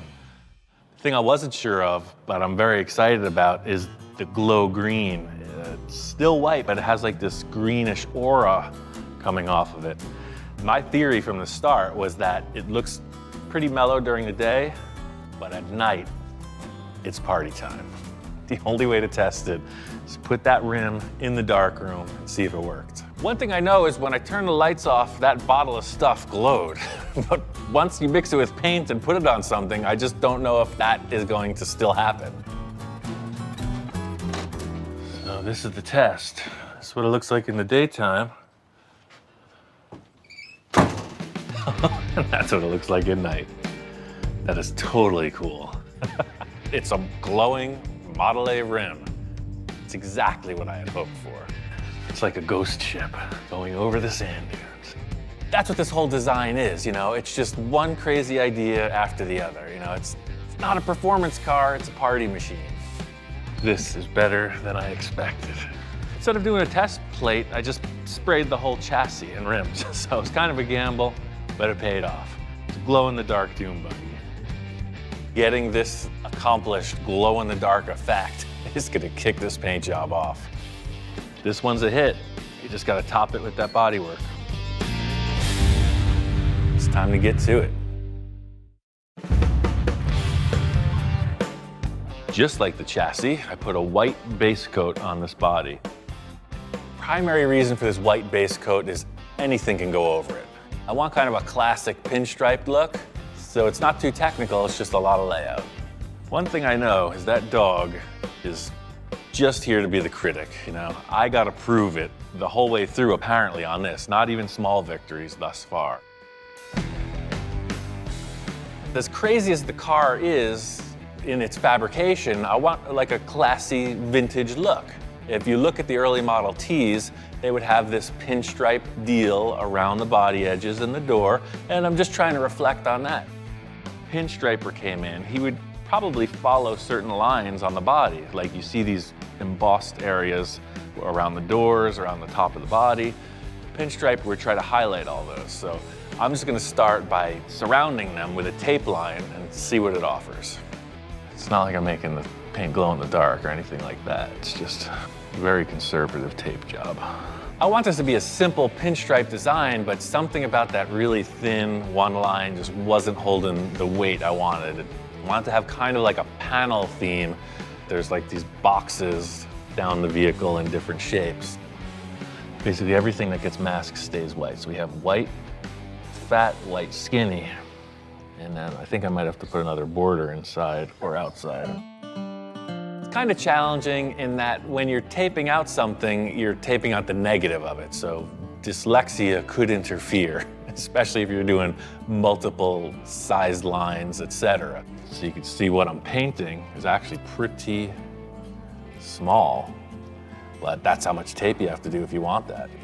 It's a little challenging. You got to sit back and kind of reflect on what's actually going to be painted and what's going to be masked. So I'm just thinking what I want white. And I know I definitely want that top ridge of the body and all those embossed lines to be white. So I'm going to mask all that stuff off first. The whole thing is the majority of this car will be masked simply because it's going to remain white. So what I'm doing here, I've decided it's going to have two candy green pinstripes. This very thin white section here is a stripe, and this thick section here, so the center of these panels will be masked. So you'll have a heavy one with a nice round corner and like a tight little outline.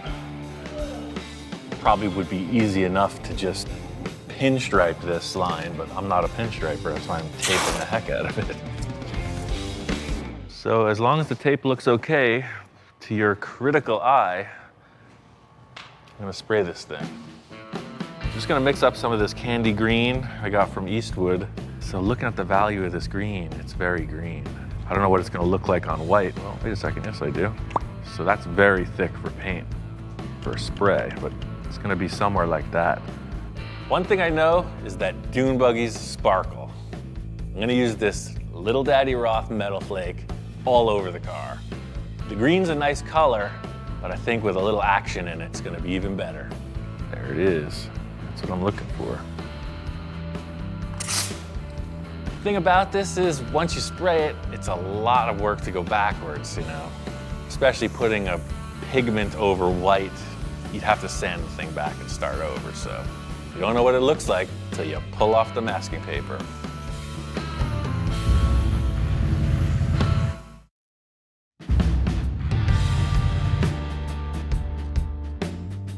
Paint is applied. We gotta pull off the mask to see what it looks like. The good news is the shop inspector seems to have come around. He's taking a position of relaxation right up against the project. So, it's cured for 24 hours. Nice candy-coated metal flake thing. I don't really know what this is gonna look like, so if I did, I may leave some tape in place, but I'm going to choose to pull all the tape, see if it's good enough. I've made a couple pretty hairy mistakes in paintwork in the past, so it's like, I never know what it's gonna look like until I'm pulling it off. It's like opening a mystery gift basket. This was the debate in my head from the start. You know, the green could have taken over. It could have been a green car. Pulling the mask off, you see, it's a nice white Model T body with this sort of classic dual stripe. The thing I'm trying to do with this is like keep it lighthearted, you know? It's not like a badass, nasty hot rod. It's a beach buggy. Sunny day at the beach, you know? What looks cool? What looks like a fun thing to do? This car. The whole thing I was going for with this was like following the lines of the car. So like a vintage pinstripe would simply be around the contour of the body.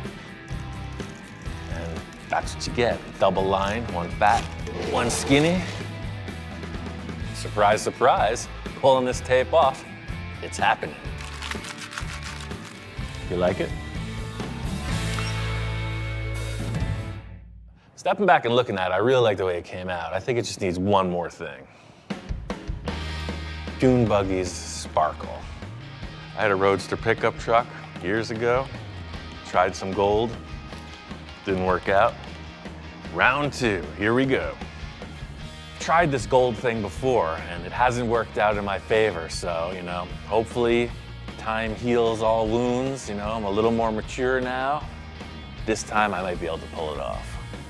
It's the whole thing with the gold car, you know, it's here I am again with this gold flake, and I'm just gonna dust it on the car until it looks right. The challenge here is to be subtle and less, you know, more Elvis, less Liberace. Progress-wise, everything's really fleshing out. You know, the paint scheme is looking good, all the fabrication is basically complete. It's all about getting this whole setup to the event, you know. Building's fun, cruising this thing's gonna be even cooler.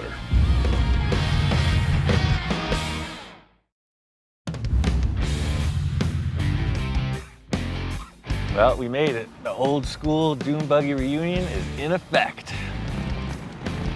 Pulling in here, the reunion is well underway and the parade is about to start. And I'm just totally checking out every different style of machine I could ever imagine. Some of them right out of Mad Max. Then you have like your standard Dune buggies. Manx style stuff. Totally cool. I mean, that's the thing, it's a slow speed cruise, so you really get to check out all the rides. And what I'm seeing is every car's unique. A lot of really old hand-built stuff. You got your sloppy jalopies, you got your super cool sand rails, and then these crazy water pumper things, which are like the full modified wild customs of the show. That's the first Myers Manx, the first ever. The parade is just the kickoff of the show. It's like, you know, the marching band coming into town. Number one about the car is first impression, right? It's got that cartoon, old school hot rod vibe. The paddle tires take it to the next level. You know, I got to think pinstriped, it's looking good, it's all polished out. I met up with Court. He's the main guy that runs this event. People are really excited about seeing this car. You did a fantastic job. Adding the body to it just makes this so unique. It just has this unique, complete retro vibe with this kind of hot rod thing thrown on it. And it's just, it's a really cool buggy. Can you tell me just a little bit about this paint? Because it looks, at first you think it's been out in the sand. Right. Right? That was the idea. Court was really responding to the paint job. You know, I had my idea of what it was gonna look like, but him coming in, you know, fresh to it, he's like, this almost looks like the sparkling sands of a beach. It's like a white flake, and then I used a gold flake. So when you're looking at it, it looks like the beach. It does, it does, it totally does. I saw his car years ago and was so inspired by it. That was the basis for me for creating this pan buggy in that style. When you get up next to it, you know, you can feel the history. You see the way his car is set up with the Model T steering and all the 60s vibe in the build characteristics. So this is my dad's car. He was the original owner. It was built in 1967, 68, so it's a 50-year-old car. The original roll bar were stainless steel swimming pool handrails. Awesome. Okay. When I heard that story, I was like, primo. That's where I'm coming from. All these buggies from the 50s and 60s were home built, much like you did, right? With all old parts. Yeah. I saw your car in Hot VW's magazine years ago, and I wanted to build something styled after your front suspension. Yeah, how did the front suspension work out for you? It works great.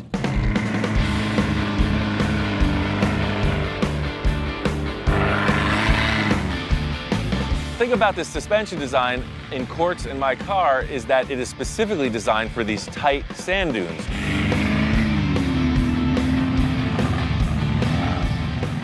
The only way I can describe this place, it's like a skate park for cars. If you see any skateboarders on TV in a big concrete jungle, that's what this is, but it's a sand skate park for cars.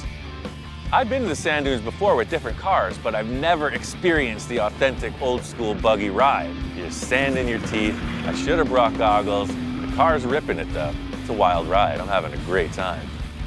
This is one thing I've always wanted to do. I mean, it's very satisfying. I've had a couple other buggies, but this one exceeds the thrill factor of the others. It's totally cool.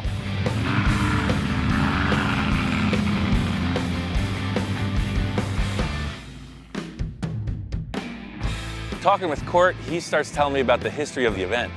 What's really cool about this event is it is a celebration of the origin and the older dune buggies, but it's open to all dune buggies, everybody to celebrate it. It doesn't matter whether it's from the 50s or whether it's a modern sand car.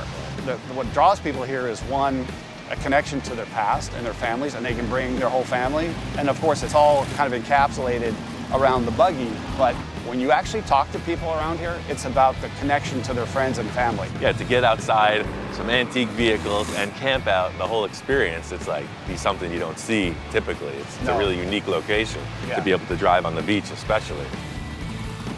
Having the meet and greet, chatting with Court, and Bruce Myers walks up. You know who that is? Yeah, the guy that started it all. Right on. That's awesome. For those that don't know, Bruce is the guy that invented the Myers Manx. He is deep into the roots of this dune buggy fad. So way back in the day, I think it was 1964, he created the first fiberglass buggy body kit. I was born when it was all happening, and those cars, there was the one that started it all, the whole fiberglass buggy craze. The thing I was digging most about this guy is I think our brainwaves are kind of vibing, you know? You got to break the rules. See, and that's what it is. It's a little bit of the thumbing of the nose of traditions. Love that. And everybody wants to do that because we all want to break a rule if we don't get caught.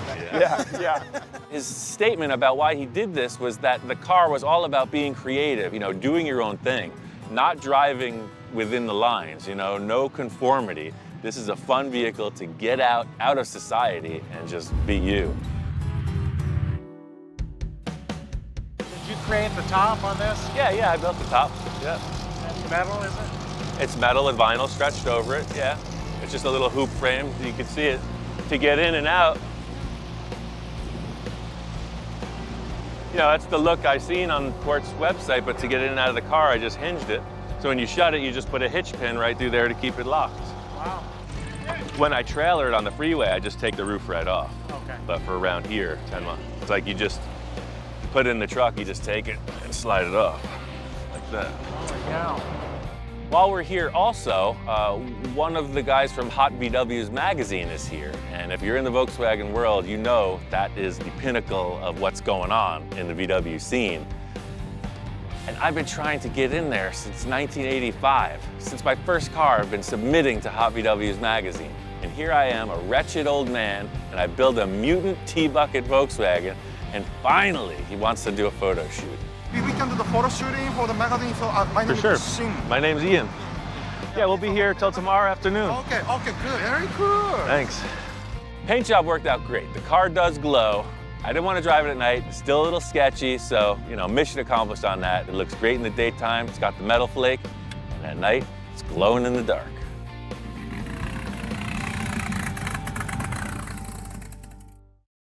Oh man, yeah, come totally. on. You nailed it. Come on. Yes. Dude, that is cool. So this ain't no tail dragger. It's just some kind of funky nose down 70s freak machine. How does that sound? Sounds good to me.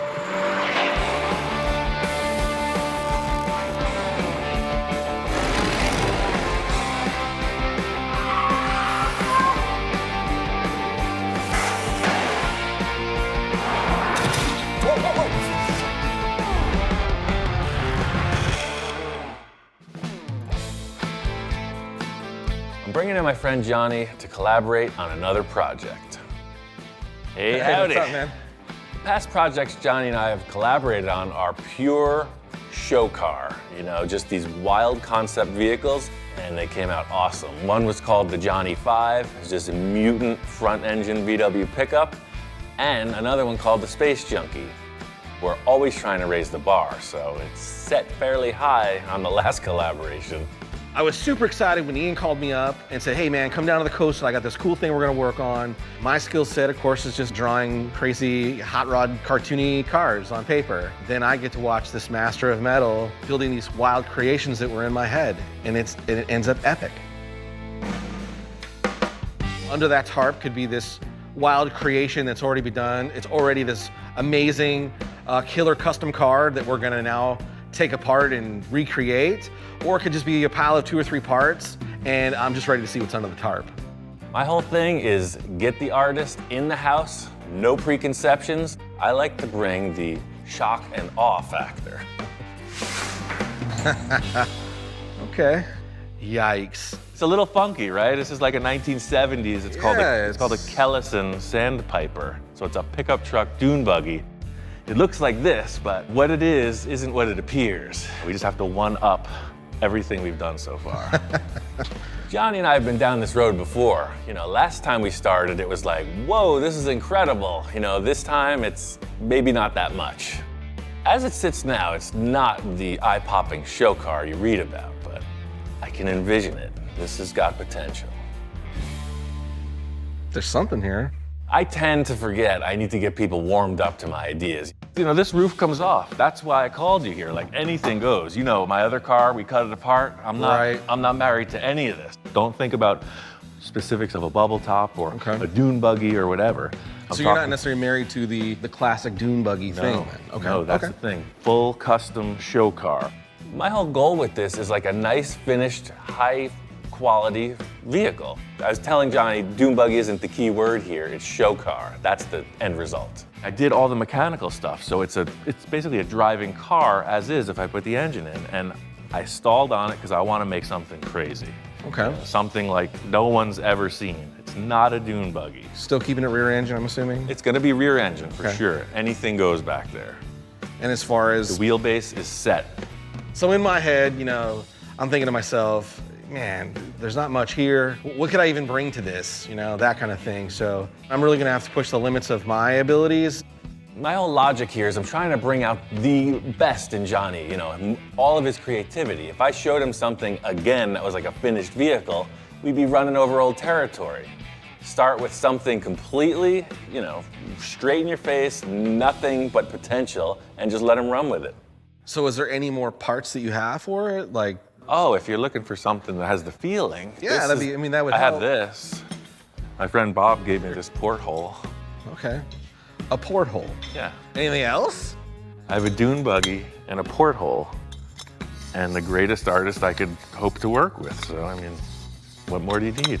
Last time I had a bubble and some fins here's and a your chassis. bubble. Yeah. And then you showed me a picture of a dragster. I got other windows. So he pulls out, you know, porthole, and then this long little window. And I have to remind myself, everything I've thrown at him so far, the guy's pulled it off. I'm ready for the ride. It's gonna be pretty exciting. So I'm pumped now. I'm getting the point, Ian. No rules. No just rules. Whatever. Okay. The whole thing with the pile O parts that I've set up for this is just cool things with cool shapes. It's a boat windshield. Maybe, I don't know. What else do you want? Just like the roof, Johnny could take these parts or leave them. You know, I have a couple ideas about this, but really, I don't want to tell you anything because I want to see what you're thinking. All you have to do is something cooler than what you did last time. So there's maybe the challenge. I go as crazy I can go, and how far can we push you? Exactly. I ain't scared. Okay, a little ping pong. Right, exactly that. There you go, it's on you. So, but it sounds a whole lot like it's on me right now. Ian's real clear about he's not married to anything on the car. The body can go, the top can go, the wheels can go. Whatever you want to do, Johnny, let's get it down and we're gonna build from this. Just like the Ed Roth cars. If you look at any of his cars, it's basically just a big fiberglass sculpture on tires. Right. Same thing here. With a lot of cool stuff. A lot of cool stuff.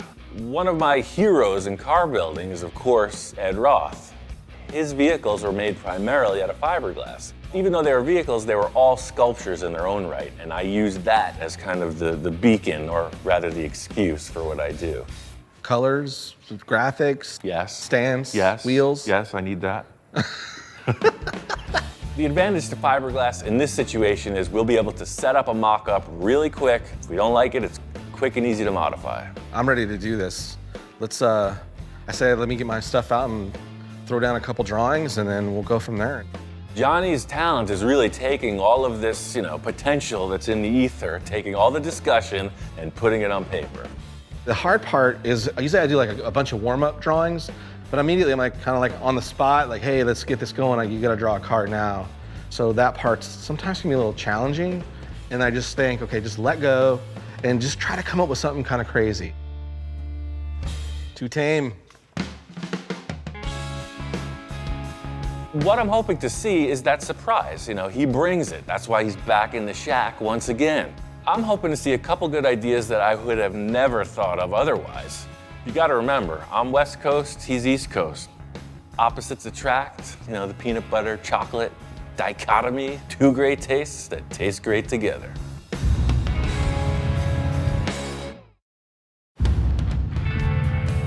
I gave Johnny some time to do his thing. He doesn't need me looking over his shoulder, like a manager. One of the things that Ian made pretty clear about this particular build is we're gonna keep it fiberglass. It's a nod back to the godfather of customization, Ed Roth. Focus. There's the car as is. And I tried to do, here's the original type fender, and then if it was exact. First drawing looks pretty much just like a Dune buggy, and hey, everybody's got one. I'm looking to push it way further. From here forward, look, that's the thing. The car is arching, right? It's like a thing ready to pounce, which is awesome. The first drawing was really some simple things that we could do to change the look of the vehicle, with still kind of a nod to how it already is. And then the second was a little more dramatic and trying to incorporate some crazy ideas. And then the third one. Oh yeah, let's see. What about a van thing? That takes this, and it's still a utility, but it's a panel truck. Right. And I get my roof. And your porthole. And the porthole. These are really rough. They're not like fine-tuned drawings. These are real rough. I guess the coolest part is that he's always like, nah, that represents what I see. I see that. He doesn't need this elaborate rendering. He goes, I like that, I like that, I like that, and already, it's already built in his head. I love your idea of arching the fenders up so we can get the car lower. I think that's what we should start with, for sure. Let's do it. Okay. Hey, the board meeting's over here. Yeah, over here. Come on, check this out. What do you think? Oh, maybe he's afraid you're gonna use his dog dish again. Could be a doghouse. Yeah, the doghouse. It's the doghouse. Yeah, look, there's a spot for you. Okay. Approval? Yeah? Okay. It's not just a panel truck, it's a doghouse on wheels. So, driver's in the front, hands on the wheel, dog is in the back, tongue in the breeze. I think we got the green light on this project. All that's left to do is start building. I want to cut these open and then create your front fenders. I want to start there. Were they really archy? With that archy top, right? The thing that you did on your drawing is the hot ticket. Being that this front suspension is adjustable and I want it as low as possible, we need to get these fenders out of the way. What's happening is the fenders are coming down and hitting the tire at the ride height I want. It ain't gonna roll. I came in pretty nervous, excited but nervous and not sure where we're gonna go. And now we're on to the next page. Now how do we take this and turn it into that drawing? Aha! All right, now you do the same thing, but better. It's time to put Johnny to work. No free rides in this shop. Boom. So you're taking that and you're gonna go out around that as well. You can even see right here where it's rubbing, right? You'll see. I got room to steer. One thumb. I want to make the most of my time here with Johnny, and you know, the envisioning, the mock-up process is critical. When you're mocking stuff up three-dimensionally, it's quite a different thing. Form your fender shape that you desire out of that. Johnny's kind of out of his element here, you know, he puts the pen on the paper, so I give him a couple envisioning tools, you know, a piece of TIG welding rod, and here, pull it, make some shapes, do as thou wilt, and we'll see how to make it better. It's three-dimensional envisioning. I love that. Is that? Oh, that. yeah. That's all I would think is roll it back. maybe just that. So even more aggressive, a little more aggressive. Yeah. Once Johnny has a line drawn, we're gonna take a board, we're gonna trace it, duplicate it, that way both sides are the same. So what I'm creating is a contour of the top surface of the fender. After it's all hardened, we flip the body over and pull all of this material, the foam, etc., out from underneath. And we're using some great stuff. Shake these. Shake them. All right. We're laying down the spray foam stuff. Ian's going at it like a precision surgeon, real nice and neat and clean. And mine's this big blob of mess. Stay in the center. You're too high. Stay in the center. Yeah, exactly. Thing is, when you're in the house of the master, there can only be one master. You are top chef. Look at that layout, man. This panel truck idea has got me kind of thinking about stuff. I'm gonna talk to Johnny and take him on a little field trip. So this stuff's happening. You know, I got an idea for the back. You know, all we need is shapes. So let's take a ride.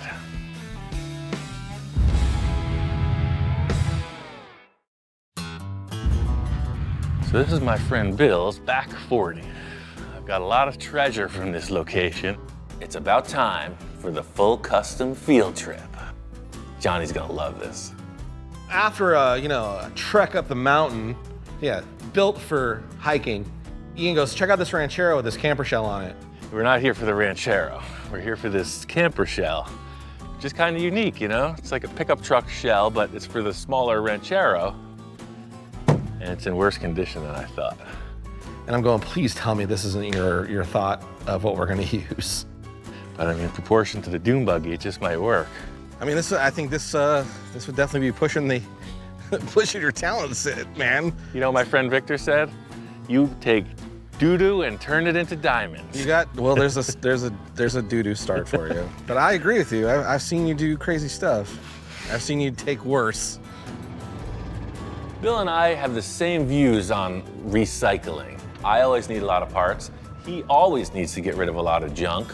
We have a great relationship. You know, we're doing this Dune Buggy project, sort of like this body line in that it's a sedan delivery, like the other Ranchero I did for you. So we're thinking this camper shell. I have another one. So you have two that you didn't throw out. Oh, yeah, well, nice. We can make a deal. Told you this guy was cool. The second camper shell Bill showed us was way cooler. There it is, as I remember. Wow. Oh, look at this.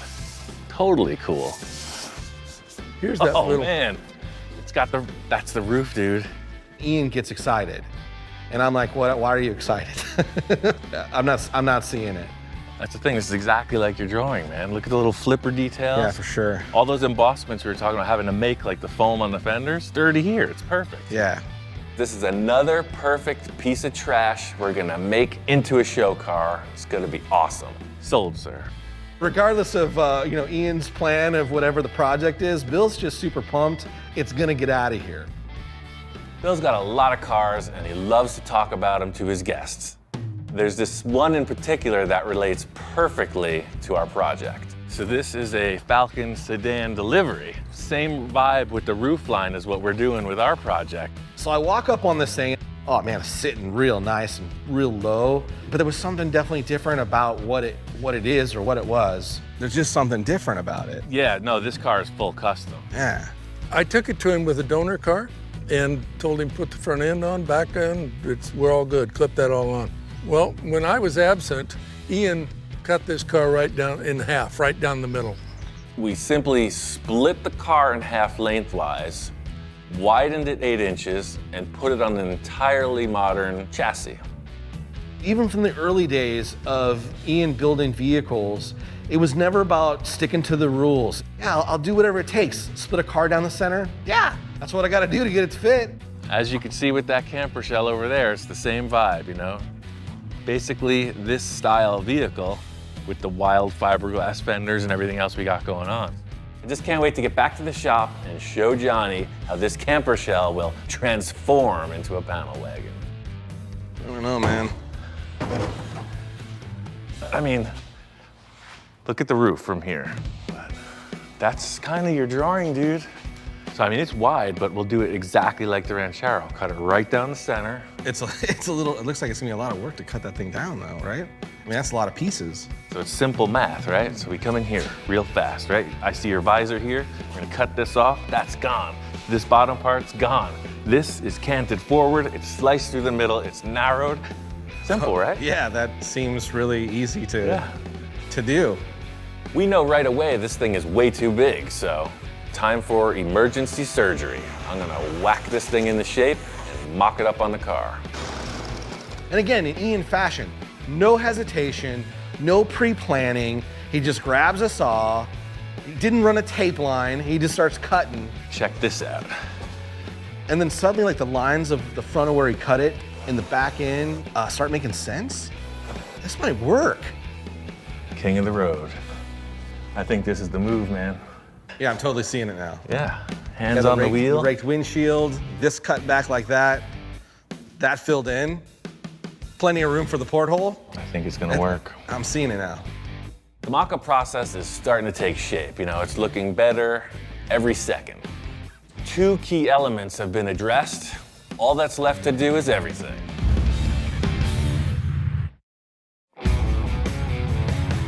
My main goal is to set up the entire side profile while Johnny's here. I know there's gonna be a lot of loose ends to tie up, but I just wanna get that inspiration cemented before he takes off. What I wasn't expecting with this spray foam is it's shrunk up considerably. See, it's lifting off the car. Right. You've heard the term surgical precision. Right. Well, this ain't that. We're gonna trim the shrubbery on this. Ian reminds me that this is a pretty important stage that we gotta get the shaping right, because again, it's gonna be the underside of the fenders.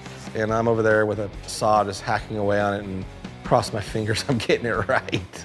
I don't know, man. This is, yours looks way better. So you might have to, yeah, there you go. The thing about this is it's highly unrefined. So for someone as professional as Johnny, he's having trouble adapting to the situation, you know. You're thinking surgical precision, and I bring out these tools and they don't jive. Pro? Not pro. No, that's why they have different racing classes too. Okay. Secret sauce. Fiberglass is pretty simple in that you cut these mats to whatever desired shape you want, mix up some goo, slush it all together, and apply. We're building the underside of the car, so it looks super sloppy, but that's okay because we're gonna refine it. The whole idea is once we have some type of structure, we can start refining it, you know, and then playing on how it interacts with the rest of the body lines. I've watched Ian do metal work on stuff, and usually the results for the eye are really quick. This, it doesn't really look good. Those are gonna set up, let them sit till tomorrow. Let's get busy on this. The whole thing about restyling a car, chop top, right? You're trying to make some kind of a statement of a flow of the vehicle. So this ain't no tail dragger, it's just some kind of funky nose down 70s freak machine. The roof's gotta follow suit.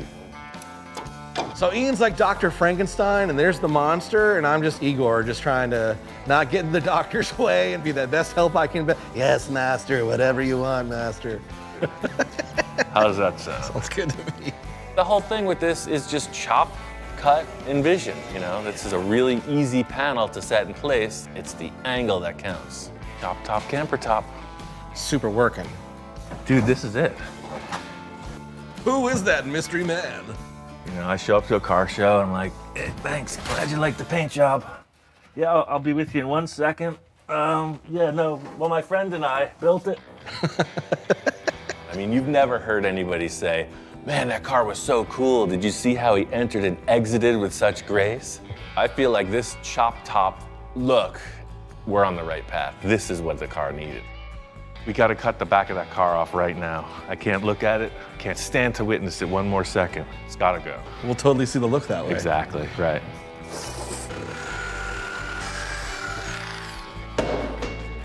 Now we're getting somewhere. Let's just figure out this opening, because this looks funny. Yeah, you can see how wide this is, you know? We know we're gonna have an opening to get in here. Right. Probably cut this up a bit. It's the old school guillotine technique, right? So this is your wall surface, and that's the line. Stick your neck out, and wherever that blade came down got chopped off. Exactly that, the guillotine technique. Strength. Aha. We have our pre-seasoned fiberglass panel. I was using this wooden panel as my mixing board for the fiberglass, and thusly it has become pre-treated with fiberglass resin. At this point, we're into the fabrication aspect of things, and that's where I excel. So I'm trying to keep Johnny in the game, you know? We get this thing colored all one tone, and I want him to draw the opening. I kind of know what I'm looking for, but I want to see where his head's at. And now it's really starting to look like the drawing a lot. Frankenstein's monster is now starting to look like it's coming alive. Straight through there, and then back to the turn. Like that. See? That wasn't so hard. That's how cavemen did it.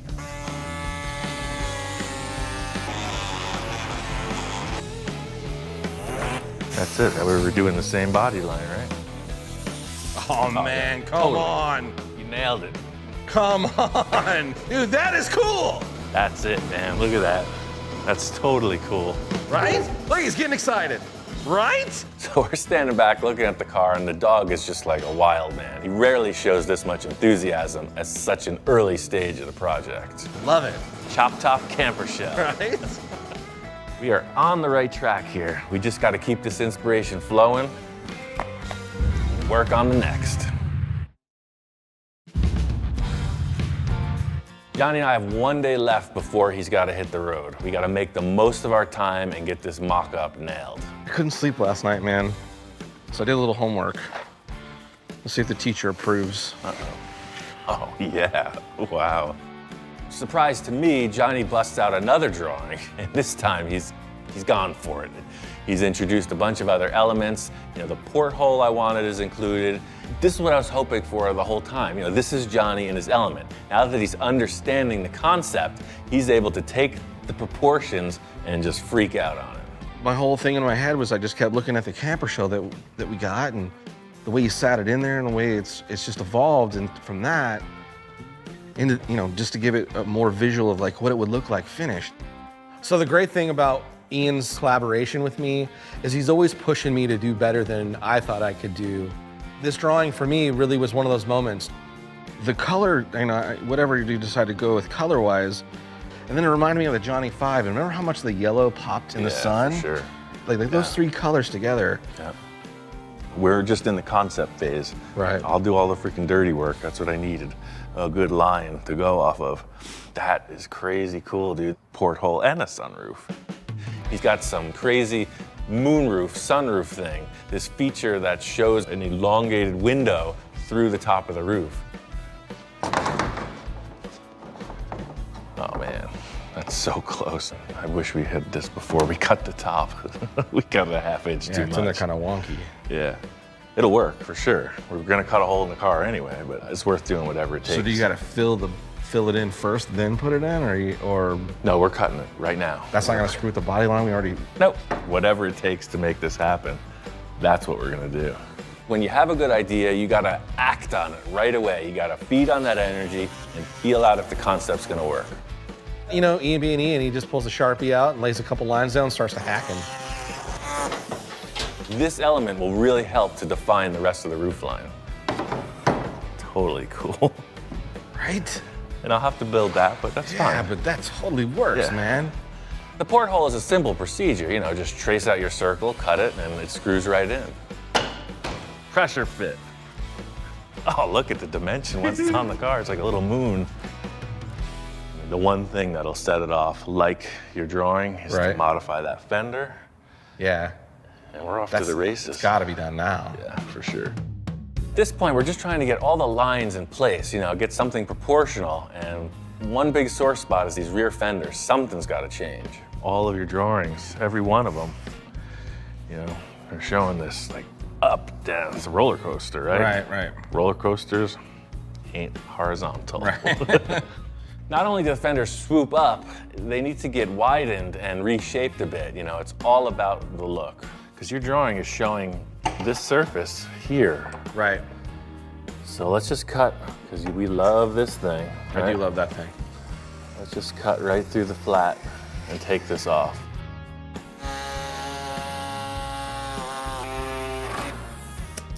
Aha! I was thinking something like that. Oh. Wow. That's just me.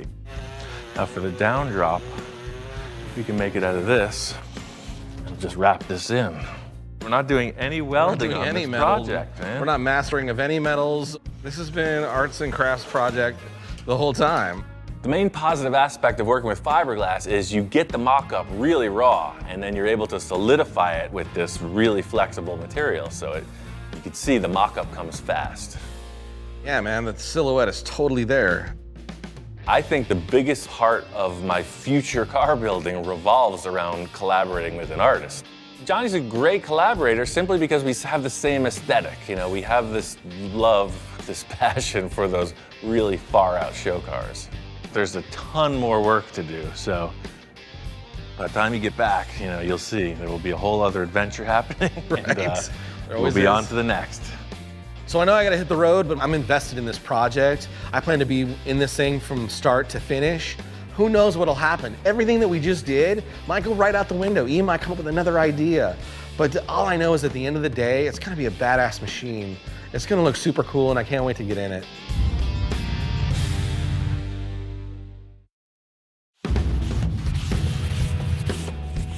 All right, after my collaboration with Johnny Jalopy, I took all of our inspiration, foam and tape, and fiberglassed it. I trapped it. After that, I went right on to this driver's side and refined it right through to finished primer. Did a couple cool elements of my own in the rear fender, and by finishing off the bodywork, I solved a lot of the questions I was having, but I also have a whole new can of worms with issues to refine. One of the main challenges, back to front, it goes from this very flat, faceted shape and turns into these curved sort of fenders. It's flat, ridge, flat, ridge, flat, ridge, flat, flat, flat, flat, round. This is an ongoing issue. I'll continue to refine this as the build progresses. There's about 50 hours into this bodywork as is. One problem I'm having that I didn't even consider was this free-floating roof thing. And I had to put in these temporary braces to keep it aligned. Those gotta go, but before I get rid of them, I gotta come up with some kind of structure to keep this roof from flexing anymore. My first idea was I would just support the roof somehow to the body in the front, but I will not compromise that floating roof boat windshield thing. Is too cool. One of his drawings showed this kind of cool center console that wrapped up towards this moonroof here. So I'm thinking that look, could very well come into being as some type of a structural element. Of course, this element will be refined, whether it's painted, upholstered, who knows, but you're going to see it. So it's gotta be super strong and look super cool. It's like a race car, You get up, you're in the stadium, before you do your jump across the Snake River Canyon, you wave to the crowd, and then you're in. Ideally, just coming in naturally, I grabbed right here through the hole in the roof. So maybe that's the answer. It has some kind of a grab handle. See, you gotta squirm this way, and naturally you're wanting to grab something. Wave to the crowd, and then you're out. Like everything else I make, I start with the envisioning procedure. I want it to support the roof, and I also want to create some kind of a grab handle that can support a person getting in. So, that's my loose mock-up. As you can see, the contours are following the look of the side profile. It's pretty cool, huh? Speechless. Make this out of 1.5-inch round tube and I'll bend it to spec. Good call? Is it a deal? He still doesn't seem convinced. Shortest description of what I'm using is the 2-inch round heavy wall tube and then like 1 3/4 heavy wall tube. It'd be easier for me to just bend these in separate pieces. That way, for length, I can just adjust it and weld it. It doesn't need to be certified. It's not a racing roll cage. He knows a racing roll cage should be TIG welded, stress relieved, all that other stuff. It's not a race car, man. Not named the shop inspector for nothing. It's like a Rolodex of specs that you have to adhere to. A stickler for detail.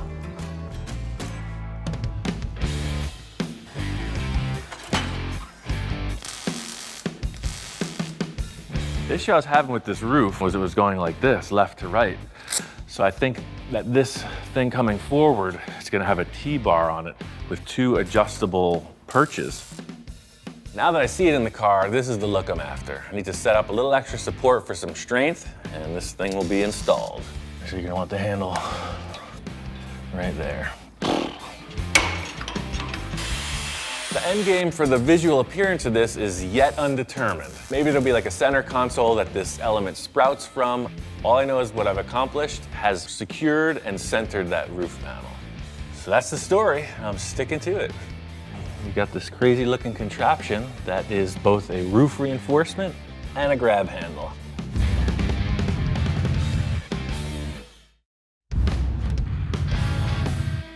For those who have put their time in at the fiberglass prison, you know the process. And for the rest of you, it's about time you've learned. The truth is, there's nothing good about this material. From the start to the finish. In the end, it's still a fiberglass car. It's a miserable process. I don't know why anybody would repeatedly try this. So here I am, urging you to not try this at home. This is horrible. As tedious and laborious as it is, it's gotta happen. And I'm doing it for you. So it's important to see the process. Just like I did the driver's side, I'm bringing up the passenger side, but with a few different contours. The hard thing in these fenders, even when it was stock, was how this really flat rear fender blended into this rounder shape up front. And through time, the whole body's sagged down. I mean, if you compare this side to the other side, look, this is not vertical, this is pulled in. There's no way this would release from the mold. Aging sucks, quite frankly. So, I got this piece of PVC. This guide bar is gonna give me a nice new straight shot, and I can come off of all this the new modification, the old repair, and everything. And I'm just gonna bury it in new material. These screws will be removed later. I just need them right here to adhere the fiberglass and keep everything in shape. Gotta lay up the nasty. This is the root of all evil. I don't know why they call it kitty hair, but when you look in there, it's a vile concoction. That just oozes personality. The necessary evil of a fiberglass car is you're literally working with the fiberglass. You've heard of the hair of the dog that bit you? This is the hair of the cat that itched you. I joke about how gross all these materials are, you know, the kitty hair, the fiberglass. This is exactly what the doctor ordered for this project. You know, the can says fills gaps and strengthens. That's exactly what we need. This process might look fun from the couch, but I assure you it's not. I know we're together for just this short time, but the process here is exactly what's happening throughout. And in any finishing detail, it seems like the more you do, the more you need to do to get to that end result. Coming for us. It's the paparazzi. They're on to us, man. Run. Kitty hair is like the one-step miracle cure for fiberglass work. It takes 2 processes, both the body filler and the fiberglass mat. You just slop it anywhere that needs support. But now it's time to put all that behind us and get on with the car finishing.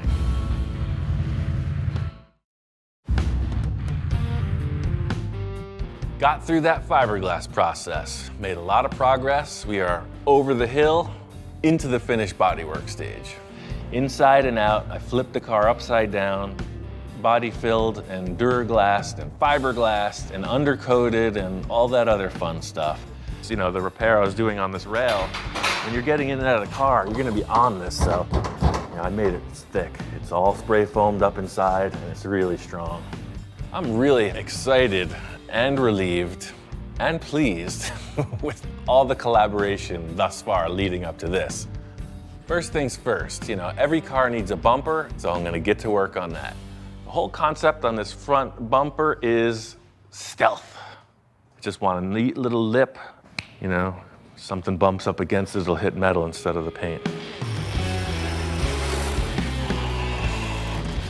This tube bumper's super simple, but its placement is critical. You know, it's gotta support the look of that nose coming down. The width should be appropriate, and then just 2 bars to triangulate that should it run into something. That looks right to me. Hey, check this out. This looks so good. This would look great in the middle of the dashboard, don't you think? He's not having it. It's just gonna go right to the front beam and weld on, just like a buggy bumper should. So, that's the deal. 1 Dune buggy bumperette.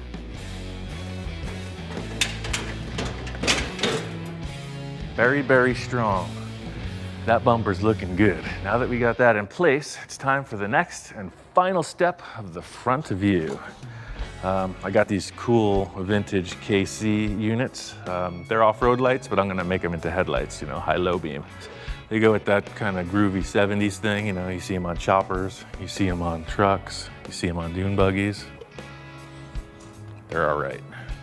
Now that I got the bumper on, I gotta get the headlights in place. You know, their positioning is critical to the overall look of the front end of the car. This car's got too mean of a nose to have those, you know, up in the air headlamps. So they're gonna be down in here somewhere. You know, the placement of these is pretty critical. Oh, a special delivery. He's arrived. I got a special delivery, and apparently it's arrived. We've got a little arrangement in progress. Oh my God, that's the coolest car I've ever seen.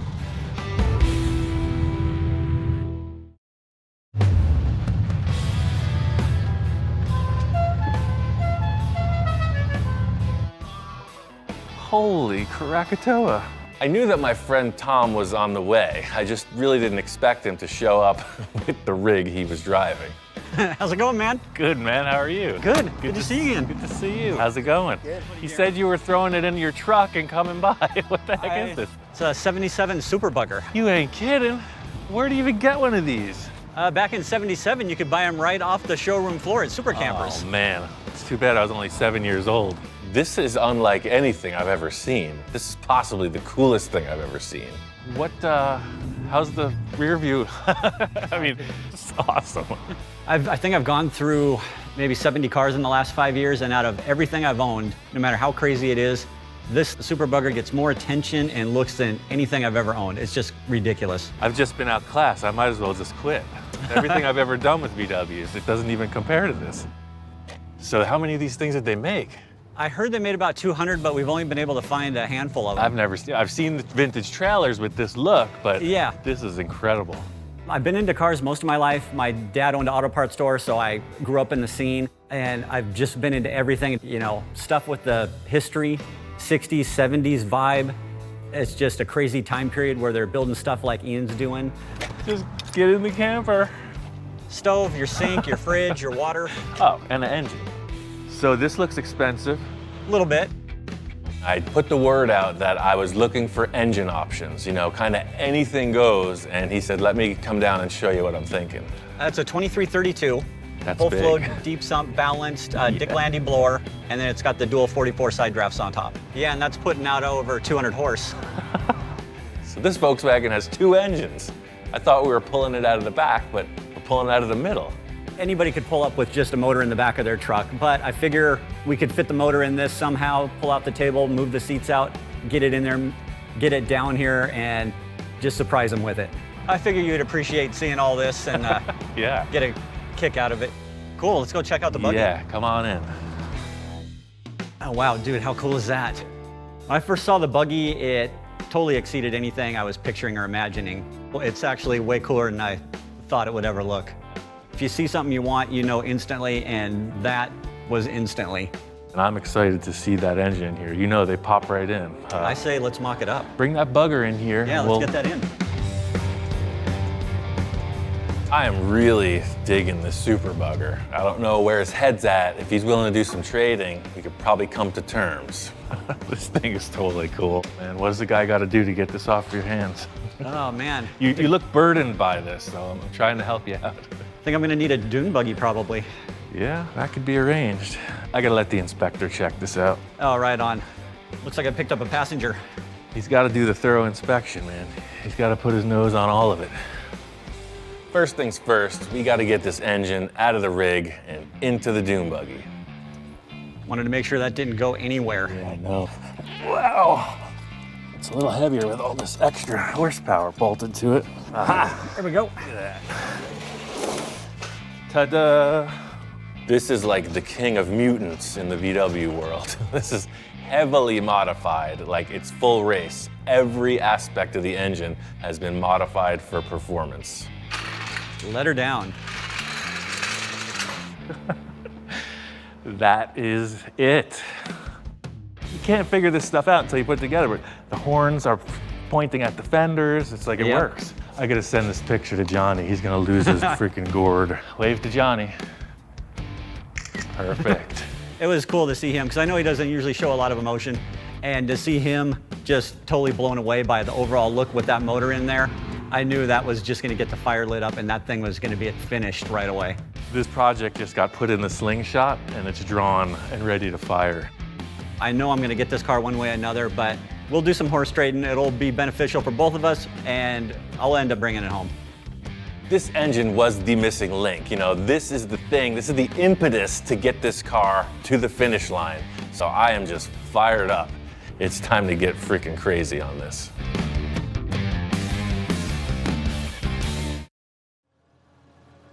Some people like going shopping for clothes, shoes, golf clubs. I like going through piles of scraps and letting my mind roam free. Somewhere in this pile of potential lies a truck.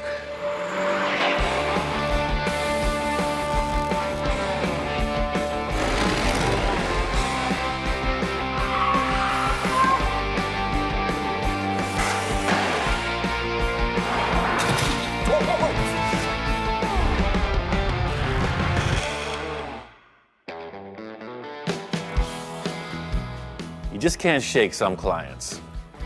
Here we are, back to Bill's place. He's telling me he's having some trouble with his big red international truck. Bill and I discussed this truck last year, and we never got around to doing anything with it. You know, I've always liked it from the minute I saw it. It's just one of those things, like what guy doesn't like a big old truck? I've been trying to sell it and not really had any luck. I love it a lot. Nobody else seems to think it's that cool. These 1953 survivors are so rare. They're always beat up, torn up, wrecked. And when I saw this, I went, oh my gosh, look how original this darn thing is. And I guess I'm kind of hooked on the international heavy-duty name, and I don't understand why people aren't as enthusiastic as I am. I thought it would sell the first day. You just need someone just like you, yeah, and exactly. They'll buy it. Yeah. You know, I love the huge factor of the whole thing. It's got kind of a Mad Max Road Warrior feel to it, but maybe that's a turnoff to some folks. Well, when I found this, I was so excited. Look at the cab, Ian. It's cherry. I mean, original cherry. You just don't find it. That's right, it's and, weathered. But you know, the doors, everything works perfect. Look at the interior. You know, sometimes when you have something that's so close to your heart, your passion, it's kind of hard to see how things are from the outside. Some people may be a little bit put off by the sheer amount of spider webs. You know, it looks a little like a haunted house in there. I think it needs some kind of cosmetic upgrade, you know, like the typical used car salesman. He's gonna freshen it up, and I think we can move it. Ian always has just a lot of ideas, and I'm anxious to get started, watch it go through the Ianize process. I got a couple ideas for this right off the bat, because, you know, who doesn't like a vintage pickup truck, right? So this is not presenting itself as a vintage pickup truck. This looks a little bit like a horror movie. I think we can remedy it. Horror movie, shame on you. The great news about this truck is that it drives perfectly. You know, I drove it around last time we checked it out, and knowing Bill, you know, all of his stuff is really well maintained. For me, that's a great starting point. You know, we can concentrate on the aesthetics. The mechanical aspects are right on point. Well, I think firstly, we're gonna do a complete makeover. You know, I don't wanna get into a restoration of the cab. I think the running gear is solid. I think the cab is solid. We just wanna change up the look of it, you know, make it look more updated and more usable. You know, make it look a little more stylized instead of just this big utility thing. Look at that window. Is that just the coolest thing? For sure. You know? And if you got rid of all this headache rack, it would really be cool. I think that's the whole issue with this truck is, you know, everything that was added to it was purely purpose-built. And, you know, that's taken away from the look of the cool international truck. Yeah. He threw out the idea about kind of making a big vintage pickup. I love that. He did great on my other internationally built. Among other things, Bill is a serious international truck guy. He's got another big rig where we went all the way. If we can get this one to exude the same vibe, you know, then we're on a good path. The main thing about this truck is when you walk up on it, it's screaming, hey, drive me, you know? People are probably running from that other truck as it comes down the road. This truck has that classic old school international body. It's just covered with tons of steel fabrication. You know, it's a work truck and it's been working. Well, you know, I was looking to sell that to recoup a little money. Sure, I get it. It didn't happen yet. That's the thing. I know you're not looking to spend a grip of money. You've got so much potential here, you know. There's stuff all over the place. So I think we can use a lot of the stuff you got. That's a good idea. Clean up the yard. The wife will be happy. Absolutely. You'll be one truck less in the driveway, guaranteed. This project is all about what we can find around Bill's place. I like the challenge of using what's around. Bill has all kinds of material here, so we really don't know how it's gonna turn out. Just gonna pick and choose and make something good. First thing I wanna do is get this rig back to the shop. You know, I wanna tear off all that heavy metal, get it down to a blank slate, see what we're dealing with. I know you're both very concerned with quality control, etc., but I've got a bunch of stuff to do. We don't even need any debate at this point. I don't want to hear it. I'm not sure what I'm going to do back here 100%. What I do know is the heavy stuff, this massive trailer hitch, doesn't need it. Doesn't need this trailer hitch, and it doesn't need that headache rack. My goal is to get all of this baggage off the rear of the truck. You know, just get it down to the chassis, and then I can build from there. Hi-ya! This is a really heavy, filthy job, but come on, who doesn't like cutting stuff up?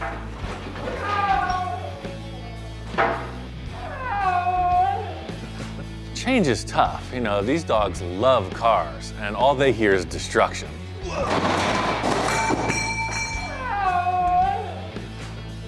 So for my next act, I'll remove an exhaust pipe. This exhaust has to go. It's not fitting my vision of the final outcome. That one ain't going in the trash. Excuse me. Now we're going on to the thing I'm looking most forward to getting rid of. This headache rack is no bueno. Winner! The truck is looking good. It's much lighter feeling. This is the blank slate I saw from the start. Now the cab is really showing itself off. This is awesome. You know, that big rack was hiding all this cool sheet metal, and fortunately, protected it. No dents, no rust. You know, this truck has tons of possibility. It's looking good, and I got some ideas brewing.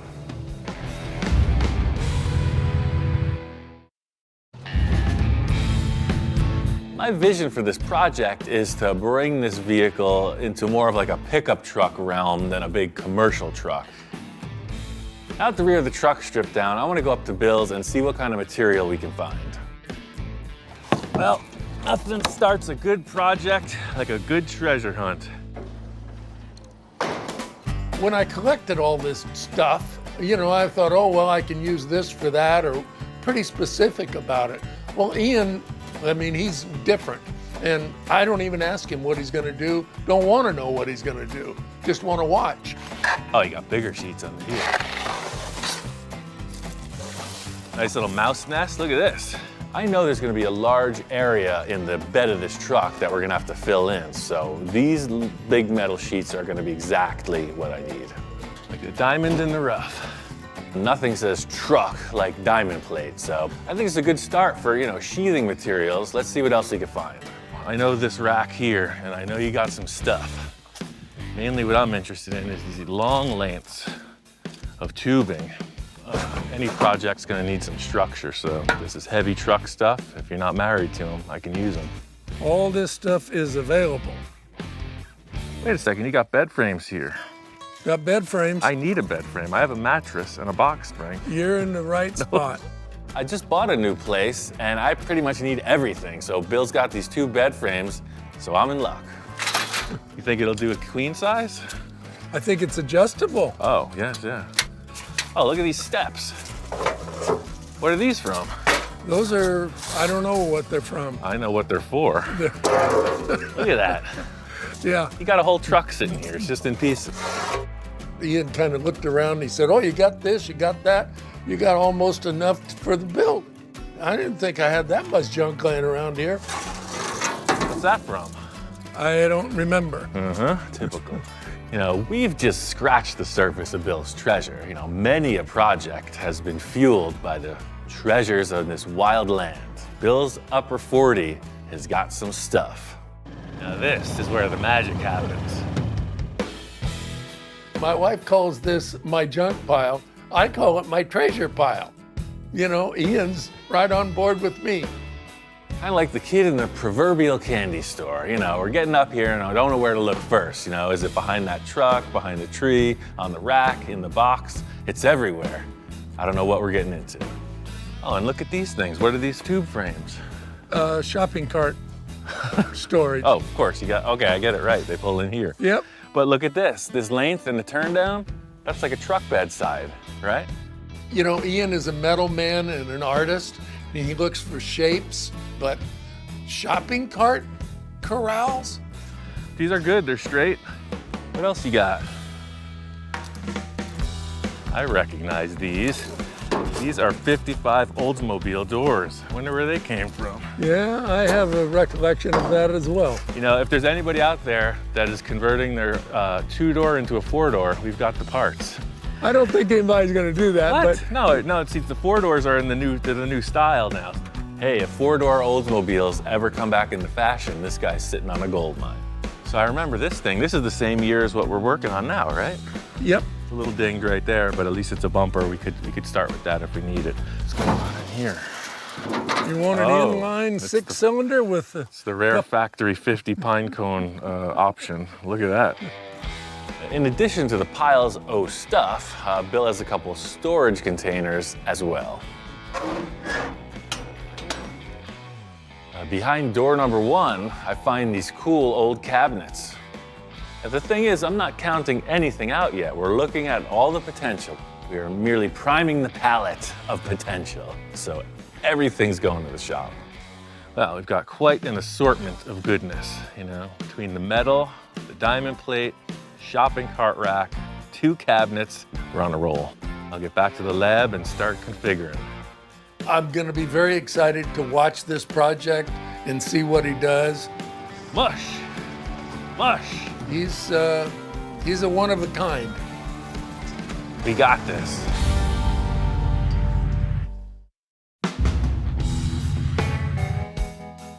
This is a really nice change of pace from the other projects I've been working on lately. Instead of building this full custom fantasy show car, I'm challenged to just bring up the natural look of this old truck. I did yank that bumper off the other truck, and I also got some good rusty steel, all that I could find. that front grille, just like the rear end, is just way overkill. I'd really like to show off the international styling instead of this big, angry-looking death bumper. First task at hand is to get rid of this massive front bumper. Yeah! Move it, move it, move it, move it, move it, move it. This bumper is really heavy. You know, I'm used to sacrificing for my projects, but I don't want to lose a toe if this bumper comes crashing down. Watch the paint. Well, now it's starting to look a little more like a vintage truck, not some road menace. The stock height on that truck, the frames were right here, which is cool, it makes sense, but I'd like to see it a little bit lower. The whole idea here is to make the truck appear closer to the ground. This international bumper could work with some modifications, but I just want to explore the other options. Maybe just do something a little more full custom. This still just looks way like the utility bumper. What if I took this and just turned it?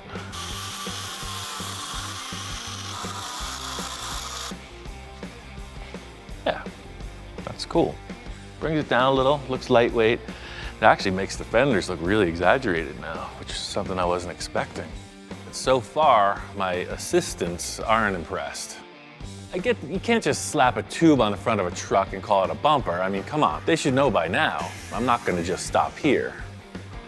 Make that angle like that. The old persuader. Yeah, so you can see, it's gotta come back just a bit more. Just cut right through that and trim it a little more.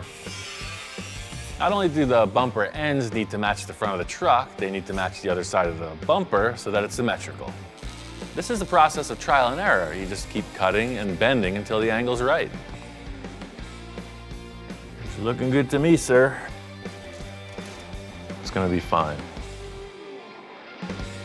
Next step of fabrication is to trim off the bumper end.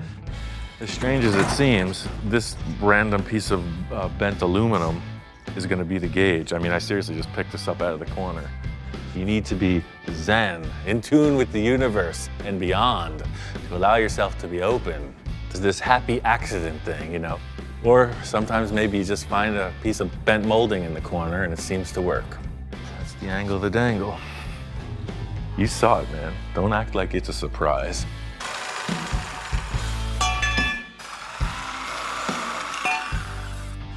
So there's something in this area that I'm really thinking about. See how this and this, it's like it needs something here.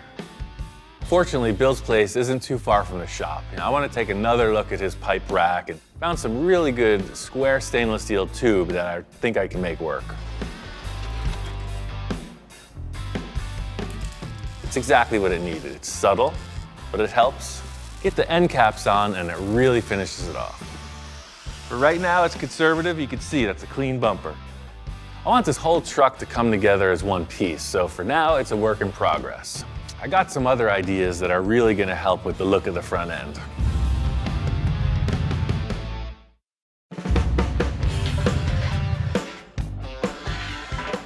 Bill told me all my tools just got too small. This proves it. The old 12-foot breaker bar. With a big truck comes big parts, and this truck's got them. I want to soften up the suspension. Without any weight on this truck, it rides like a freaking jackhammer. I mean, you can see me on the front, and my girth doesn't even move this thing. I've lowered a lot of cars, but the hardware on this behemoth is massive. So it probably hasn't been disassembled since 1955. Who knows what we're getting into? All we gotta do is figure out how to lift this behemoth. Got my team assembled. I may not be known for my safety precautions, but I'm not taking any chances with this one. I've got every jack in the neighborhood under this thing. I've got countless safety measures in place. And that is one thing to be said for Bill. He knows his trucks. This is in great shape. I mean, there's no rot. Look inside here. You always find rot down in here. None. It's a good old truck. So let's see how the heck we take these leaf springs out.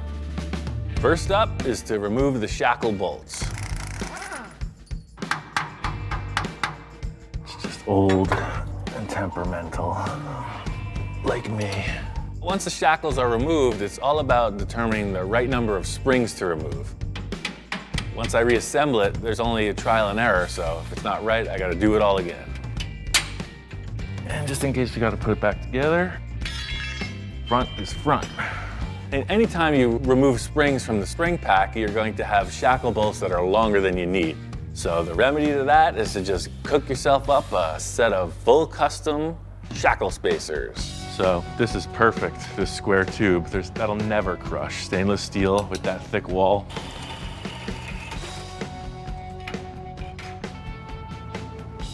No complaints. I'm glad this moment was captured for all to see, because it's not every day he approves of my technique. Yeah, see, so right now, they're even, so that bolt, so this is plenty of freaking grab. All right, let's reset this whole pile of nonsense to the other side. Not only am I hoping to see this front suspension lowered, like that raked look, but I'm hoping to get some action out of the front suspension. All right, that's that. You know, before it was super stiff, I want to see this thing moving. Going down. That was ready. Oh, yeah, totally. It's exactly what it needed. You know, it's not crazy down, but it's tucked. Oh yeah, look at that, see? Now it rides like a vehicle should. This is the suspension I was looking for, but really it's about the ride comfort, so I'm gonna take it for a cruise. Even just pulling out of the shop, I can tell it's a lot smoother than it was before. When you have a truck that's this heavy duty, high pressure tires, it's just going over everything like they're steps. So now it's got a little sponge in it. What a difference. You get all that bulk off the vehicle, you set it down, all of a sudden it's a hot rod. It's the smell of success.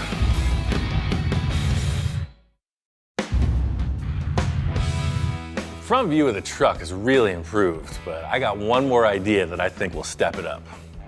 When you see a big rig going down the road and it's got a visor, you know it means business. So I feel like that really helps give it a good look. It's either like this or like that. I like that, it's a little more serious. You know, I'm not able to just apply this thing to the vehicle.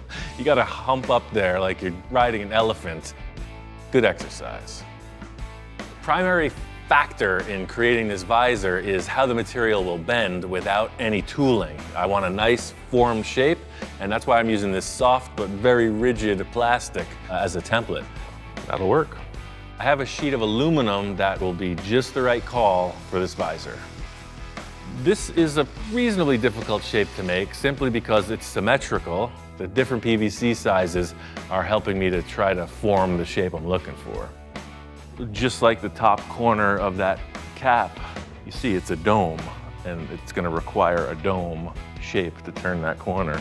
This is an anything goes process. You know, I don't know what result will be offered. I'm just going for it. It's just a high spot right there. The hardest part about this is the symmetry. As each fold comes down, they have to look the same. And from the front of the truck, you don't want it to be doing the roller coaster. You want it to look right. It's making the visor appear way more crooked than it is because the light set is on this side of the roof. The biggest problem I was having getting this visor equal left and right was that as much as I put it on the table and envisioned it, every time it went on the truck, it looked like it was off to the side. I just couldn't figure it out until I really studied the placement of the marker lights, and they're over here. So all I'm gonna do is I'm gonna start trimming this one and pulling it down. So those 2 points are fixed. I'm just gonna pull this down to match.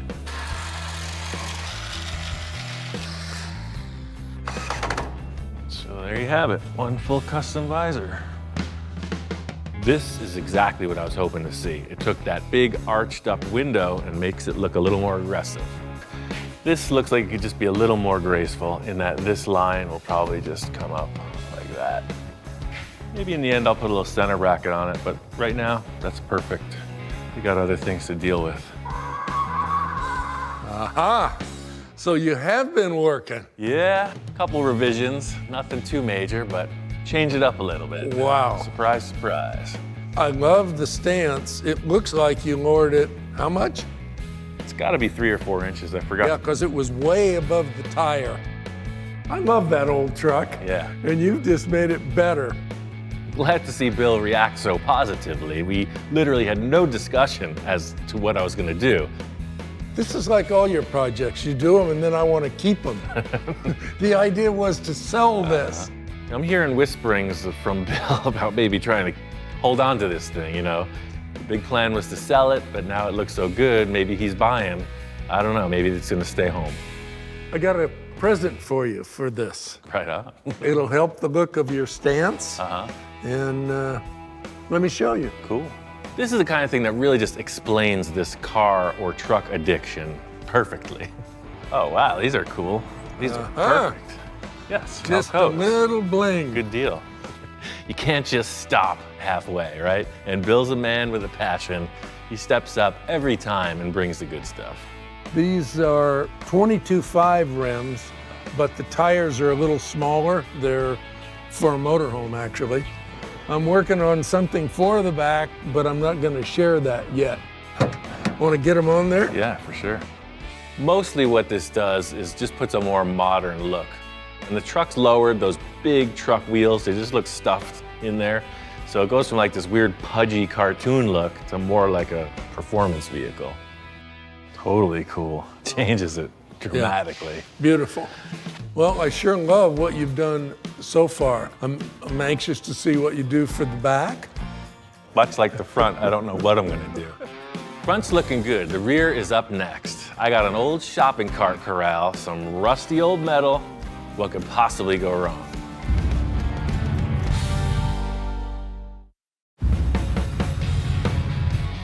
This is another of Bill's big old truck projects. Hey. You know he's an international guy. Next up is the rear of the truck. I got my friend Dominic coming in to give me a hand. I met Dominic through Bill, so he's familiar with the project, and he's a great fabricator. That's exactly what I need to get this thing assembled. So the thing is, just like with the ominous view of this truck, you can't just take things as they appear at face value, you know. You've got this big, crusty truck. You've got a shopping cart corral. I think we can make a fine tow vehicle out of all this stuff. Well, we'll take your word for it. We'll see it. I pulled off some stuff in the past. You got some style, that's for sure. By this point, I'm used to people being skeptical of my ideas. It's a shopping cart corral. Like, how is that even gonna work on a tow truck? Dominic has fallen right into place with that, and yet again, I do my best to explain. So that's the back of the cab. Where's the back of the truck frame? Oh, that's perfect. All right. There's a method to the madness. Yeah, all right. Ever since I found these gems up on Bill's Hill, I've had visions of grandeur forming in my head. So the idea is just put some walls on this thing and just wing it. You know? Okay. We've got that and those. Okay. And how it looks, you know, it will be determined as it develops. All right. This is a match made in heaven. Now all that's left is to put it all together. So we're just gonna come in here and draw a line. We're gonna get rid of this whole piece of tubing, and it'll start new with our shopping cart corral. I think so. Every time you go to the supermarket from now on, you're gonna be thinking, yeah, truck beds everywhere, full of shopping carts. Exactly. Maybe you could start with a grinder on these things, and I'll just plasma cut through the sheet, and then we'll just pop each side off. So if you work on one side, and I'll work on this side. This is the same mode of operation as the front of the truck. Get rid of the ugly and just make it better.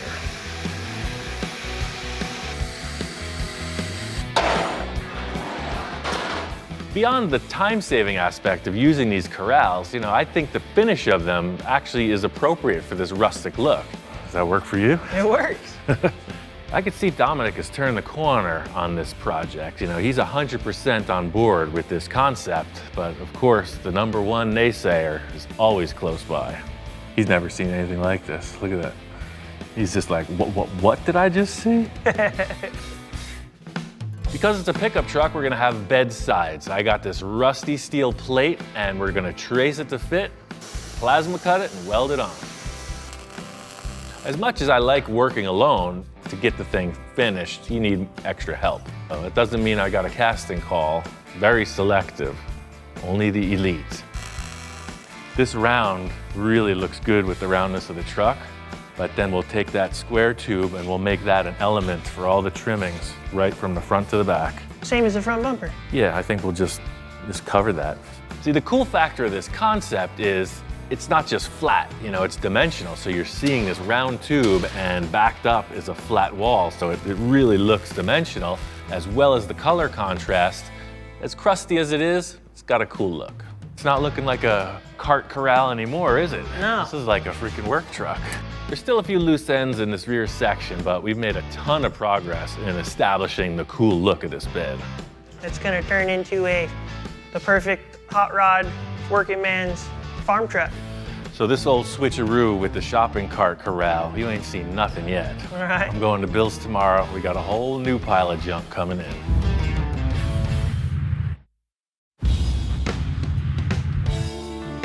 This giant International is really starting to take on the look of a pickup. My typical process is just winging it, and this build is no different. As much as I really like these medical cabinets I got from Bill's pile, they're just not really jiving with the overall aesthetic of this truck. I was trying to get some kind of a tool cabinet in the side of this truck. I would love to just install them, but they're too tall. We'd have to cut the top shelf off, and we'll have to cut the legs off. The styles are both there, but I don't think they mesh. Yeah. I think these medical cabinets and I have a future together. Just not on this project. We experimented and went on with the fabrication on the bedsides, you know, kind of a fleet side look. We added these lower panels and it just wasn't working. It looks like a toy truck, like a giant toy truck. As big as it is, it looks 3 times bigger with that sail on the bottom. Right. No bueno, it's like the worst idea. Sometimes you shoot and score, sometimes you shoot and miss. You know, that's the whole process here. Just making an effort, seeing what sticks, and moving on. So basically went back to the original design. And I thought it needed more, but it didn't. So what I did was started building on the rear just to kind of take a rear 3/4 view. This is the bare bones of the operation. You know, all of this is going to get sheeted back in. You know, this is all just the fabrication to be super strong. And then to finish off the visual part of it, I'm going to put a small tailgate on it, maybe around this tall. Bill had a whole ton of this stainless steel angle iron, and it's too good to pass up. This tailgate needs to function like any other tailgate on a truck, but it's got to fit the style of what we've been building so far. I don't need it to fall all the way down. I'm going to want it to fall pretty much level, horizontal. Like any other truck, I need something else to hold the tailgate horizontal for loading and unloading. Fortunately, in Bill's pile of stuff, I spotted a crusty old chain. So, you can see that thing is aged to perfection. Sometimes you need a piece of chain that's been sitting in a puddle for 15 years. Today was the day.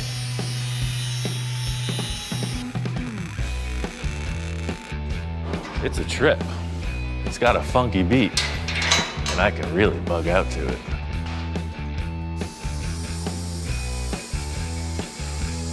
All right, hopefully I learned how to measure.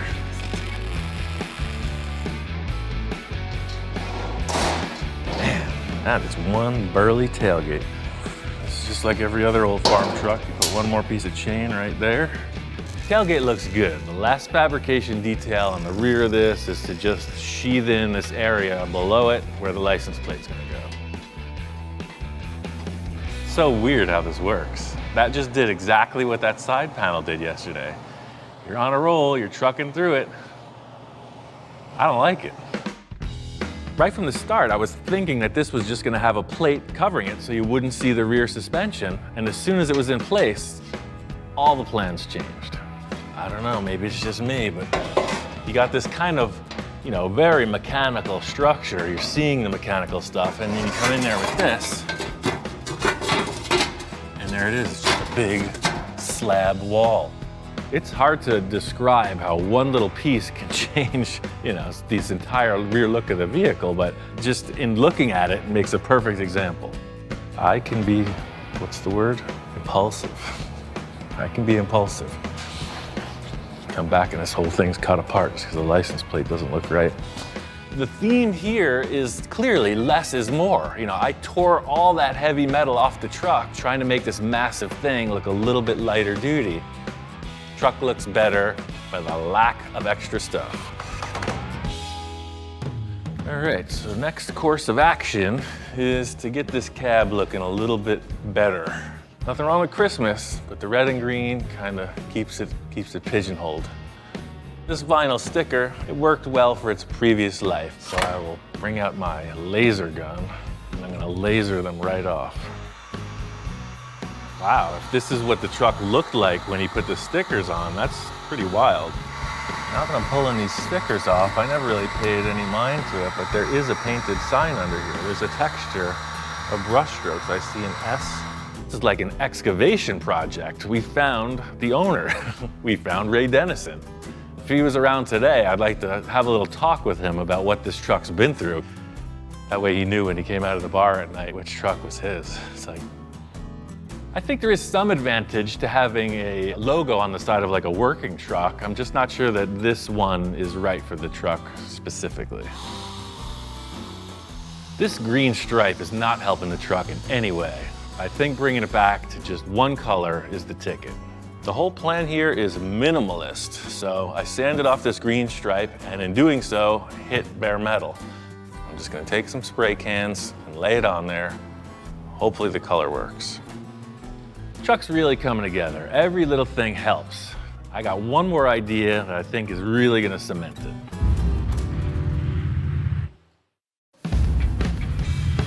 This truck's getting real close, so I got one other trick in my bag of tricks. Scratch is an all-around car guy. He's an awesome painter, as well as a pinstriper, and he is definitely the traditional hot rodder. You know, he's got his own idea and opinion on things, and somehow we coexist. Welcome home. Oh man. Good to see you.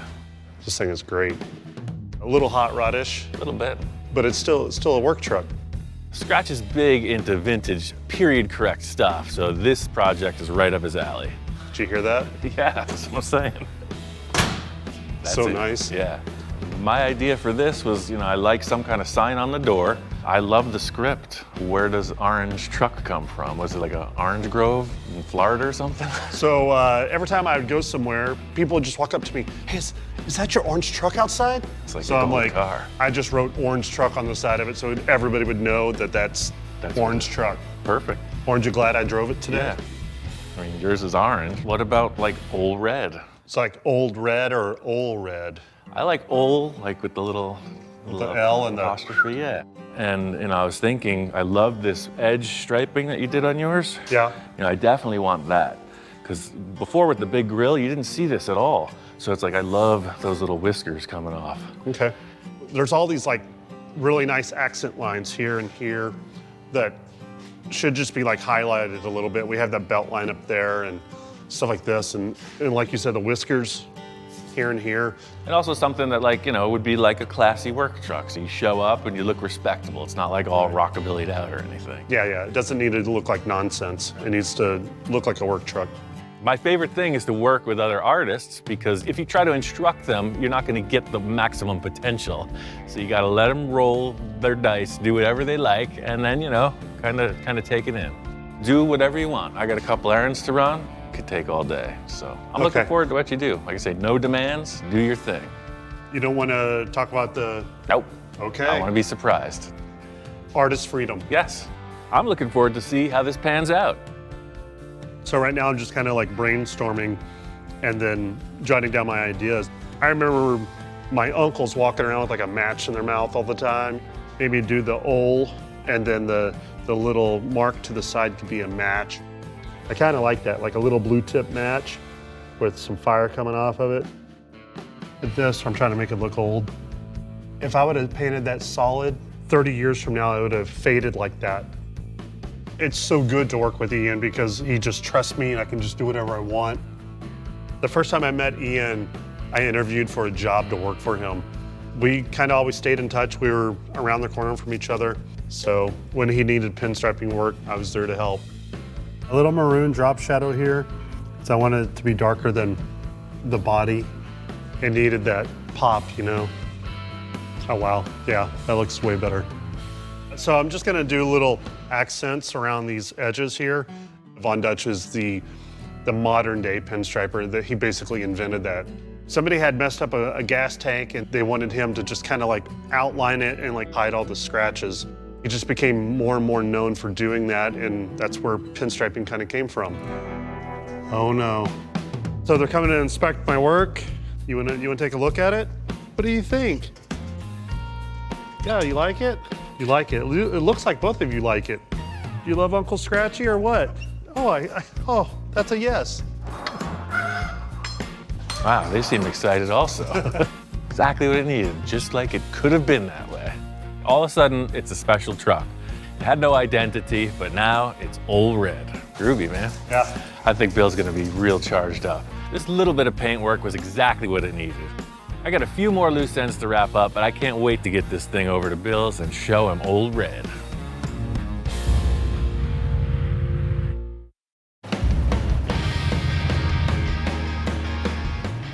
Old Red is all wrapped up.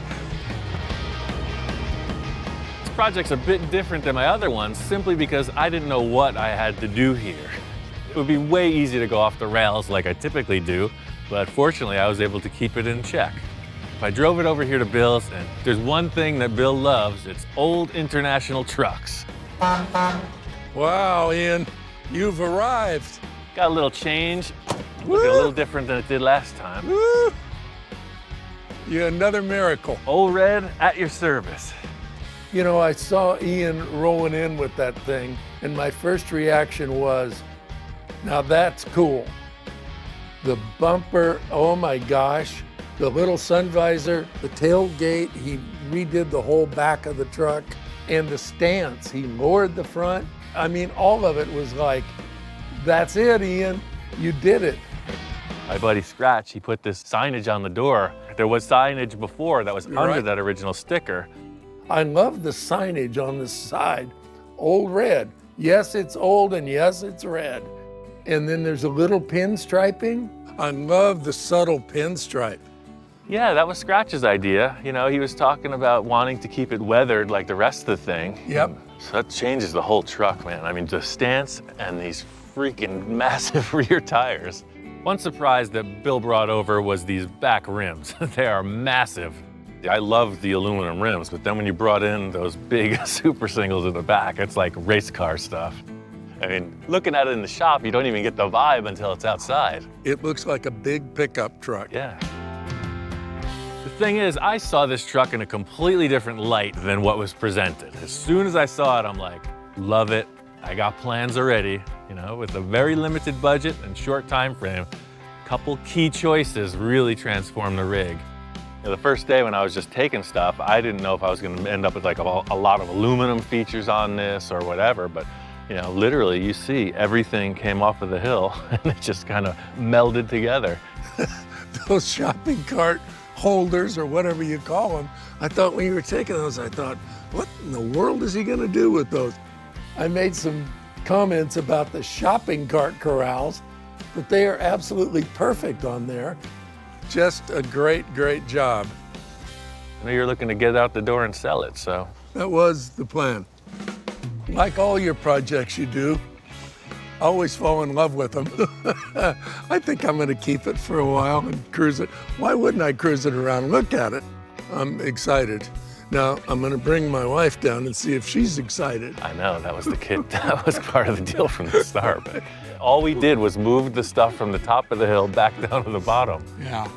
How could you not love that truck?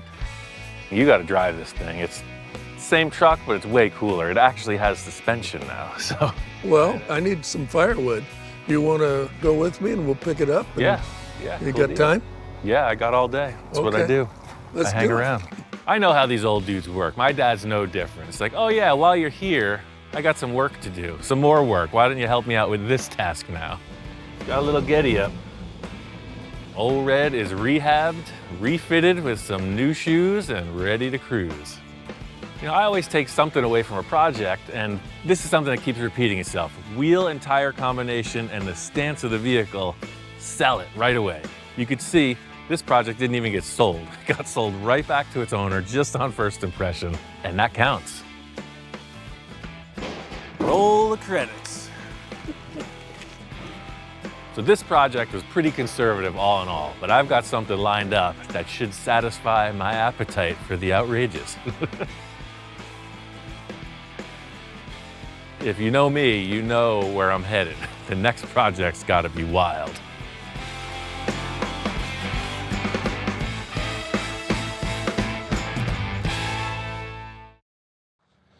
I think the worst thing you could do is just get stuck in your lane, you know? This is what I do. I'm meticulous, I'm the best in the business. That's not me. Ed Roth said it. Big mess, big success, let's get dirty.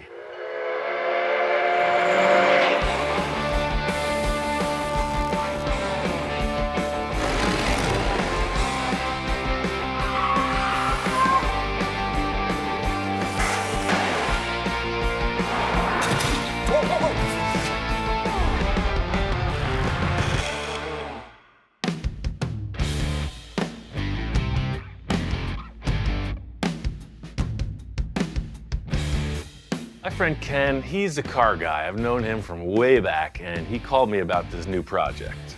Welcome to the Orange Empire Railroad Museum. Yeah, I'm all about new projects. Man, if I got something for you, bud. Ken's been telling me about this train museum he's a member of, so when he called me in, I didn't know what to expect. When you say museum, I'm thinking about like a room with, you know, maybe little trains in it. Look at this place. It's like a whole environment. It really is. I met Ken a while back at a car show dedicated to the art and life of Big Daddy Roth, and we've been friends ever since. I'm an animation director for animated films and volunteer here at the Orange Empire Railroad Museum. There's something about being in the film industry or being in animation that makes you train crazy. This is like a real old-fashioned railway. Yeah. Oh, and just tons of projects, tons of trains, streetcars. Signs, the freaking building. It's a big toy box for rail fans and railroad guys. I wanted to bring Ian in and show him around, and before we took him to show him the project, I just wanted to whet his appetite. So I've got my buddy Ken over here, who's a huge fan of the show, which I figure I'd warn you first. Okay, so it's Ken and Ken. Ken and Ken, double yeah, trouble. We're a franchise. Okay, all right. Nice to meet you. Nice to meet you, man. You know, Ken can give him like the best tour of the property. And he is the guy to show him around, have some fun, and then we'll show Ian the project. And what's this run on, coal? No, this is just our little electric car. No rails on this one. No bells or whistles on this one. I'm more familiar with rubber tires. Yes, yes. Well, no, and now you're going to get familiar with the rails. This place is sort of like Disneyland, but with a private behind-the-scenes tour. I thought I came out here to look at a car project, and all of a sudden I'm getting schooled on every form of train concept there is. Before they had hearse and stuff to go into the cemetery, this is what would take your departed into the cemetery. What a way to start a tour with somebody's last ride. Yeah. I understand trains, right? But these guys are like super rail fans, and they know everything about everything. Oh man, so this is a crane that's a train. It's one thing to have a collection, but the fact here is that everything works. Oh, it's on. And there we have, well, our lights are on now. It's like a giant model railroad, if you will. Look at all this stuff. This is my kind of place. They even got some shop hounds. Look at this. Yes, those are our... The quality control. I can see he's already checking us out. Yeah. We're clear. Sure everything's all right. We're accredited. We have a history with K9s. Oh man, I've done a couple big truck projects in the past, and I don't know what you're thinking about with these, but they are right up my alley. Something tells me we ain't seen nothing yet. No, we got something for you.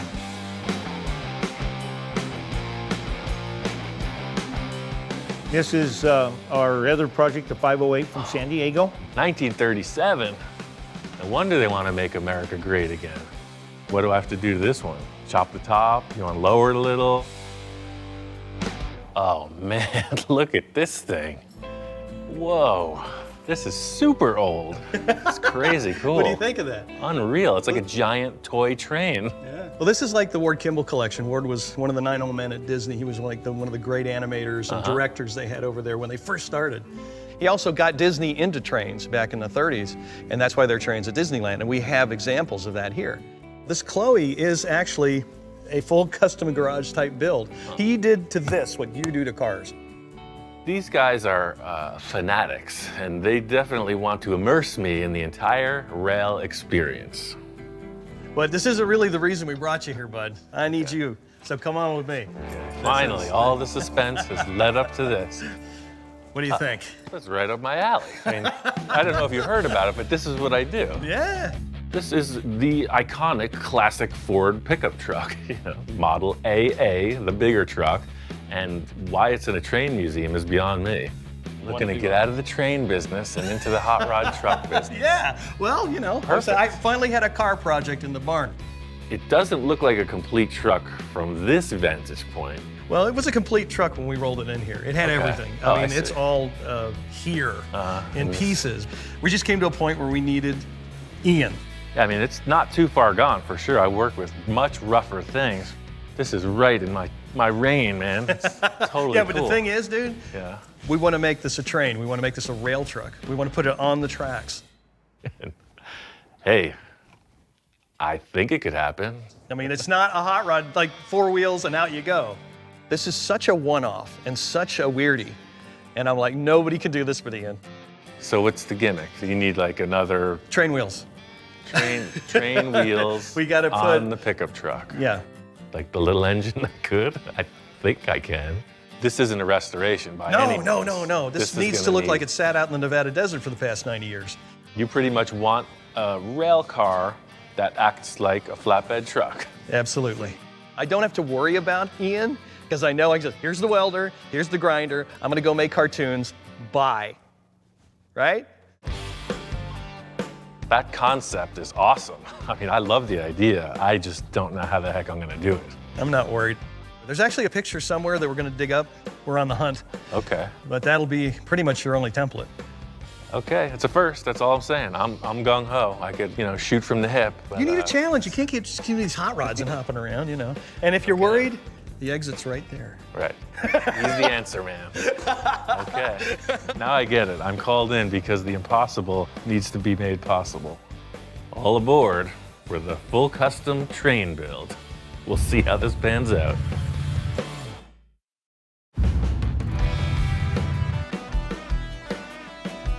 Usually when I see a project, thinking 10 steps ahead of what I'm about to do, we're opening these doors and I'm drawing a blank.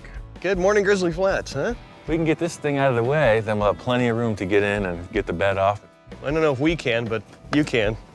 The awesome part about working in this train museum is you get the full hands-on, behind-the-scene access. It's just super heavy duty. Yeah. It's like, why does the door need to be that strong? Give it a little juice and let her warm up. They're letting me try everything out. Yeah, I gotta say, I never expected to ever drive a train, but here we are. My brain's been spinning, man. It's a pretty major task, to put a truck on the tracks. It's very clear that that axle doesn't fit. So just like you back half a race car, you cut the back of the chassis off. Oh, yeah. We're gonna do the same thing with this. As if you were tubbing a car, we're gonna narrow the frame rails and do major surgery on the axle. I was really, really pleased that he didn't flinch. He didn't do this. We didn't know what we were going to get from him when we showed it to him because he wasn't really prepped all the way. It just pulled him, and I was so happy to see that. In simplest terms, that truck is this wide and the tracks are that wide. Get the Sawzall out, rock and roll. When I was on the hunt for this truck, I would look at a couple of trucks. And the owners of the trucks would be like, so you want to cut my truck up and make it into a train? Get out of my yard. It's a no-holds-barred thing. We're not restoring an old truck. That's not what we're here for. We need a functional rail truck. Cut through here and here, narrow it, and then just like when you're boxing a frame for a V8 engine or something, plate this right through. That ain't going anywhere. I knew that once he started, we were in really, really good hands because he immediately went to the old hot rod stuff, boxing the frame and trimming everything down. It's hot rodding, but it's also railroading. The goal for me, because I'm a truck guy, right, not a train guy, Yeah. I want it to be a truck with train wheels in the back. That way your engine, trans, and axle, drive shaft is all Model A. If you can locate the wheel and axle set you think is appropriate for this, Sure. we can get started. Yeah, no problem, man. We'll take care of it. We are not building your average train, you know. This place is an awesome museum. We're gonna build something in line with the caliber of stuff they have, like a full custom rail truck. Let's get dirty. So, it's 5, 15. We need to narrow this thing 15 inches. You know, you figure a truck like this, 1928, and it's 2018, that's 90 years old. Some people might get nervous. This might be the cringe moment. The only way to get started is to cut it up.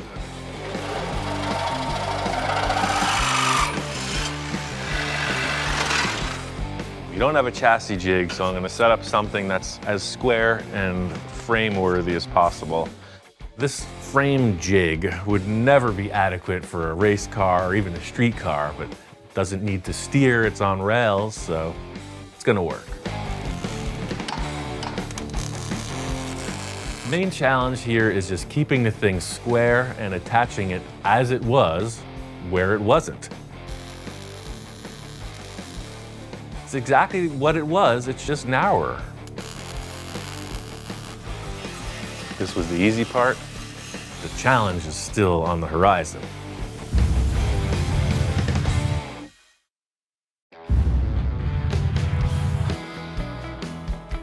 After my first task has been accomplished, there's nothing like a little criticism to step things up.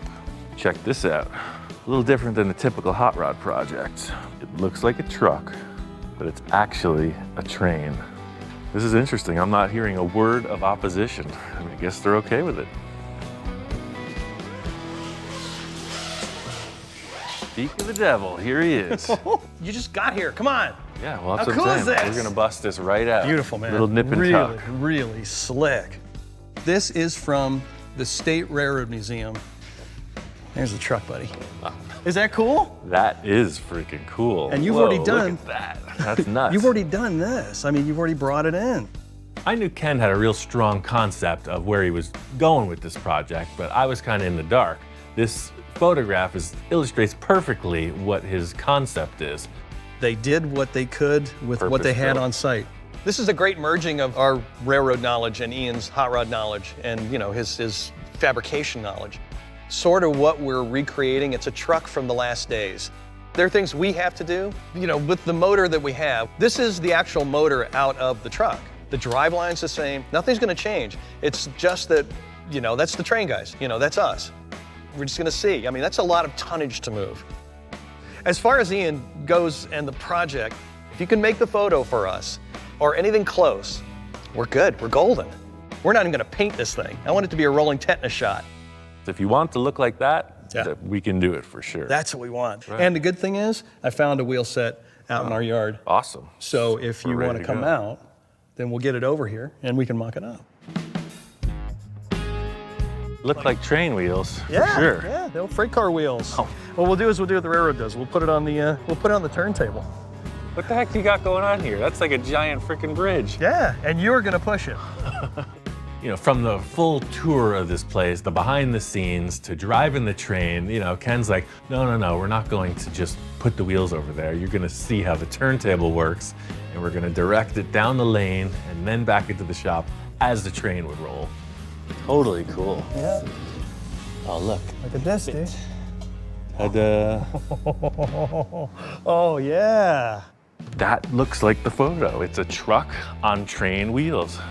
This wheel set, as it is appropriate for the vehicle. It totally works, but mating this to the Ford axle is where the challenge begins. Those train wheels are sitting way inboard on this axle. So if you guys can help me out, I need to get rid of these tires, this brake drum, and these wishbones. Ken and his crew are gonna break down and prepare that axle. You know, I got a million other things I'm thinking about to get started with, make this project happen, so, you know, onward and upward.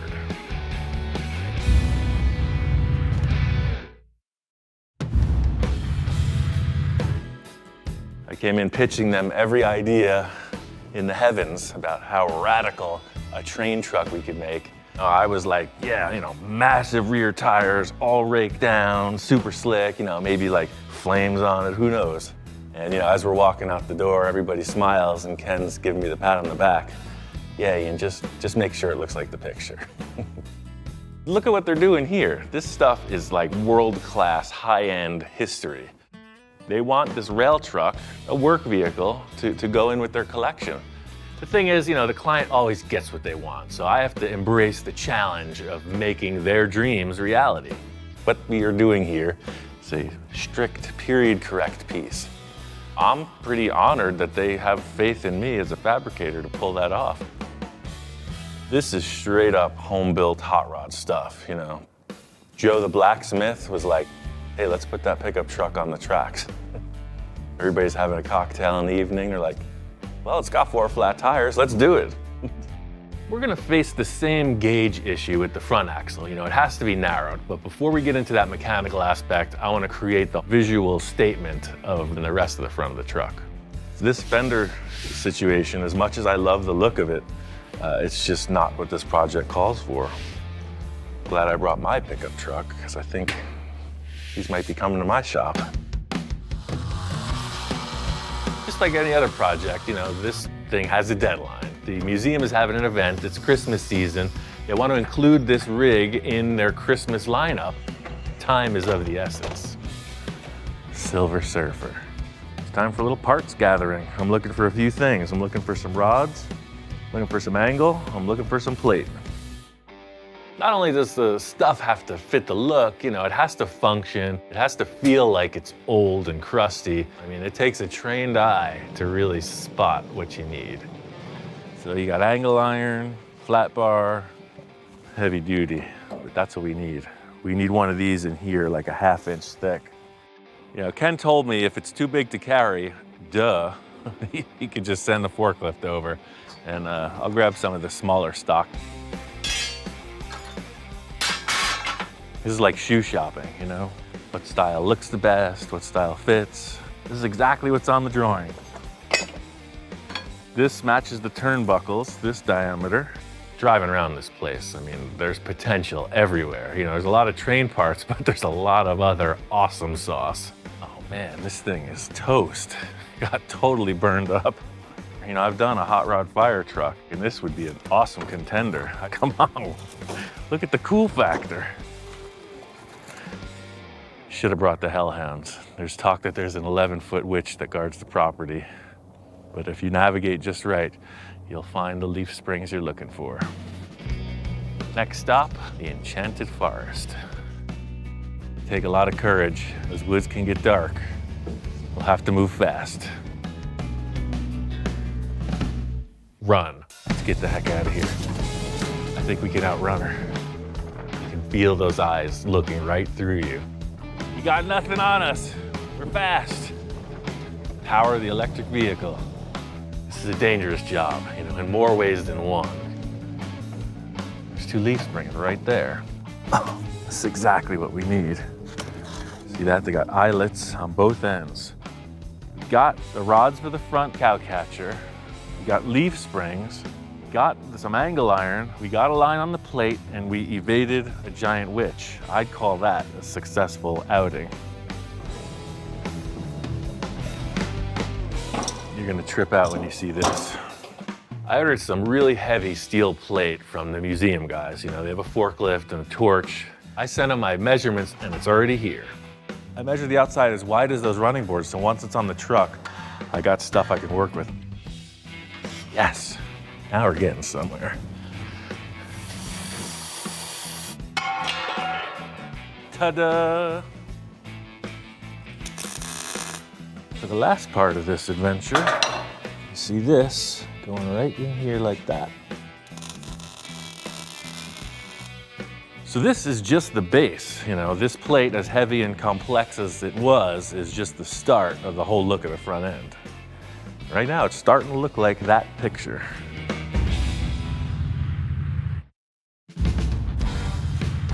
Well, all right, got a couple things buttoned up here, you know, sort of mocking up what I'm seeing in the photo. The only thing I'm seeing that is gauging the width of these front fenders is that headlight bar. Making sure the proportion is right is the critical element. You know, that's the big challenge of this. First thing I have to accomplish is assembling the headlights, and then I can build the cow catcher. Thing is, this truck came into the museum as a complete vehicle. Ken says the parts are all here, they're just stashed around. Hopefully he has 2 good headlights. Otherwise, it's a knuckle sandwich. Christmas is in full swing in Grizzly Flats. People say it's a complete car. I'm like, oh yeah, I've heard that. Oh cool, look at this, a windshield. Headlights. Groovy. That's what I'm talking about. Without those, we're kind of stumped. And then the gas tank and the hood. Perfect. And the light bar, there it is. Stock headlight bar, headlights, hood, gas tank. So yeah, it's a complete truck for sure. Seeing that these parts fit up is a relief, you know, it frees me up to do what I need to. So really the visual aspect is the task here. Headlight bar is pretty much smack center in the grille shell, so I need a riser. I need something to come up off of that flat plate. That headlight bar was made to bolt to that bracket. Look at that angle. I have no way of accurately measuring the photo. It's kind of like a perspective issue. So by fabricating the parts on the vehicle, it gives me a good gauge just visually. You know, if it looks like it, then it's gonna work. Totally looks like a truck, but it's a train. That's what it needed. Gives me a perfect gauge on how wide this front end should be. With the headlights and the grille in place, starting to get a feel for what the dimensions are. The next challenge is figuring out how to make that front cow catcher look as convincing as what I've got so far. This is a little bit of a different workout for me in that typically I'm looking at something and then doing my own thing. Now I'm trying to replicate something. And the challenge is cool, but I still get to do my own thing because I'm choosing the materials and how to go about it. And it's actually a bit of a relief in that there'll be no body work on this. There'll be no sanding. The great thing about this job is that not every car guy gets to build a train. You know, who gets to build a cow catcher? I gotta make this cow catcher catch cows. This is our canvas. It's all about comparison with the picture. You know, before I set up this cow catcher rods, I'm already seeing a difference. The air gap here is looking different than what I'm seeing on that photo. I'll drop it an inch.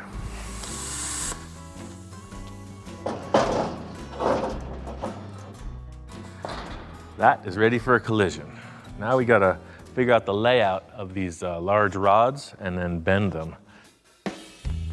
So I'm laying this thing out, trying to do it at an even number, and the more I'm thinking about it, I'm like, wait a second, this is missing a rod.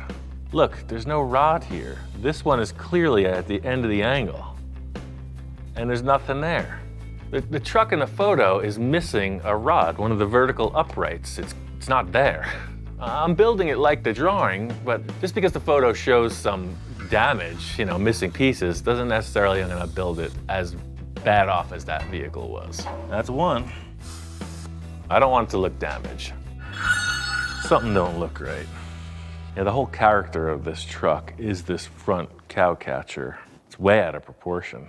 Okay, here it is. So I'm looking at this truck because I'm this tall. I'm looking right in line with the top of the windshield.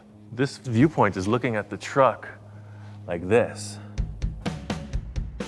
I'm trying to judge the photo by the shadow that's cast on it and the angle that the lens was set. You know, I'm standing here at 6'2" looking at the thing. It's a completely different angle from the way the camera was positioned. I think I'm gonna have to take a little artistic license on this. Don't tell anyone. This will be our little secret. I really want that cow catcher to be a little more prominent. Let me raise the truck up 4 inches. This is all just winging it. There's no hard measurements on anything. It's just gotta feel like it looks. Yeah, so I raised it up a little bit and that's what we needed. So obviously, according to the picture, these things aren't straight. They're pitched forward in a V formation, ready to catch cows. So we gotta make these look like that. First step, set up the acetylene torch. Pow!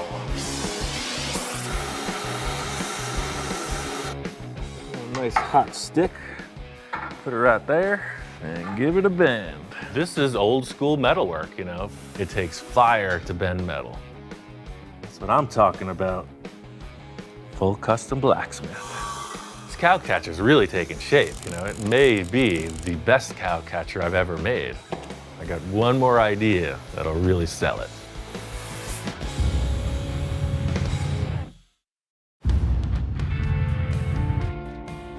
I got the front of this cow catcher in a pretty good spot. They were saying that they're fine with this crashed model, but I just can't bring myself to do that. I'll make it a little bit nicer, and then if they want, we'll smash it. But I gotta get this lower portion on to really sell the concept. The last element of the cow catcher is this lower beam you see in the photo. The front end modification is the primary visual thing, you know, that takes you into that train truck experience. You know, there's no roadmap. It's just look at it. It's like it's kind of kicked up. It's definitely been in a collision. It's definitely been used. And, you know, you're really just using all of your senses. As much as it is fabrication, it's total art. Who put these frickin' train tracks in the shop? They're in the way of everything. Okay, same thing on this side, just a mirror image. So the last step, I may do more like this, but that photo showing these rods coming through, actually being bolted together, and I don't have that luxury. So I came up with the oldest trick in the book, the old fake rod scenario. Sometimes tricks are exactly what you need to make things convincing. You know, this hardware is all bunk, but I gotta make it look like it counts. Me, coming from a sculptural background, I worked in an art foundry, so we were doing bronze castings of literal mechanical things. And typically there was hardware presented, but you know, in a bronze casting, it's all one thing. So we would fake welding nuts, screw heads, rivets, etc. to these sculptures. This is basically the same idea. So instead of trying to source out some old hardware that works, which probably doesn't exist, I'm just gonna put these on. And hey, it looks like threaded rods. Check. This thing is looking cool, just like it would have been on the rail line back in the day. Now with this in place, I want to trim the fenders and just get the whole look of the front end cemented.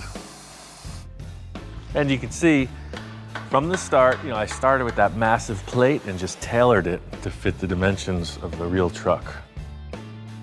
Really satisfying to get this part of it squared away. This is the aesthetic I was really going for. You know, it looks like the photo. The next challenge is getting these train wheels under the rig. The next part of this project is getting these train wheels to literally mount to the forward rear axle.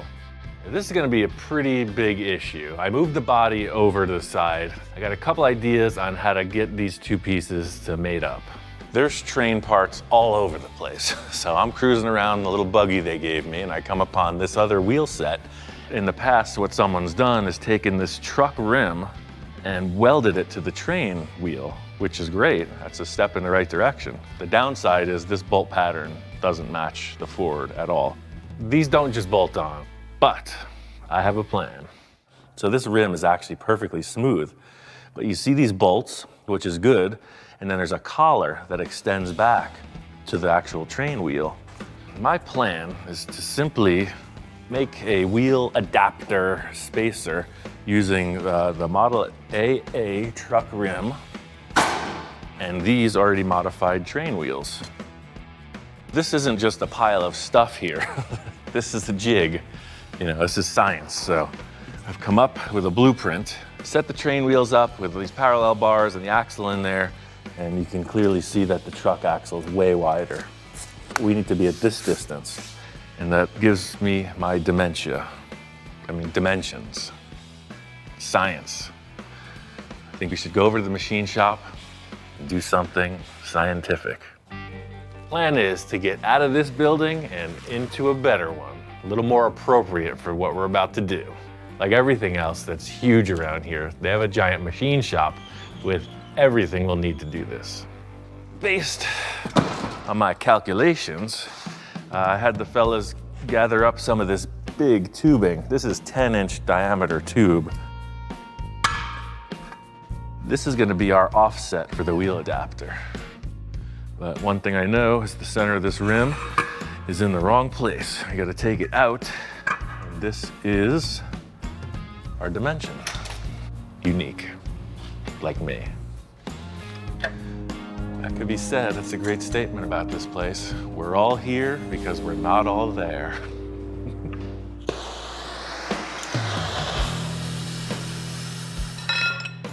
That's exactly the piece I need. The whole thing is that when this thing's rolling, you don't want it to be slopping around, you know? It's gotta be fit up properly. All right, so let's take a tour of this fantastic facility. The thing about my invitation here is it's like all access permitted, you know? So I've been scoping this room out and it has all the tools I need. Man, if I had this shop, I don't know, I would finally build that UFO, I think. Sheet metal shear, 10-foot sheet metal brake, massive drill presses, 1, 2, 3 lathes. Look at that drill press. I can't stand it. But this is where the magic happens. This building is designed for heavy metal, and I can't wait to get cutting. For those not in the know, a lathe will come in many shapes and sizes, but basically what it does is it spins you right round, baby. Right round, like a record, baby. Right round, round, round. This lathe is gonna do exactly what I need. It's gonna make a perfect fit up between the wheel hub, the spacer, and then the new train rim. So in the end, see, instead of that big torch cut surface, you have that nice, perfectly machined, centered disc. I can't weld to this rusty surface. See, I made it so it's darn close, right? It's just about perfect. So now I'm gonna put this tube up in the lathe and cut a nice machine finish on this. These two, that perfect fit. The whole thing is this fits together like a puzzle. So once you get one piece set, you put the other part on, cut it to match, and then assemble it. All right, this next step is some heavy metal. So fortunately, I have an assistant. Moving these wheels around is like a four-man project. Fortunately, they have this big gantry that swivels, so I could pick the piece up right off of the cart and put it on the table. So what you don't want to do is stand underneath that thing. These fins have got to come off. This ring has to mate up with that surface. So just as we set up the top side of this, set up the bottom side of that. Coming off of this, we're measuring down to the rim face. Bada bing, bada boom. I'm just gonna tack it in a few places, put it on the axle and test it. You know, once I got it welded up, put it back on the crane, carted it over to the shop. Fortunately, my friend Jeff is there to help me muscle this wheel into place. All right, that's that. Getting this thing on and in place, you know, I kind of wanted to see it roll, you know, that's what this thing does. Now it's the moment of truth.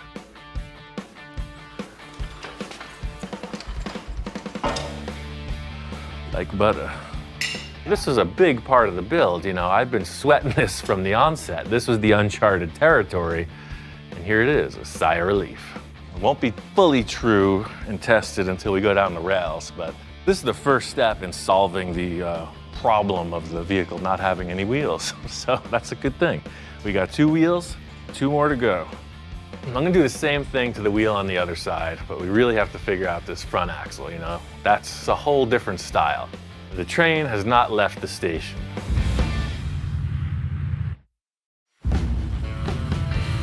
You're getting down to the end of the road, or rails as it may be. We got all hands on deck. The whole Grizzly Flats crew is here. The mechanics are on hand. Everybody's pitching in to get this thing finished. It looks pretty loose, but we're making progress. Time is of the essence. The whole task with this project was to get the truck to look like the photo. What I need to do is get this front axle in place and get the truck on the rails. The whole crew is on lunch break, and while that's happening, my lovely assistant and I have the ability to get this thing on the wheels. This has to look like the picture. So once I got all the machine work done, I put these wheel caps on and weld them in place. So now it's simulates a solid wheel. All my calculations proved solid on the rear end. The wild card at this point is the front axle. It's come in late last night, and now I need to figure out how to attach it to this rig. There's a shop up past Fresno, California called Hillcrest, and they custom machined this front axle. Just looking at it was a relief to see that it was already in gauge. You know, it was as wide as the track needed to be, so no modifications. I got my buddy Jeff on hand. He's gonna help me get this thing in place. So looking at the picture, the thing that's determining our proportion is this shackle in the front is looking like it's attached just about where the headlight is. Found these leaf springs out on the back 40. I'm thinking about the same thing as I've done through the whole truck. You know, scavenger hunt, grabbed every part I could find that looks old and looks like it fits the photo. So we don't have U-bolts, so we're just setting up a series of 2 plates that will grab this box. The thing about springs like this, as it stretches, it gets longer. So this shackle always makes it go back into place. It's kind of like an inchworm. You see this hanger here? That's coming way down, and the spring is actually up here. So I'm gonna have to create this leg that comes down. I need to make sure that this thing rides straight on the rail. So I'm measuring everything I can, just as I would, you know. We don't have a chassis jig. I'm trying to do it off of the frame, upside down. This is yoga for mechanics.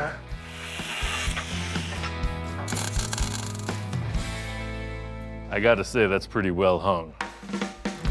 I always try to keep things lighthearted, you know. I'm shucking and jiving, talking the talk. Sometimes the assistants, you know, this is his first thing, you know, and I'm talking about deadlines as well as making jokes and keeping it lighthearted. Taking some caffeine to steady my nerves. Some people are a little bit more concerned than I am, apparently. That is a good cup of coffee. Drop her down. Pink. I try to just keep myself as focused as possible, and who knows what's coming out of my mouth while it's happening. It's ready to rock. The only question is, does it roll? What's not to like about that? Oh, it's such a victory. I gotta say, just getting this thing on 4 wheels, I feel good. Definitely works. It's a train truck. Let's get everybody in here and slam this thing together. There's still a ton to do. You know, I'm looking forward to seeing this on the tracks. You know, just like everything in the shop, when it's outside, it's a whole different thing.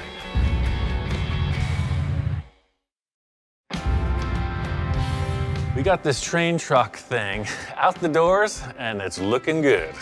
I gotta say, it's pretty fulfilling to see this thing sitting there on the tracks. Their mission of me following the photograph, I think I accomplished it. The use of all the old parts, you know, the scavenger hunts, everything lends itself to this look. The way all the fabrication is, you know, everything is torch cut, it's rusted, it looks like it could have come out of the mine. When you stand back and look at it, you really get the vibe, you know? It's a gift. It's such a joy to have this here at Grizzly Flats. You really, really did a terrific job. For using absolutely, I mean, no new material besides the front truck, right? That's it. Everything is out of the yard. It worked out great.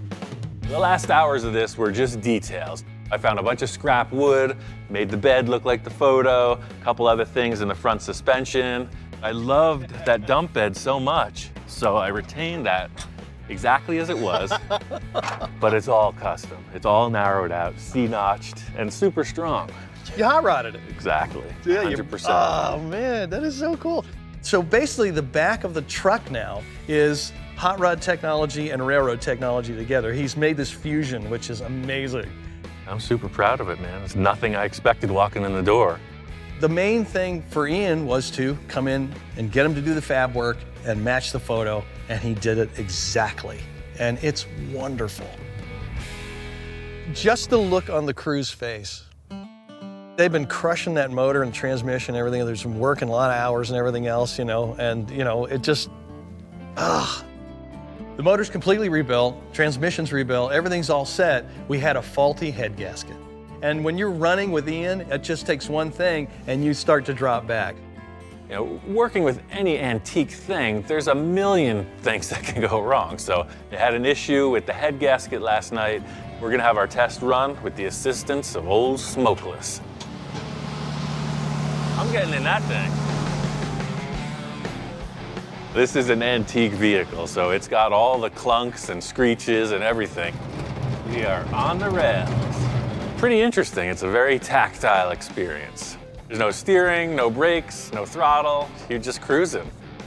Man, this thing rides like it's on rails. I can't believe how it handles. It's kind of like having a chauffeur. Right turn, Jeeves, right turn. Just having you burn some calories for me, man.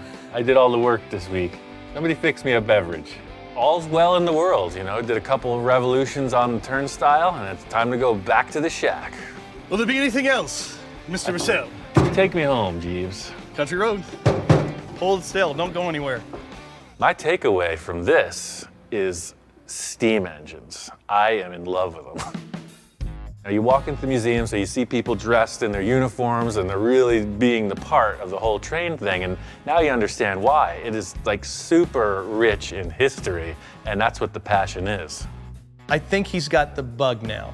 I think he's got the train bug. Ian said he'll be back. My favorite part of this whole build has been watching Ian work, you know? For me, I got to be the tourist in the strange land of Ian. It was really, really cool. All right, well, my job is done here. Put my cape on. And, oh, wait a second. Just hang on 1 second. But wait, there's more. Well, it is Christmas, right? Yeah, it is. Wow. Let's see what we got. Let's see what you got. Let's see what you got. Oh, man, of course. What better than that? Right on. For the house, man. Oh, yes. Exactly. Lo and behold, what would you expect as a gift from a bunch of train fanatics? That is rad. Thank you, buddy. That's totally awesome. Thanks, Jingles. Merry Christmas. Thanks, fellas. That's awesome. Thank you, brother. Cool, man. Right on. Thank you so much.